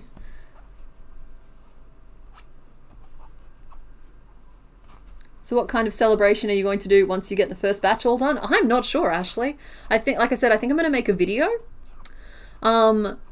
And then I have to work out how to display them. So I'm thinking some kind of shadow box would be cool. Like a shadow box for each generation. That could be like a poster, but 3 dimensions and on the wall. Or I could just go with like a clear plastic cube of some kind and just stuff them all in there. That's also a thing. Like I think the celebration will be working out how to display them. I'm not really great at knowing how to celebrate milestones. So I don't really know how to do it. We'll get you a birthday cake. Oh, okay, I can have a Pokemon birthday cake. I have tasted brushing Pokemon. It is a lot of fun, and now I want more. I've tasted fluff, and I want more. I want to get Mr. Bones, and then... No, brush Mr. his Bones head, does not get fluffed. because then he has hair. No, he's too fragile. Yeah, I wouldn't do that, but like, Yeah. it's a fun idea. Oh, that crown is perfectly proportionate for him. I could do Mr. Mime and give him hairy legs. Oh yeah, that's the look. You cannot give Mr. Mime hairy legs. Oh. Mr. Mime clearly waxes his entire body. Yeah, yeah. 100%. He is smooth like a buttered dolphin. He's got a he's getting what do you call it? Sponsored by the adverts where you got the razors. Yeah. The men's razor ads. He's And that sponsored. woman's face just like right there in your armpit. It's just that's Mr. Mime. There it is, Mr. Mime, your armpit. Like, there is still fur. Okay, you're gone. You're banned from the room. Oh, I didn't end the poll. I'm so sorry, everybody. We named the Torchic popcorn. What is a shadow box? A shadow box is like a picture frame, but it's deeper. And in this context, I would set it up with... So yeah, it's like you just get a box. And it can have like a grid set of shelves inside. Sometimes they don't have shelves at all and they've just got like... But they tend to be like a picture frame for objects instead. So I would ideally get one with like a couple of little shelves inside just to help keep everything separated. And then like it's kind of just like a thicker picture frame. And sometimes you can get ones that like open. So there'd be like a little latch, a couple little hinges. Almost like a little like trinket display. It would be fun to do a non-crochet celebration. Yeah, it would. It'd be great to do something not related to crochet.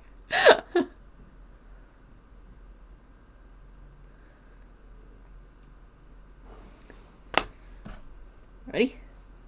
Though, in all honesty, my celebration should be to go back and do the Eevees again because I did them badly. They are badly done. I think I did...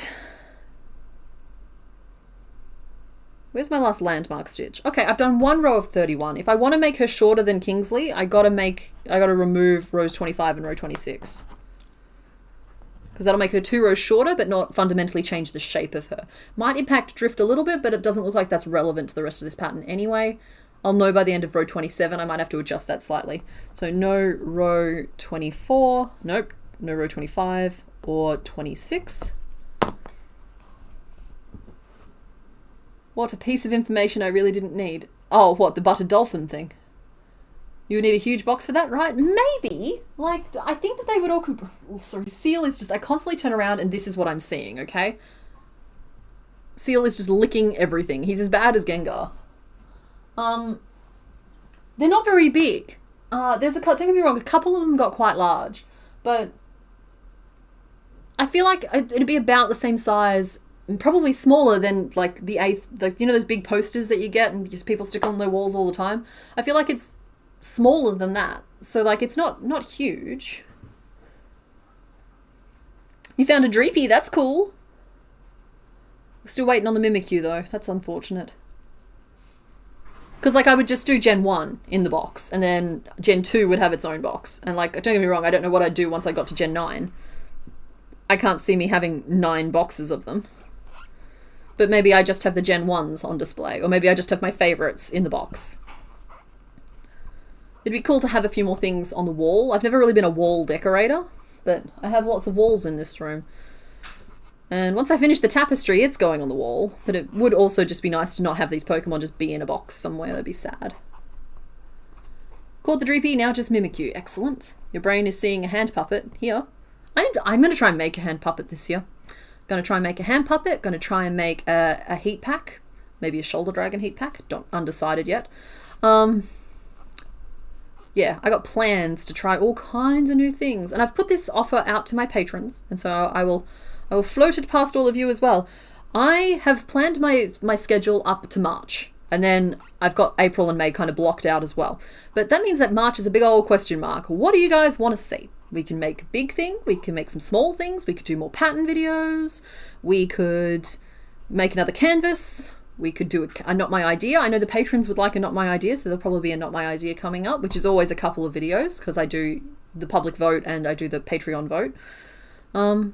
Yeah, it's like, let me know what you guys want to see. We're gonna do the thing. I am going to give priority admittedly, to the patrons if they have specific requests, because they are genuinely the reason I can do this, because goodness knows YouTube is not where the money's at.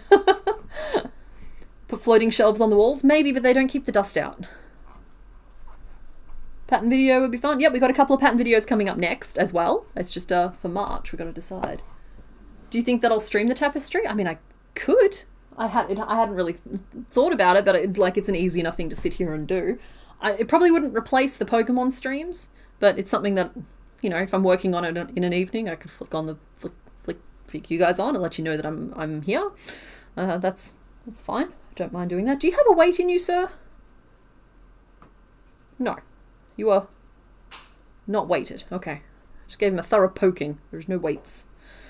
So I will stuff the queen.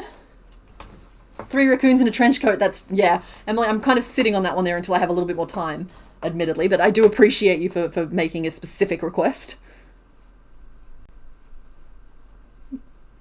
You'd love a big cicada? Okay. All right. Cool. I'm going to start writing some of these down. Big cicada. Because I kind of thought the next big thing that I would do might be like a rainbow mantis shrimp, which also might scratch any kind of bug. Would you thinking of megapotting any of the Bugsmas bugs? I'm thinking about megapotting any of the Christmas minis, because like giant capybara, giant any of the bugs. Any of the bugs would multiply quite nicely, frankly. With a specific shout out to the snail, because guys, can you imagine that giant snail just like as a big squishy version? It'd have to be snail. Giant snail. Oh, that'd be great. Dang it, do I want to do that? Do I want to do that? Yes, I want to do that. But no, but do I want to? Because like that is such a time commitment. You tried to make the velvet worm in velvet yarn? Oh no.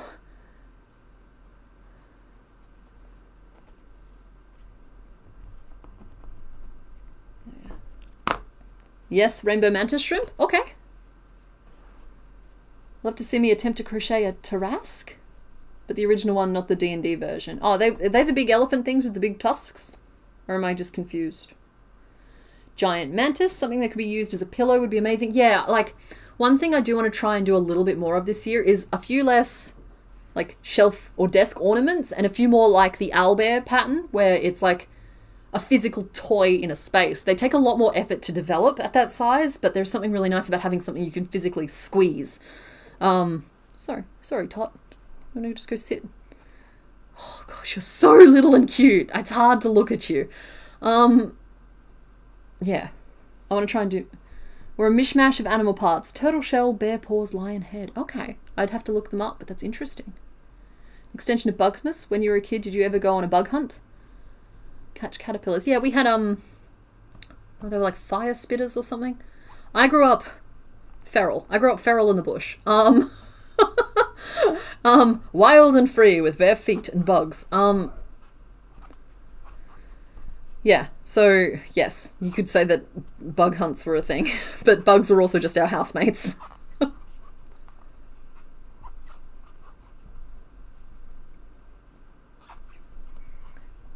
6.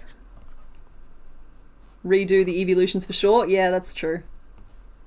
The fluff on the Doduo. Thank you very much, Midnight Star. That credit goes entirely to Mr. Bones. He spent his many minutes in another room so as to not aggravate the audio, the audio lines in here, brushing that at great personal cost.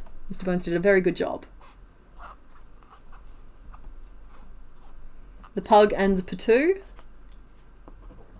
I would like to go back and get those done. I have to admit, and I really would like to do like a raccoon this year as well. I'm trying to get, yeah, it's good. It's good. I like to plan far ahead, but I'm one of those people where if I plan too far ahead, then I start like rebelling against the plan. Like, dang it, I can do what I want. I also have a couple of really fun experiments to do. Like I've got box things on my shelf, like kits for things that I want to take and see if we can't crochetify them a little bit. You know, the Will It Crochet series. Like I could potentially make crochet fly. I can potentially make, oh, that's just a paper flower kit, but I think it might have crochet implications. I've got crystal growing, and I've got latch hook, like a latch hook to make like blanket type things, and I feel like that has applications. I also have needle felting, but I've had the needle felting stuff for like 3 years now, and I'm scared of the needles. So you know, like the Pokemon thing, but big bugs, so you can put in lots of details. I'm not looking to start a new series, but it's good to know the kinds of things you guys are interested in, for sure. Thanks for hanging out, Henriette. Oh, night, Sketchwolf. Good night, everybody who's leaving. Thank you all for hanging out. We're going to be here for a little while longer. Working on our Nidoqueen. We are down to... We're nearly finished this body bit now. And then I think we'll make her outfit.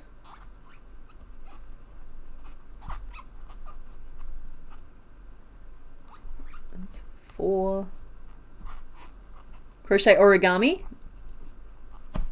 I have something in that space coming up, Nat, because it's something that a space that I've really wanted to explore for a while. It's a little bit tangential, but I think it's a good doorway into that world. So you can watch for that around April, May. Like the exact date's not locked in yet. Oh, thank you. I'm glad that you think she's a cute little body nugget. I do think that she looks very much like Quagsire. Like, very much like Quagsire. But like Quagsire after Thanksgiving dinner.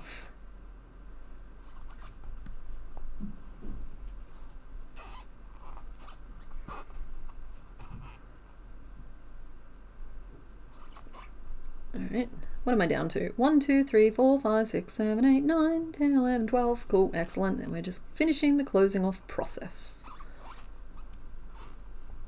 For 2 as a coin purse? That's awesome. I also want to make, I've mentioned this already, but I want to make Beelzebufo this year, which is the prehistoric giant frog. Yeah, that has to happen. I need that. It's not a want, it's a need. Oh, Puppy Mint Mocha, you caught that, did you? Yeah, I reckon I can. I've got a thing. Like, don't get me wrong, it's not a...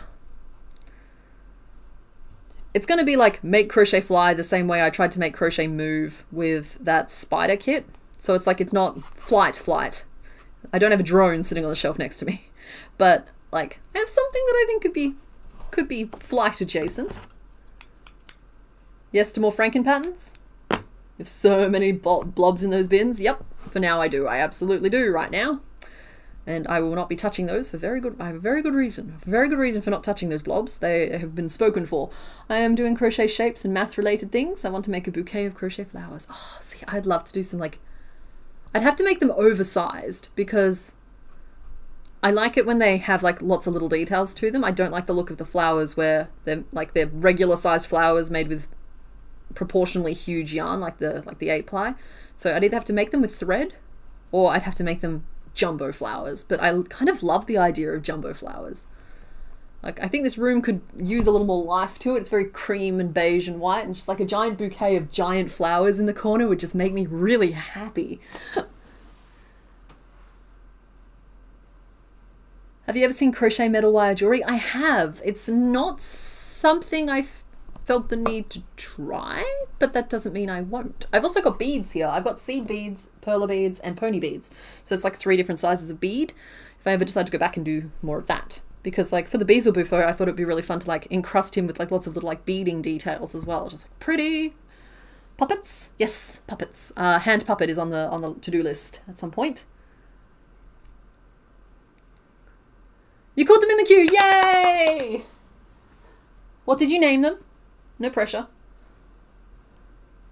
Little Mimicutie.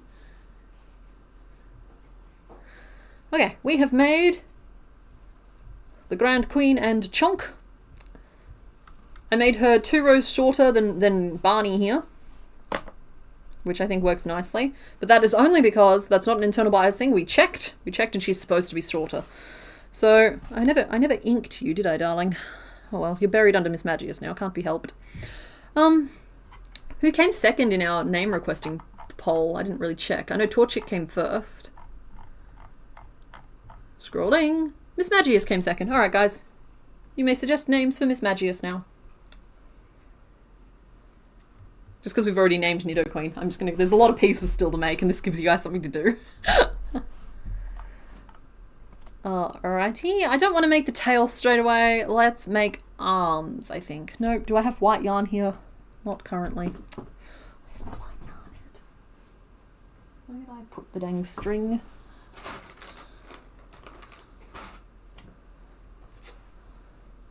Ah, there it is. I do have white yarn. Excellent. Okay, we're gonna make some arms and legs.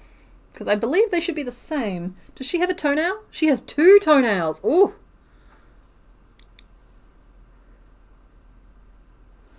You like cute patterns that can double as pin cushions? Okay, good to know. Or needle cushions, as you've said. Faux taxidermy, a trend a few years back. I've seen some cool crochet taxidermy patterns out there. Interesting. Is she giving me sad eyes or tired eyes? She's so cute. Oh, wait, are you talking about her? We'll get that in details. Don't you worry about that.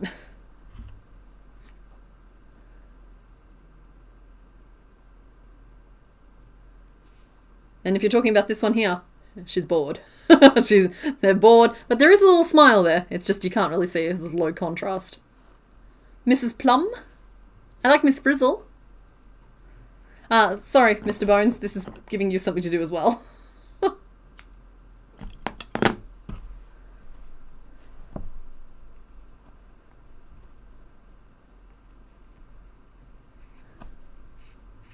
Flying purple people eater.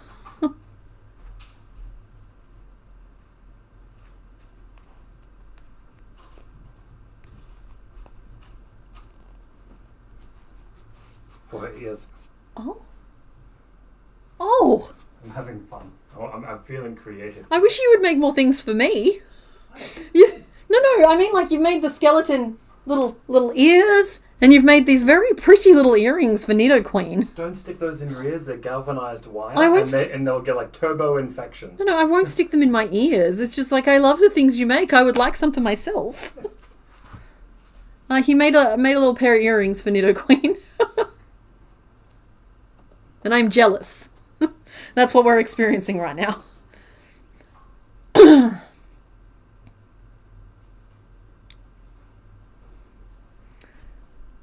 Yeah.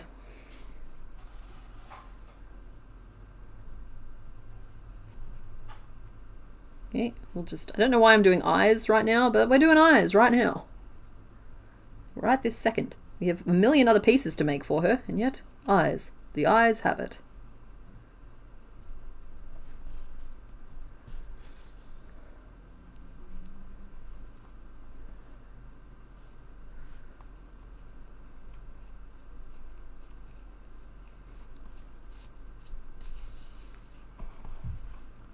Like the earrings, they're so cute, right?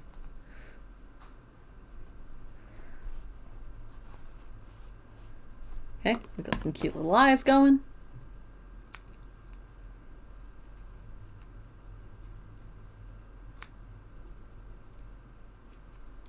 Go.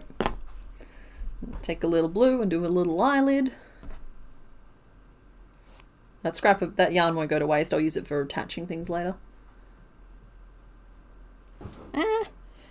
It's particularly dangerous to drop a needle when you're sitting on an inflated ball. It just adds that little bit of extra tension.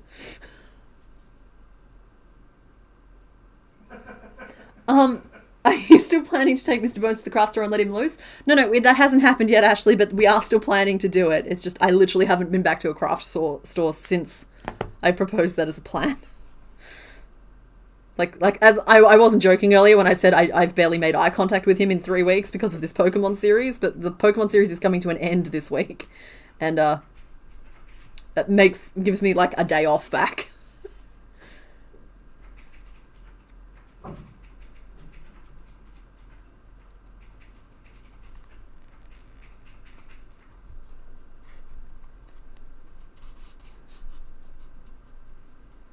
Name her Pansy because she's purple with yellow eyes. Oh, that's a pretty name.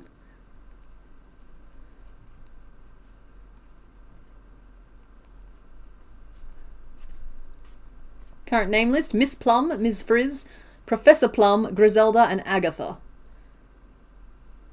And I'm seeing a lot of people second Stitch Witch, though that feels like identity theft because I'm the Stitch Witch. Keep thinking Zelda? Totally gives Zelda vibes, you're right.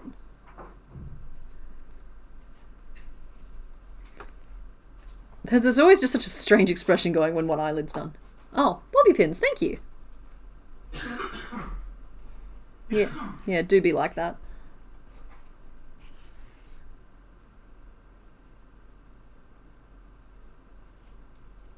we go. Just add a second eyelid. Are you okay, honey? Fluff. Fluff, yeah. Fluff do. Fluff be.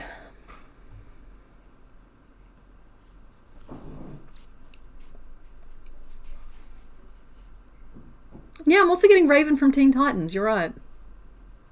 There's just something in that expression. Okay, cool, there we go.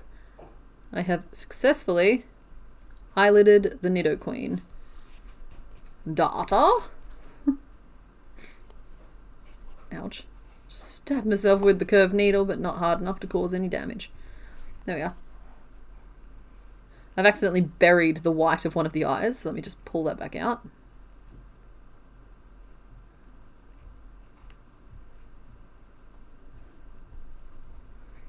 There we go.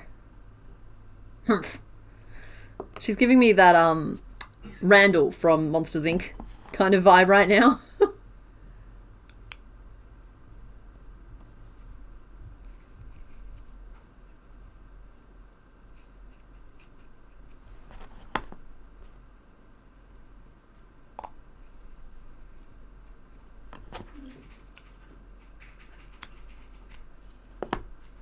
Such a grumpy lump indeed.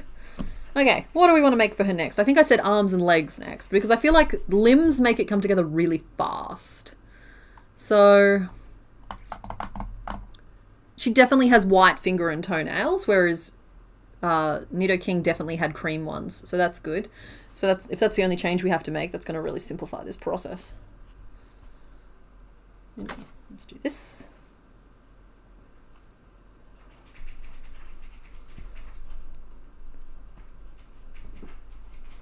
Nidoqueen is big as Tyranitar. J of all trades, we are aiming to make her the same size as Nidoking.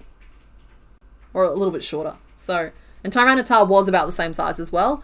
And I believe that when we get to Rhydon, the big one, is it Rhyhorn then Rhydon? I know that there's Rhyhorn and Rhydon, but I just don't remember which order they go sometimes. But when we get to Rhydon, I anticipate he'll be about the same size again. Kangaskhan, probably another one the same size. There's something about those like bipedal chunky fellas that they just come out the same size when I make them. All right, the name list is getting a little bit long. You guys might need to CK, please don't overwork yourself. Take breaks, back up your work, eat, drink, water, stretch. Yep, cool. Hydrate or dihydrate, everybody. Thank you for the reminder, Jinx.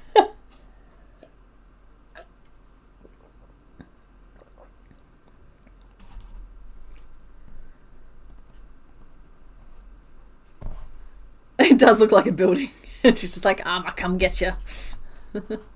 Ready? Rawr, rawr, rawr. What's up? Looking For? Slowpoke. Slowpoke? He's buried under here, I think. I think that's where Eduardo was. Eduardo. There he is. There's Eduardo, and he's still Could got I his... borrow Eduardo, and could I borrow Tyranitar?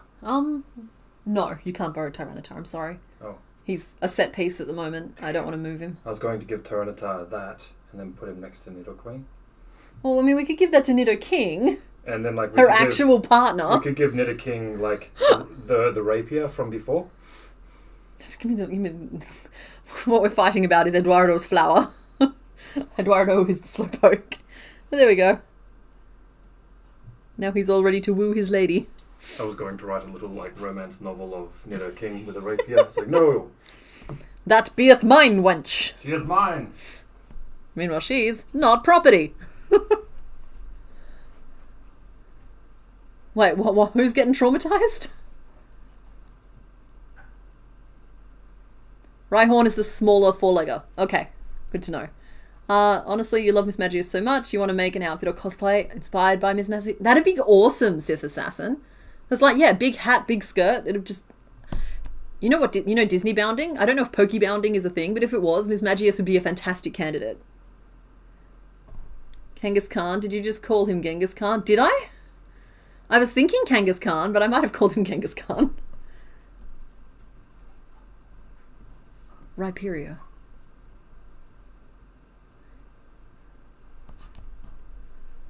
Okay. I forgot about Rhyperia as well.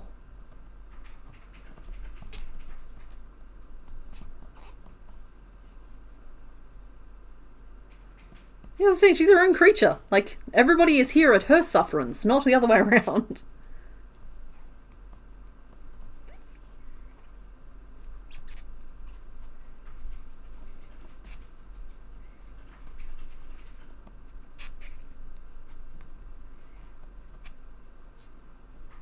I'm a little bit tangled, but that's okay.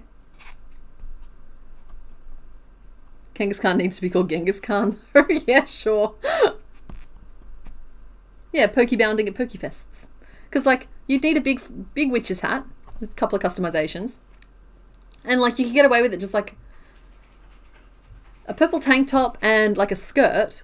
Or you could do it with, like, an overcoat. Or you could do it with, like, even just a necklace with the three gems. It's just, like, pokebounding would be, I think, really easy as Miss Magius. Whereas, like, some of the others I feel like are a little bit more challenging. Not unaccomplishable, but challenging. 1, 2, 3, 9, 10, 11. Okay, we're nearly up to 12. We're doing great, though. We're doing just fantastic. Have I done Electrode and Voltorb? I have. They are freebies, and they are done. This one here is the 90... It's either the 94th or the 95th, because... Yeah, reasons. The number might be slightly off, but off by anywhere between 1 and 6. 1, 2, 3, 5, 6, 7, 8, 9, 10, 11, and 12. Because of the Pokeathon thing that I've got going on the main channel, which I can now comfortably refer to as the main channel, and this is the stream channel, because everything is where it is supposed to be. Nice and orderly in its boxes. We love that. Right, gonna make some fingernails. She's got 3. He has 3, so this is gonna be just fine and dandy. Lots of colour changes on the trebles though. It's not my favourite thing to do, but we'll get it done.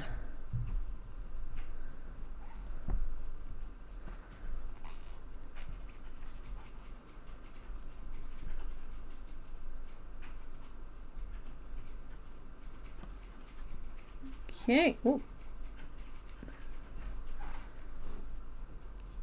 Alright guys, I'm not sure we'll finish Nidoqueen properly today.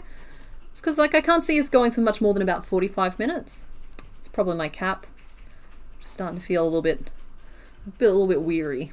And that's fine. I'm just going to listen to that and stop when the moment presents itself. But we should still be able to get through a lot of the pieces. So I'll focus on getting the big show pieces done so we can get a real proper feel on what it looks like.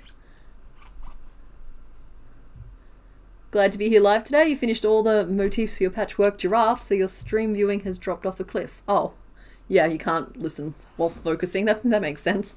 At least the replays will all be in one place now, and you know that they'll be available. In fact, they currently don't have ads on them. Just like this stream didn't have ads on them. We're not getting paid today. So what I was thinking was a giant crocheted witch hat and a long flowy dress with a big gothy bell sleeves.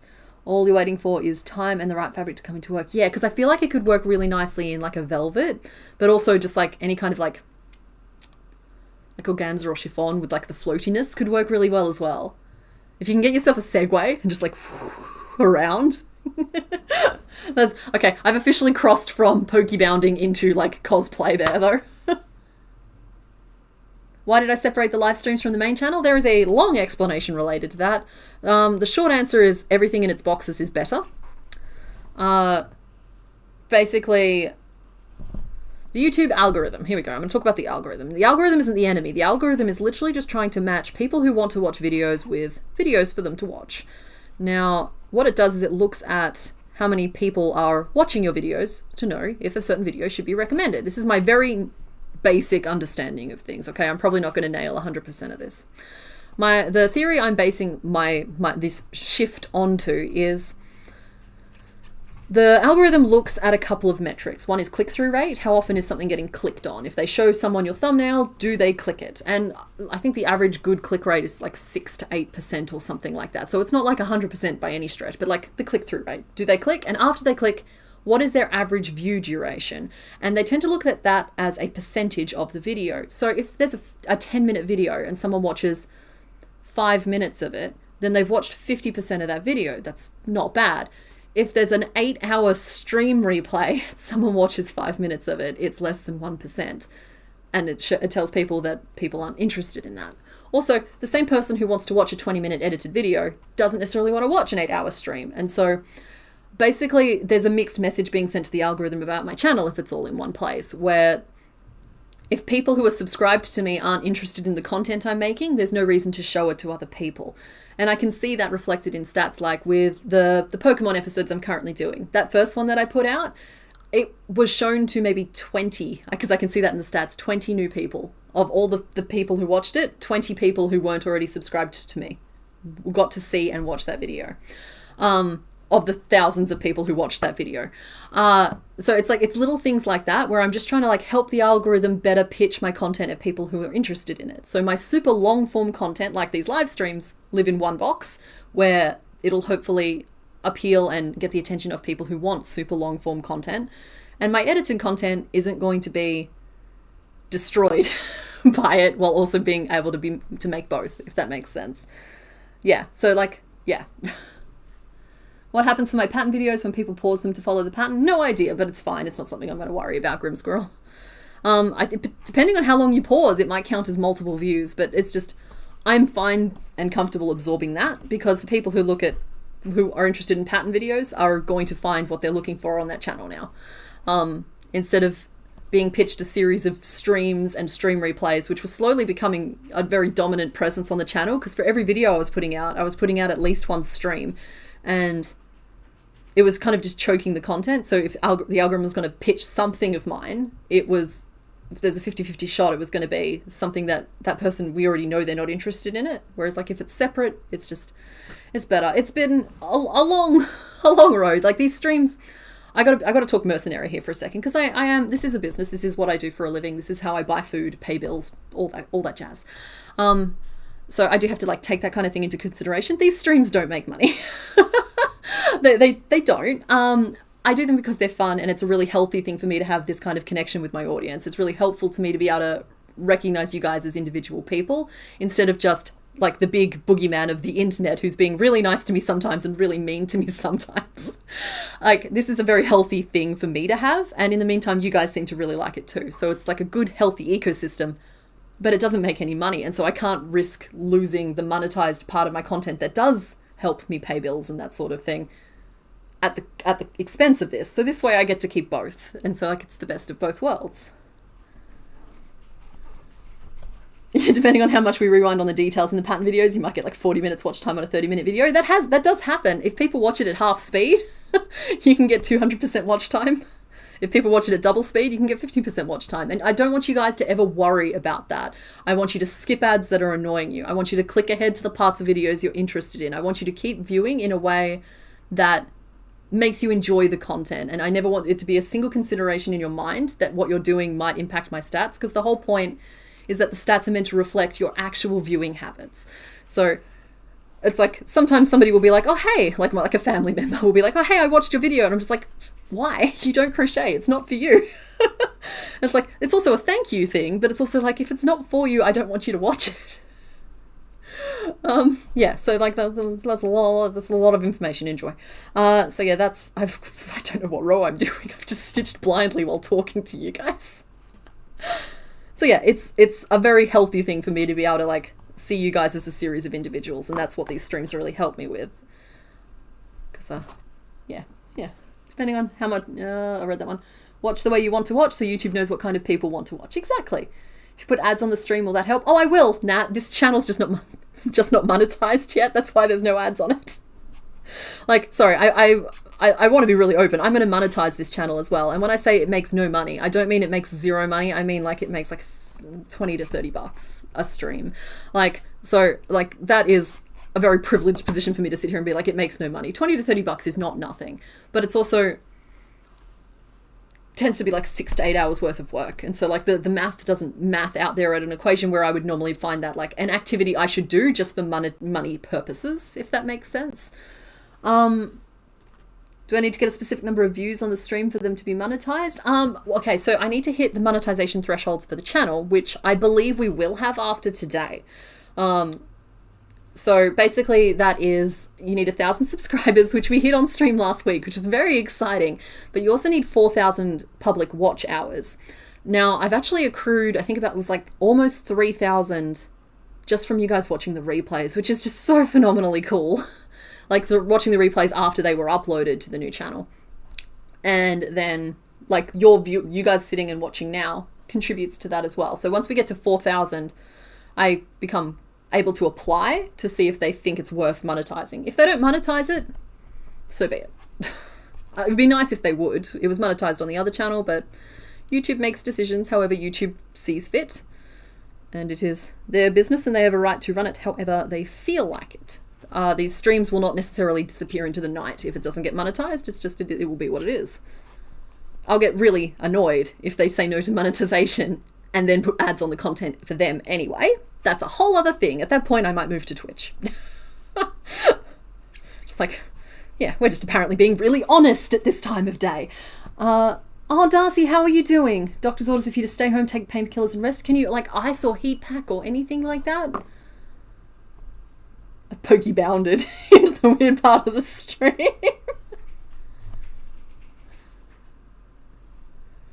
Yeah, there's like, I am an overthinker. So if anytime I make a decision, I've either made it with no thought whatsoever because I'm afraid I'll overthink if I think about it for a second, or I have agonized over it for months. Like this change to the streams has been coming for about 6, possibly longer months. And then it took over a month to get everything moved over and set up the way that I wanted to. And even then, there's still some streams missing, and I know that there are. I wasn't planning necessarily on moving all of them over. I like it being a place for the Crochetdex right now, just like a really specific mission. But somebody asked about the spoiler stream at the like right at the start of this stream. Somebody was asking about the spoiler stream. Just like, yeah, okay, I can see that the spoiler stream might come over here, but like the one where I'm recording the little wolf pattern because I ran out of time that week and I just needed the time back, or like any of the Bugsmas design sessions, I'm not sure that they need to be uploaded over here. I'll take it on a case-by-case basis and I'll record them and move them over if they pass my basic check. But for now, I'm just really excited to be done with the process, because the process of re-uploading the streams, right? Oh, bye Kataris, thanks for hanging out. So the process of moving the streams over, and none of this is complaint, this is just process, and I feel like sometimes you guys are interested in this stuff, was I had to screen record just have it open on a screen and just screen record what was going on, to preserve the chat, because you guys are at least half of what makes these streams good. Minimum. You're probably closer to like 70 or 80% of what makes these streams good. So like that can't be lost in moving them over. And I'd already asked YouTube if it was possible to preserve that. And they were just like, nah. It's like, cool. Good story, bro. So I screen recorded the chat and then I downloaded the stream and I synced up using my video editing software. I synced the two up so that the stream was roughly where it should be in the video. And like, don't get me wrong, it wasn't without its flaws. Some of them, the chat didn't work. And like, there's a couple that aren't perfect, but most of them are pretty good. And then I had to re-export the whole thing. So the screen record was taking however long the stream was, so between 4 and 8 hours. And then there was the sync up and the process and the download and the re-upload and the hours and hours and hours of work. But it's done now and I don't have to think about it again because we're streaming straight on the correct channel. Hi. Oh, it's just you're talking like nice and like I was all warm and fuzzy and like wanted to be in here, so we're all like one big stream hug with everyone. Oh. Yeah, it's just, you know, just really like everyone in chat. They're all just really wonderful people. They are. Okay, going away now. And they think our door jokes are funny. Oh, yes. Oh, do you want to tell them what the other jokes were? No, not for another few minutes because I'm still working on arms. I was about to say one of them by accident.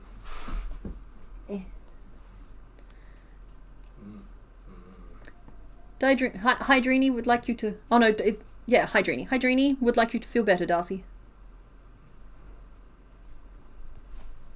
They're here cheering you on, and the crown is making their ears stick out at a funny angle.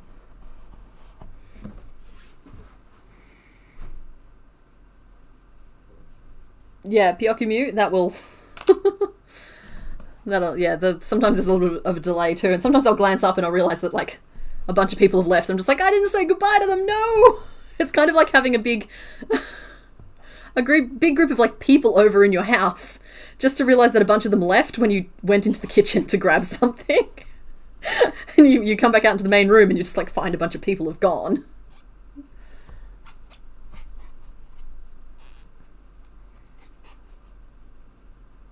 I love the interaction of streams. You get human interaction without social anxiety. Jay of all trades, I relate to that really hard as well. I don't overthink my interactions with people here. I don't agonize over things I said or shouldn't have said.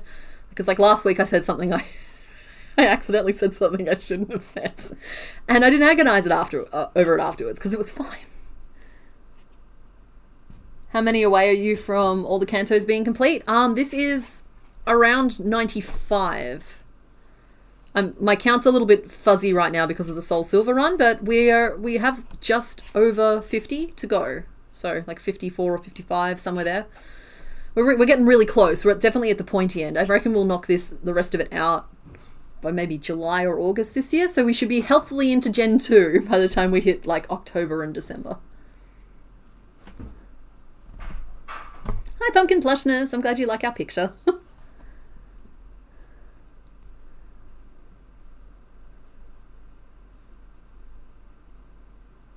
Yeah, 55. There we go. Hydrini is Monarch and Caterpickle is the himbo husband. I know there are so many people, Mon, and like some of the themes are going to be like, sorry guys, we have to make a people. Which is what we did last week. That's how we got Machamp done. Like, we just put on our big girl pants and we got it done. And now we don't have to think about him ever again. Alright. Sorry, I keep losing my place on this arm, but we're chipping away at it. Maybe the secret to doing Peoplemon is giving them all hand puppets. No, the secret to doing Peoplemon is the friends we make along the way. Well, you could just, like you could say that you didn't make Machamp, you made Pikachu. It's just Pikachu has a very long body coming out of his butt. Just for context, we made Machamp a hand puppet for anyone who missed it. We hit a very strange speed bump in that stream. No, we made a Pikachu with a very long, strange body coming out the bottom. And like you could do all of the Peoplemon this way. And he's just a little army man. Recontextualizes them for you. Yeah.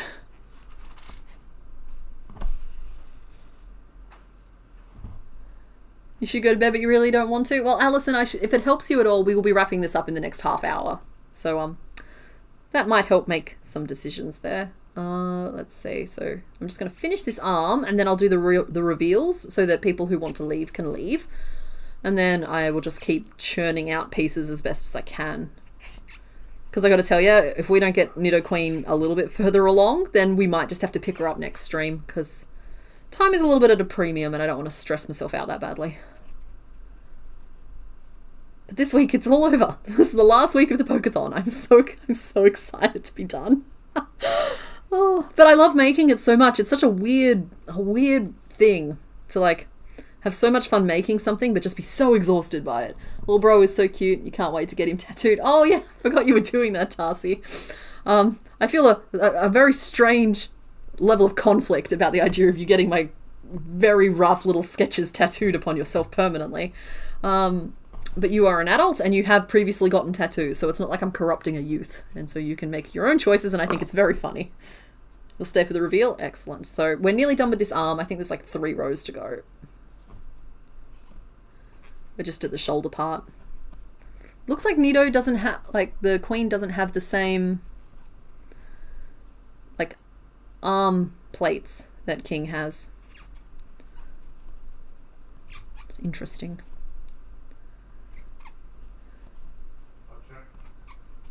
Oh, I'm looking at the sprite. But thank you. That'd be good.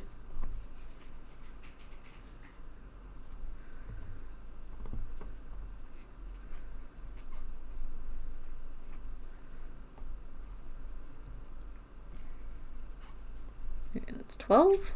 To 12 more. The Beldritch Sprout was pretty good, yeah.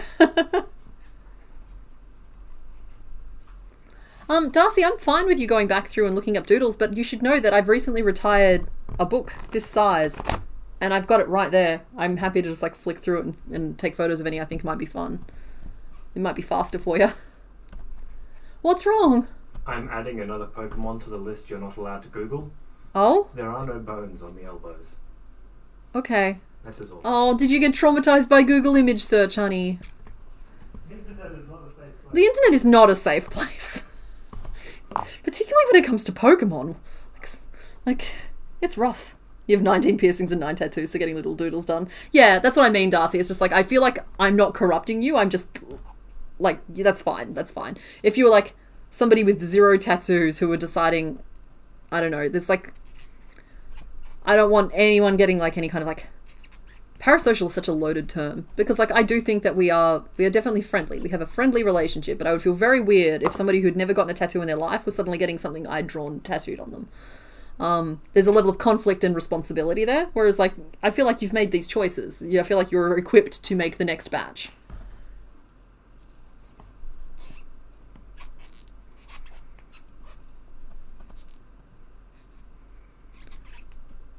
Ready, and who's ready to reveal what's behind the rest of the doors? So honestly, guys, I read through some of your guesses, and I think every single one of the other doors was guessed correctly at some point during this stream. Which, honestly, makes me feel really comfy here. I've definitely found my people if you can follow my very bizarre jokes.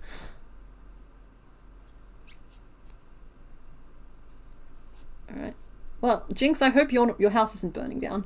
Making Beldritch Sprout was the best impulse thing you've done in a while. Yeah, it turned out really good, actually. I saw that. Just like biblically accurate Bellsprout. That wasn't meant to happen, but I'll roll with it. There we go. Okay, Queen, you have a single arm. All the single ladies, all the single ladies. You can't put your hands up, but we'll deal with that in a minute. Yeah, because it's literally within arm's reach right now. I can't quite fit it on screen without knocking everything over, but this is just all Pokemon. Maybe some Bugsmas. I think the Wormio and Julie Rat is in here too. Oh, there's a little bit of the Franken animals. More Pokemon. Like right back to the beginning of the Pokemon series that we were doing here on stream. So I got that all there. Yeah, okay, we're doing reveals. That's what we're doing. Let's have a look-see. So the theme today was door. So we did Doduo, and we did who we've named Kiwi. And we're working currently on Nidor Queen, who we named Queen Data. So door 2 was Weepin' Doorbell. As I said, the others have different punchlines. It's just you picked the 2 with the same punchline. So that's Weepin' Doorbell. And then we had Rappy DoorDash. I definitely saw someone guess that. I was so pleased with that joke, just for the record. And then door number 5 will Electa buzz you in. I don't know if that's an expression anywhere else, but you buzz someone in. So yeah, those were the rest of the options there. I was really not looking forward to doing Rapidash, but at the same time, Rapidash was too good of a joke to not include in the list. So yeah, Weepin' Doorbell, Rapidash, and Electa buzz you in. So those are the doors. I'm going to keep working on Queen here for a little bit longer. I freaked out because I saw a timer tick. And yeah, anyways, it's fine. I'm going to keep working for a little bit longer, but that will release anybody who has just been, like, hanging on back into the wild. Wheelless power. Oh, Tani, no. Okay, good. Excellent, excellent. I will minimize this, but I will put them in the corner of the screen, if that will work. Oh, that'll only work if I keep this open. Oh, that's annoying. I'm a fiddle with things. Hold on 1 second. I am the lord and master of my layout, not you. Ha ha. Alright, yeah. So I'll do that, and then I will move this up here. So it's out of the way. Where are my hands? My hands go here. There are the reveals, okay? They're tiny. They're in the corner. They ain't bothering nobody. But now everybody can see the answers. Oh my goodness, I can't minimize that if I'm going to keep it open. It's fine. It's fine. Alright. We're good. I got it under control. Night, Alison. Thanks for hanging out. Mitch says the jokes are adorable. Oh, thank you very much, Mitch. Night to everybody who's peeling off now. I get it. Sleep well. Nidoqueen's Queen's crown fits perfectly. She looks majestic. Yeah. And I'm going to make her another arm. Night, Heng Yang. Thanks for hanging out. Good night, good night. Almost turning into Bear in the Big Blue House. Just like, goodbye, goodbye.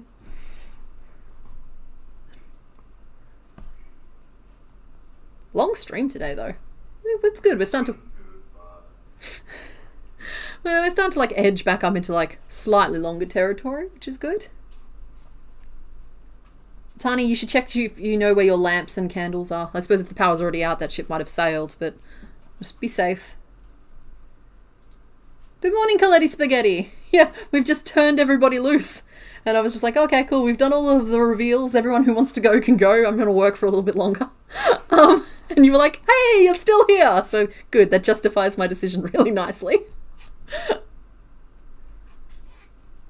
Well, good. I'm glad that Mitch is looking after you. Mr. Bones will be cooking dinner. He's a way better cook than I am.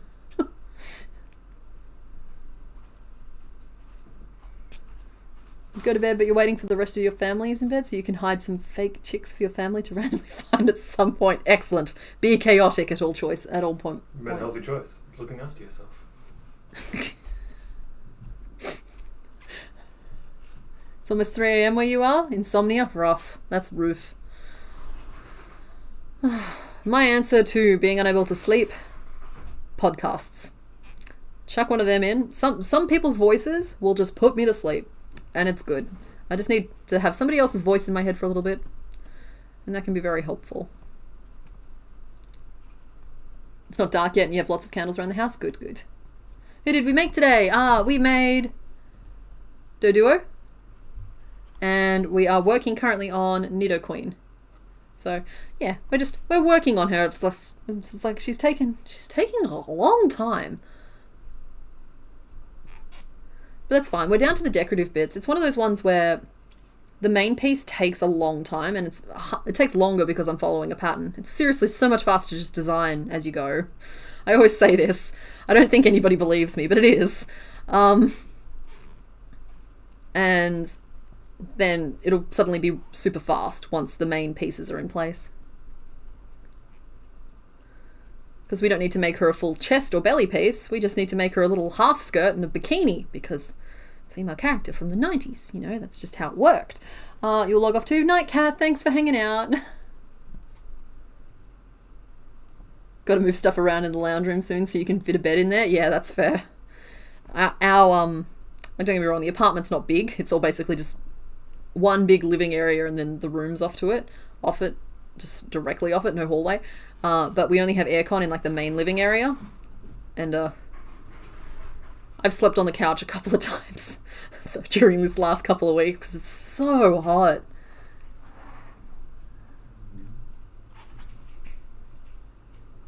Night shift life, so it's 1:40 AM, but you're always awake at this time. That's fair. That's just your sleep schedule. Like, when I say protect your sleep schedule at all costs, I don't mean you have to be waking up at 6 AM.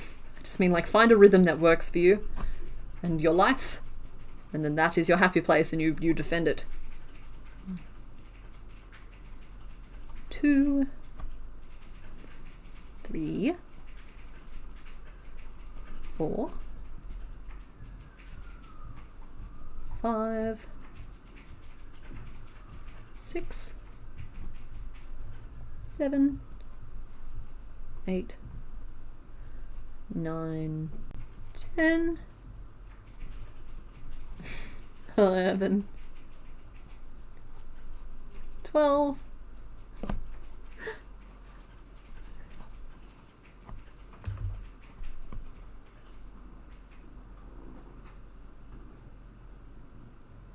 'Was I meant to do that? I think I was meant to do that. There's 3 decreases to form the hand, so I must have been meant to do that.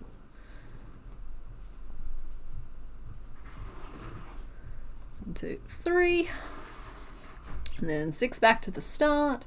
Nidoking with the rose, the bachelor waiting on his Nidoqueen to accept. We also have a pair of earrings here for Nidoqueen. Mr. Bones was feeling very crafty today, so he made her a crown and a pair of earrings, and they're very pretty, and I got jealous. Because he makes things for the Pokemon, and he doesn't make them for me. So yeah, it's just nice. It's a good vibe.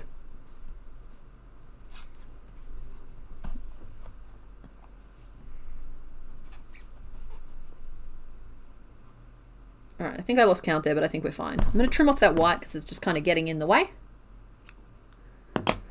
And we'll untangle there. So, like, yeah, this isn't me necessarily signing off. I just don't want to abruptly say goodbye, but we'll be wrapping up in the next 18 minutes. But thank you everybody who came to this first stream on the new channel, particularly if you managed to somehow decode the messages of, never mind, it's happening on the main channel instead. Wait, no, sorry, we're back on streams, it's fine.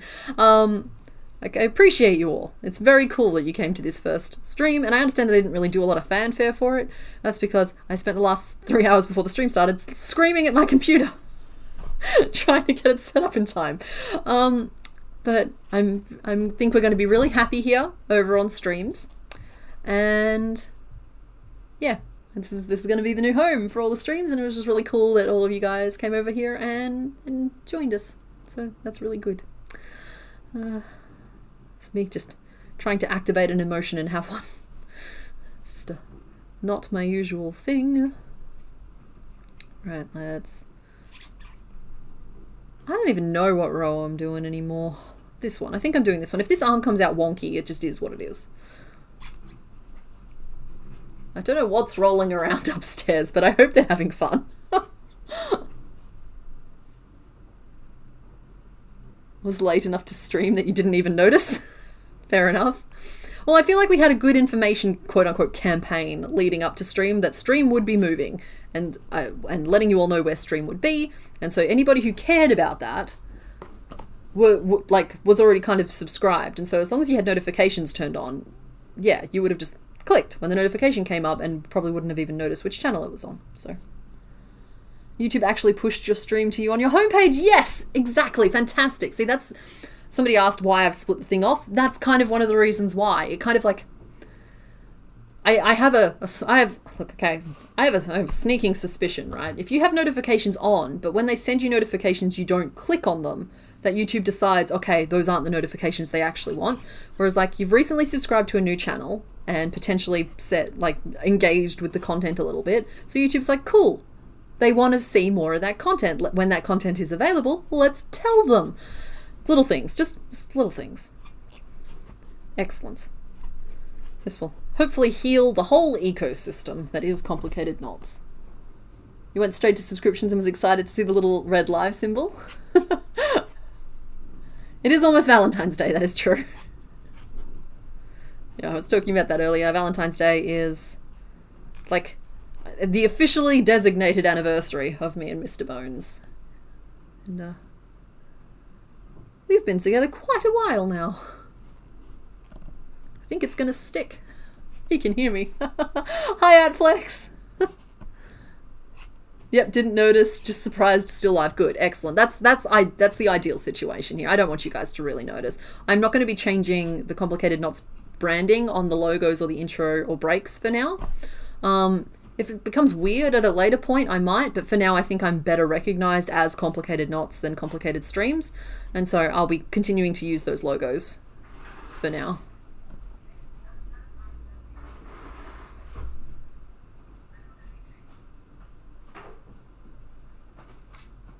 Hi. What's wrong with you? I was going to stick to you. Yes, we're going to stick. You're banned from the room. I already told you this. You tell him what it is. He walked in and he licked his hand and he went to touch me with it.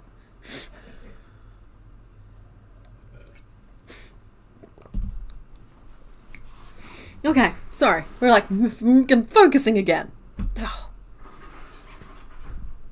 Same with you and your partner. Anniversary Valentine's Day. I think been together 8 years. Yeah, we're at 7. Which is funny because, like, it feels like forever, but it also feels like no time at all. You're terrible at paying attention to notifications even when you have them on, and I honestly haven't really watched much of them moved over VOD, so I was fully prepared to go looking just in case. Well, and I appreciate it, Sith Assassin. As I mentioned before, I don't want anyone changing their viewing behaviour. I want you to view them and consume the content in whatever form you're comfortable with, even if that means not viewing it. Because that's better for everyone if you just do what actually makes you enjoy the content. Yeah, because the problem starts happening with Okay, all right. I'm apparently just at the point where I'm willing to wax lyrical on the nature of YouTube. There's a reason why I don't give shout outs to small channels, and it's not because they don't deserve it. It's because I think it's the fastest way to destroy a small channel. And I know that sounds really dramatic, but those first 10,000 or so subs that you gain, they're absolutely your core. They're your foundation. They're the people who are actually interested in watching your videos and engaging with the work and letting you know if you're doing something like that you could be doing better, and they are the friends you make along the way. They are really, really important.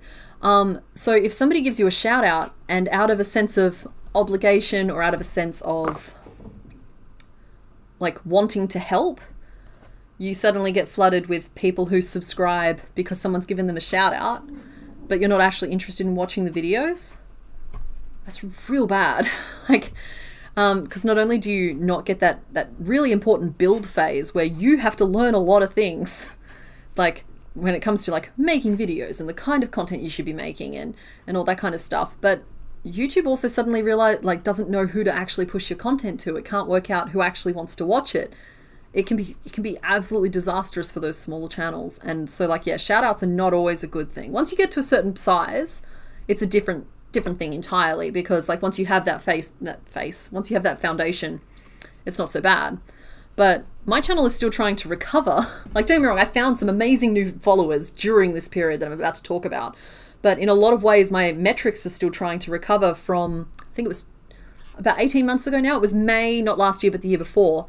I had one of my catch and stitch videos, you know, not trend or anything, but like get quite popular. And it did pretty good numbers pretty quickly, and I gained a lot of subs very quickly, like 20 or 30,000 very quickly. I was already at a certain level at the time, thankfully, but like that's where I got like a little boost from. And my metrics are still trying to recover, because even now my videos tend to get between like 7,000 to sometimes they hit maybe 10, 15,000 views.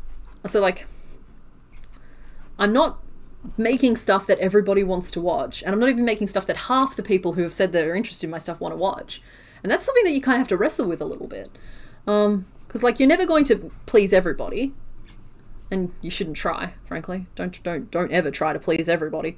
I don't know where I'm up to on this arm again.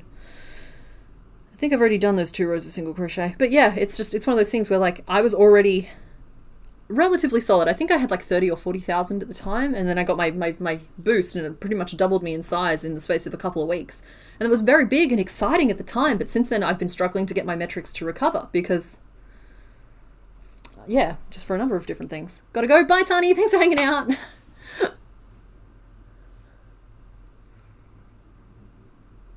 Oh, our lights just flickered. I might not have a choice about ending stream, but that's okay. I'm just going to finish this arm really quick.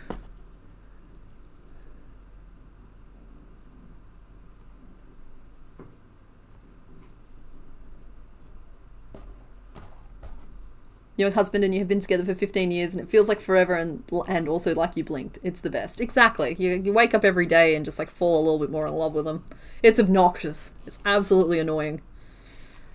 But God, he's just so cute. There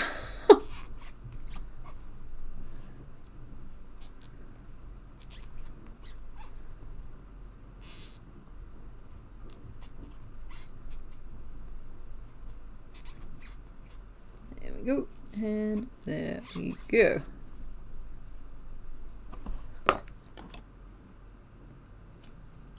Message to the people pleasers out there: you cannot please everyone, and you will likely hurt yourself worse trying to please everyone. Yeah, I will add to that by saying don't set yourself on fire to keep someone else warm.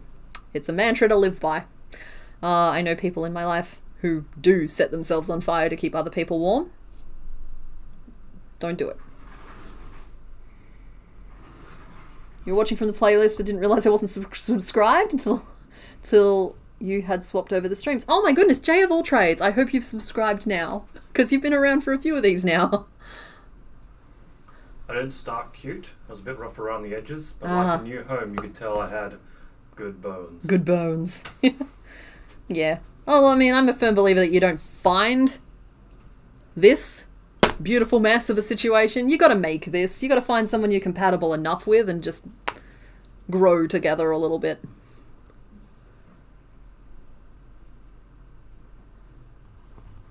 You did. Good job. Thank you. I appreciate you.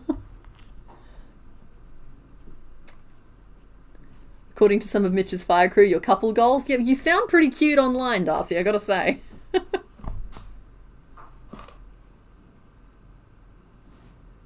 Excellent. And then you don't have ears yet, but these will go like here. Just pierce your face a little bit. You'll be fine. Don't worry about it. These might be a little big for you, sweetie, but we'll find someone for them to go on. But I'll wait and see until after we've got ears. Alrighty.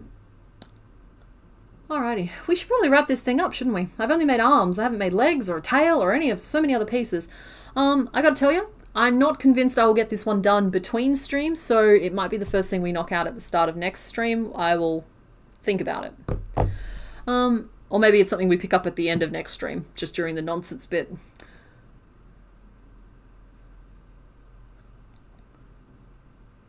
I'll find someone that gives a random drunk girl garlic bread. Always a goal, whenever I leave the house.